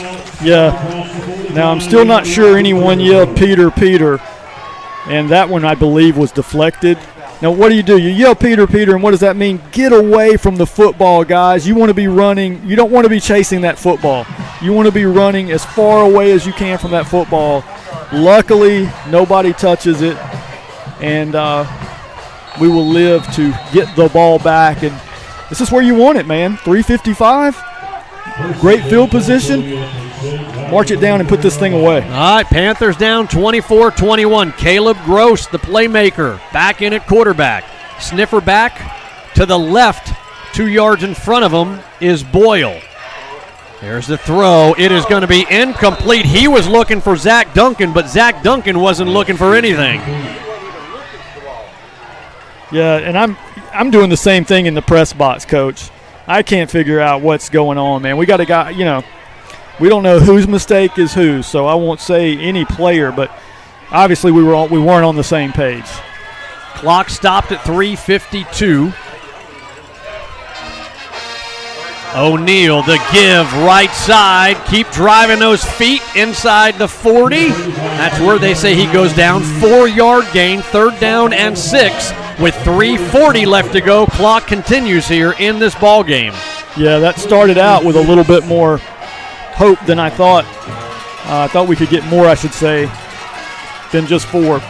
Obviously 4-down territory here. Let's see what we dial up on 3rd down. Caleb Gross. There's the handoff to O'Neal. Again, looking for something right side. Not much there. A yard is it down to the 39. Here comes 4th down and 5 with 3:10 left to go as it continues to click down on the scoreboard. Yeah, and I'm going to see where they put the football down at. They are going to say 39. I thought he spun out, but could be the ball game right here. Yeah, it could be. 2:50 left to go. It continues to roll. Play clock is at 15. Here comes some substitutions. Here comes 82, Tyler Kuziaski. 10 on the play clock. A little bit of confusion still. Play clock down to 5. There's the snap. Getmanshook's pass is up, even if it is complete. They say it is complete to Gross. Wow, right at the 1st down marker. Did we get it? Nothing official yet. Let me get out of the way. They're moving the chains. That's a THN electrical 1st down. And I'm glad there's no review. Woof. So the 1st down stops the clock momentarily at 2:34, or did he get out of bounds to stop it as well? Yes, he did. So 2:34 left to go here in the ball game. I formation. O'Neal following the block of Boyle. Left side. A yard maybe. Now 2:25 on the clock. Yeah, it's a power run, and we are getting the push. Dejan O'Neal runs right up the back of number 72, William Molon, and they just couldn't get out of each other's way enough to cut up and find running room, so minimal gain on the play. Under center is Gross. I formation. The fullback is Boyle. Tailback is O'Neal. Hurdles over one defender, but only down to the 33-yard line. Another 1-yard gain as 1:55 shows on the clock left to go here in this ball game. 3rd down, and we'll call it 9. Yeah, it's 3rd and long, and you've also got a couple of things to consider. Yes, you can make this 4-down territory. You've also got a pretty good field goal kicker, and we're right on his boundary as well. So we need any way you slice it, we need to pick up some more yardage. Getman shook at quarterback. Here comes a 5-man rush. Throws it, and this is going to be incomplete. I think the cheerleading squad had a better chance of getting that one. That one just got away from them. 4th down, 34, 44, let's see, 33. It would be a 50-yarder right where we are right now. Coach told us yesterday that on Wednesday a 51-yarder was hit by Blackstone to end practice, but that was practice and not a wet field. Yeah, I think we got to try to go for it here. Just not quite in his range. Getman shook at quarterback on 4th and 9. Here comes a blitz. Throwing it up to Gross near side, and this one's going to land about 5 yards out of bounds. And that is going to be incomplete. And 1:24 shows on the clock. Whew, 2 timeouts left for the Pell City Panthers. Yeah, and Caleb's open. I mean, Caleb's got his man beat, and he's going to take it in there. We just couldn't get it to him. All right, game's not over yet. We got a little bit of life. Got a CBC and a Kim 7 ready to go, though, for us. 1:24 left to go here in this ball game. Panthers down 24-21, 2 timeouts. We've got to get some stops here. This doesn't help. The little pile just moving forward. The clock still running up to the 41-yard line, an 8-yard gain, and a timeout is called by Pell City. I do believe. Did we call one? 1:17 on the clock, and yeah, we did. Let's take it with them, Tiffany, real quick. We'll be right back on the River Sports Network. Let Griffin Laser Engraving help you with all of your custom laser engraving needs, powder coating, and UV color printing. And Griffin Laser Engraving is your local authorized Yeti dealer, where you can find everything Yeti. Stop by our showroom on Highway 78 in Lincoln and see our great selection of Yeti products, Abaco sunglasses, custom trophies, awards, gift ideas, and more. Griffin Laser Engraving. We make it the way you want it. Back here at Pete Rich Stadium, Adam Stocks along with Lance Bowman, Lance Bell roving the sidelines, Andrew Coffey, sophomore here at Pell City High School, manning the camera. We got, who else we got in this? We got Alan Rowan, David Birmingham doing our stats for us, Abby Jones on special assignment from Bally Sports, by the way. J.C. McLean here running a camera for us, Scott Elliott on the sidelines. 2nd down and 2. Got to get a stop here. Pell City with 1 timeout left, 1:19 left to go here in this ball game on the quarterback keeper. He will be stopped short, 1 yard short, 3rd down and 1. And Pell City takes its final timeout. We will as well on the River Sports Network.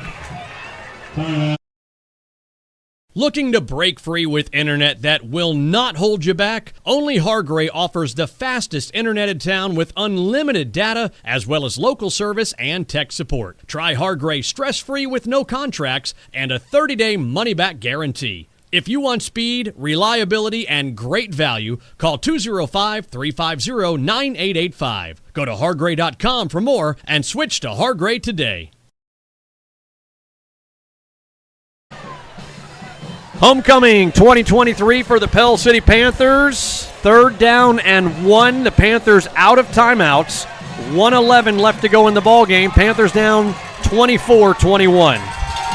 Yeah, you've got a lot of things working against the Panthers. The down and distance really may want to just have someone shoot a gap here and try to come away with something. Quarterback read, and the spot of the ball is going to be a yard beyond the 1st down marker, and the chains will move. The clock will stop momentarily at 1:05. It'll go back in motion, and unless they do a University of Miami from last weekend, take a couple of knees, and this thing will be over. Yeah, we literally need Mario Cristobal to make a call and have them do anything other than the victory formation here. Clock winds at 45 seconds. Now we'll be talking with Coach Rush Probst once all the players shake hands. There's one more knee out. No, won't even need that. That'll be the ball game. So 24-21 is going to be the final score. And with that, unfortunately, more than likely, depending on the appeal process of that Center Point game, but I don't expect it to be reversed, that will probably end any hopes Pell City has of making the playoffs. And unfortunately,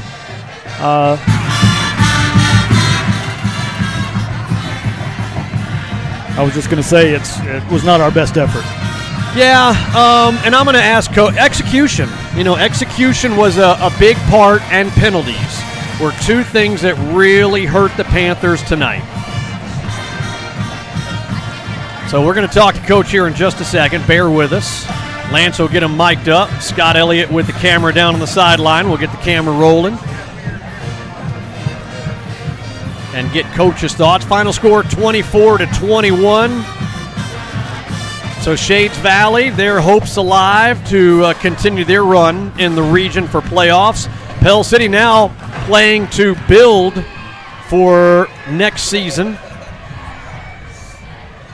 Next week, back home against Huffman, on the road the following Thursday against Pinson Valley, then Springville, the final game on the road. Coach, you got us all right? Yeah, I got you. Man, I tell you, I get execution. Had a hard time executing, especially on offense tonight. We didn't take advantage of certain situations. No, it was just terrible, terrible, terrible. I mean, last two plays of the game, our quarterback just throws the ball out of bounds, just for no reason. Just throws it out of bounds. You got your best athlete, and you got to give him a chance to make a play. He's got him beat both times, and he just throws it out of bounds for no apparent reason. I mean, there's no pressure there. You got a step throw, and it's there. But he. In the series before that, I mean, there were 4 or 5 things there that, we're trying to get Caleb the ball on a curl bang over on the backside. He throws it short of the sticks. We got a fake punt called, and DJ jumps offside. It's just a comedy of errors. I mean, it is a comedy of errors. Maybe the worst I've ever seen. I don't know that I've ever seen a football team self-inflict on themselves worse than this football team. I've never, is it a lack of years of whatever? Is it just, I don't know. I don't know what it is. I mean, I've gone to the drawing board, and I'm tired of playing close games, but this football team don't deserve to be in the playoffs. So, it just don't. We've not done anything to award ourselves to be in the playoffs. We're playing hard at times, but then we just blatant mistakes, man. It's just unbelievable. I would have never thought in a million years, Adam, that we could not run the football against them. This is the worst defensive front we've played all year long. We can't run the ball. Yeah, Coach, I'm looking at our stats. 26 rushes, 86 yards. I mean, you're right. I mean, what was it? What could we not get rolling on the ground tonight? Up front, our right guard, our left guard, left tackle killed us all night long. I'm not going to call their names out, but our left guard and left tackle might as well not play tonight. We should have played 2 other kids. We'd be better off to play freshmen there that we can develop and build, because those 2 kids did not give us anything of winning football tonight. We've been having trouble with our center, but he played pretty decent tonight, and I thought Snow played pretty good on the right side. Mullen at times played okay, but our left guard, left tackle killed us all night. We got no quarterback play, and when you run it 26 times and you get 86 yards, I mean, it's against a team that's nowhere near the caliber team of the 6 we've already played. So, I don't know. Coach Lance Bowman here. I know it had that feel, exactly what you're describing, and you asked when did it start. To me, it felt like it started the first 2 minutes of the game. We just not taking advantage of situations, and then it followed us all the way through to the end of the game. My question to you, though, Coach, when you had such an important game in terms of potentially having the ability to make the playoffs, and then that is taken away, how do you speak to your team now going forward with these last 3 games of the year? We'll wait on the appeal on Monday, Tuesday, and see, what it comes down to. I mean, we're not completely out of it. I mean, obviously we beat Huffman and beat Pinson Valley, we win the appeal, then we're back in it, as a 4 seed. But right now we don't deserve to be in the playoffs, Adam. I mean, we've got a complete do-over here. I mean, it's and it's going to start. It's going to start in the off season. 2 to 3 weeks after the season, we got to get back and develop toughness and football IQ, and it's got to be a total commitment to football from 3 weeks after the season until we get back to spring practice. And it's going to take a lot, because we got kids that don't need to be playing right now that we're having to play with, and it's not. It's just bad, and then we're coaching them up, and maybe we're not doing the job right. I don't know. It's not just them. It's got to be coaching too. I mean, it boils down to everything. When you do this, you analyze everything you do, from myself to the assistant coaches to what we're doing in the weight room to what we're doing. Period. For some reason, we come out the second half for the last 3 weeks and just play terrible. There's no excuse for fumbling the kickoff. None. I mean, he wasn't even hit. The guy just took it away from him. And there was not a violent hit. He just reached in there and grabbed it. And it cost us a touchdown. I mean, you can't do that. So we turned it over 3 times in the first 6 minutes of the second half. 3 times. Yeah. Hard to win a ball game when you do that. Yeah, if you turn it over like that, you're not going to win. And we got no quarterback play. So anyway, we've got to figure out something on that. We got a team next week we should win, but we're going to experiment with some things next week and look to do some different things with different people and see where that gets us, because right now we're not getting it done with who we got to get it done with. All right, Coach, as always, we enjoy it. Appreciate your time. Thanks, Coach Rush Probst. Not a happy camper, obviously. He just and we execution. The plays were there, the opportunities were there, but we just couldn't get the execution on the field and make it to first downs or into the end zone. I'll tell you what. Let's take a timeout. We got a quick timeout. When we come back, we'll look at our in-game stats. We'll take a look at the rest of the season as well, and break a little bit more of this game down. Stick around. The final score, the Mounties of Shades Valley 24, our Pell City Panthers 21, here on the River Sports Network. Hey, this is Shane Ray with Stockton Mortgage. It's that time of year again where Friday nights are lit up under those stadium lights. We're thrilled to back our local high school football team. Their determination, teamwork, and community spirit reminds us what we're all about.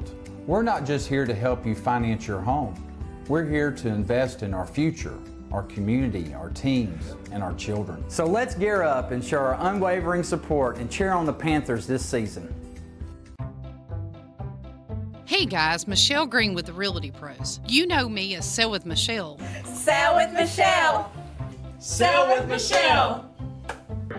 Sell with Michelle. If you're thinking about buying and selling, think of me, Sell with Michelle, and look me up on Facebook. Don't forget, Sell with Michelle. Sell with Michelle. Oh, crap.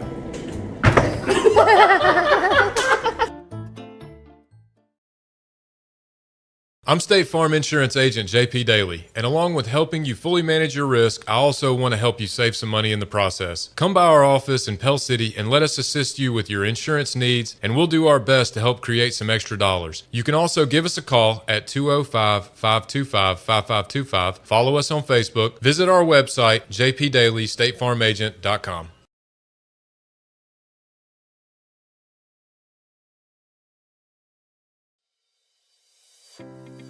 Hello everyone, this is Brent Bunton from Holly Automotive in Pell City, Alabama. We are a family-owned and operated local independent dealership. We have local credit union financing available, and we also offer extended warranties. And we also have Carfax report on every vehicle. If you're in the market to buy, sell, or trade, please come see me, Brent Bunton, at Holly Automotive on the corner of Florida Road and Old Coast City Road. Be sure to like and follow our Holly Automotive page on Facebook. THM Electrical and Maintenance Services is the call you need to make for all of your electrical needs, residential or commercial. And with over 22 years of experience, there's no job we can't handle, because we take great pride in providing home and business owners with high-quality electrical services. We show up when we promise. We're also an authorized Generac generator dealer. Click on thmelectrical.com or on Facebook, THM Electrical. The Ark Family Restaurant has been a fixture in St. Clair County for the past 93 years. Starting out on a barge in 1930, the Ark has been in its current location since 1955, bringing you the best U.S. farm-raised catfish anywhere, plus delicious shrimp, steaks, and a whole lot more. Stop by the world-famous Ark Family Restaurant on Highway 78 in Riverside and experience the tradition for yourself. The Ark Family Restaurant, where generations and traditions meet. I'm Brian Collins with Two Wheel Heaven Power Sports in Pell City. From sales to service to parts, our goal at Two Wheel Heaven Power Sports is to meet all your ATV, side-by-side, and motorcycle needs. And we finance. We have experienced staff and certified technicians on hand in our service department. And we also have a wide variety of accessories, riding gear. Will keep you looking good. Two Wheel Heaven Power Sports on Comer Avenue, or call 205-473-0143. If you're looking for the hottest fashion trends, then shop Celeste Heavenly Boutique in Pell City, where you will find the latest styles for women, juniors, infants, and toddlers. And Celeste has great gift ideas for every occasion: jewelry and accessories, candles, household items, pet products, and more. New arrivals daily with shipping and free gift wrap available. Celeste Heavenly Boutique, a boutique for all generations.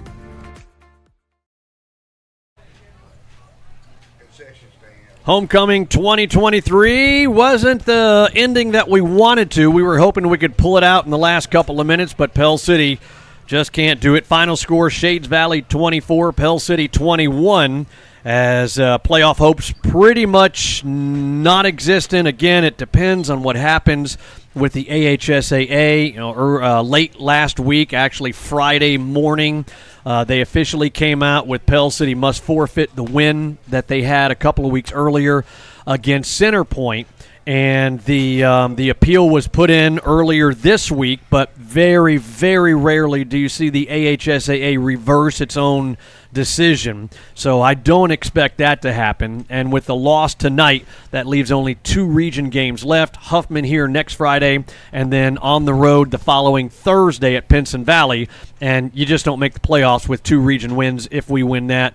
There's other scenarios that could unfold, but barring that, tonight's final score 24-21, Lance, is pretty much the end of any hopes of playoffs.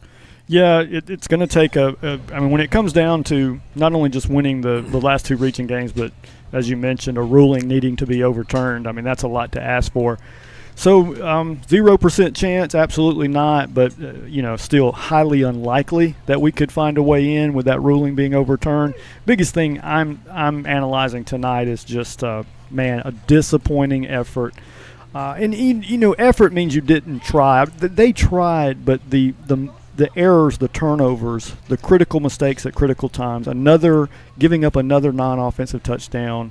You look at the scoreboard, you lose by 3 points, and that's easy math, when you give up a touchdown trying to return a kickoff. So, but it was so many more things than that, Adam. We weren't successful with what we wanted to do offensively. Coach not pleased with his offensive line play.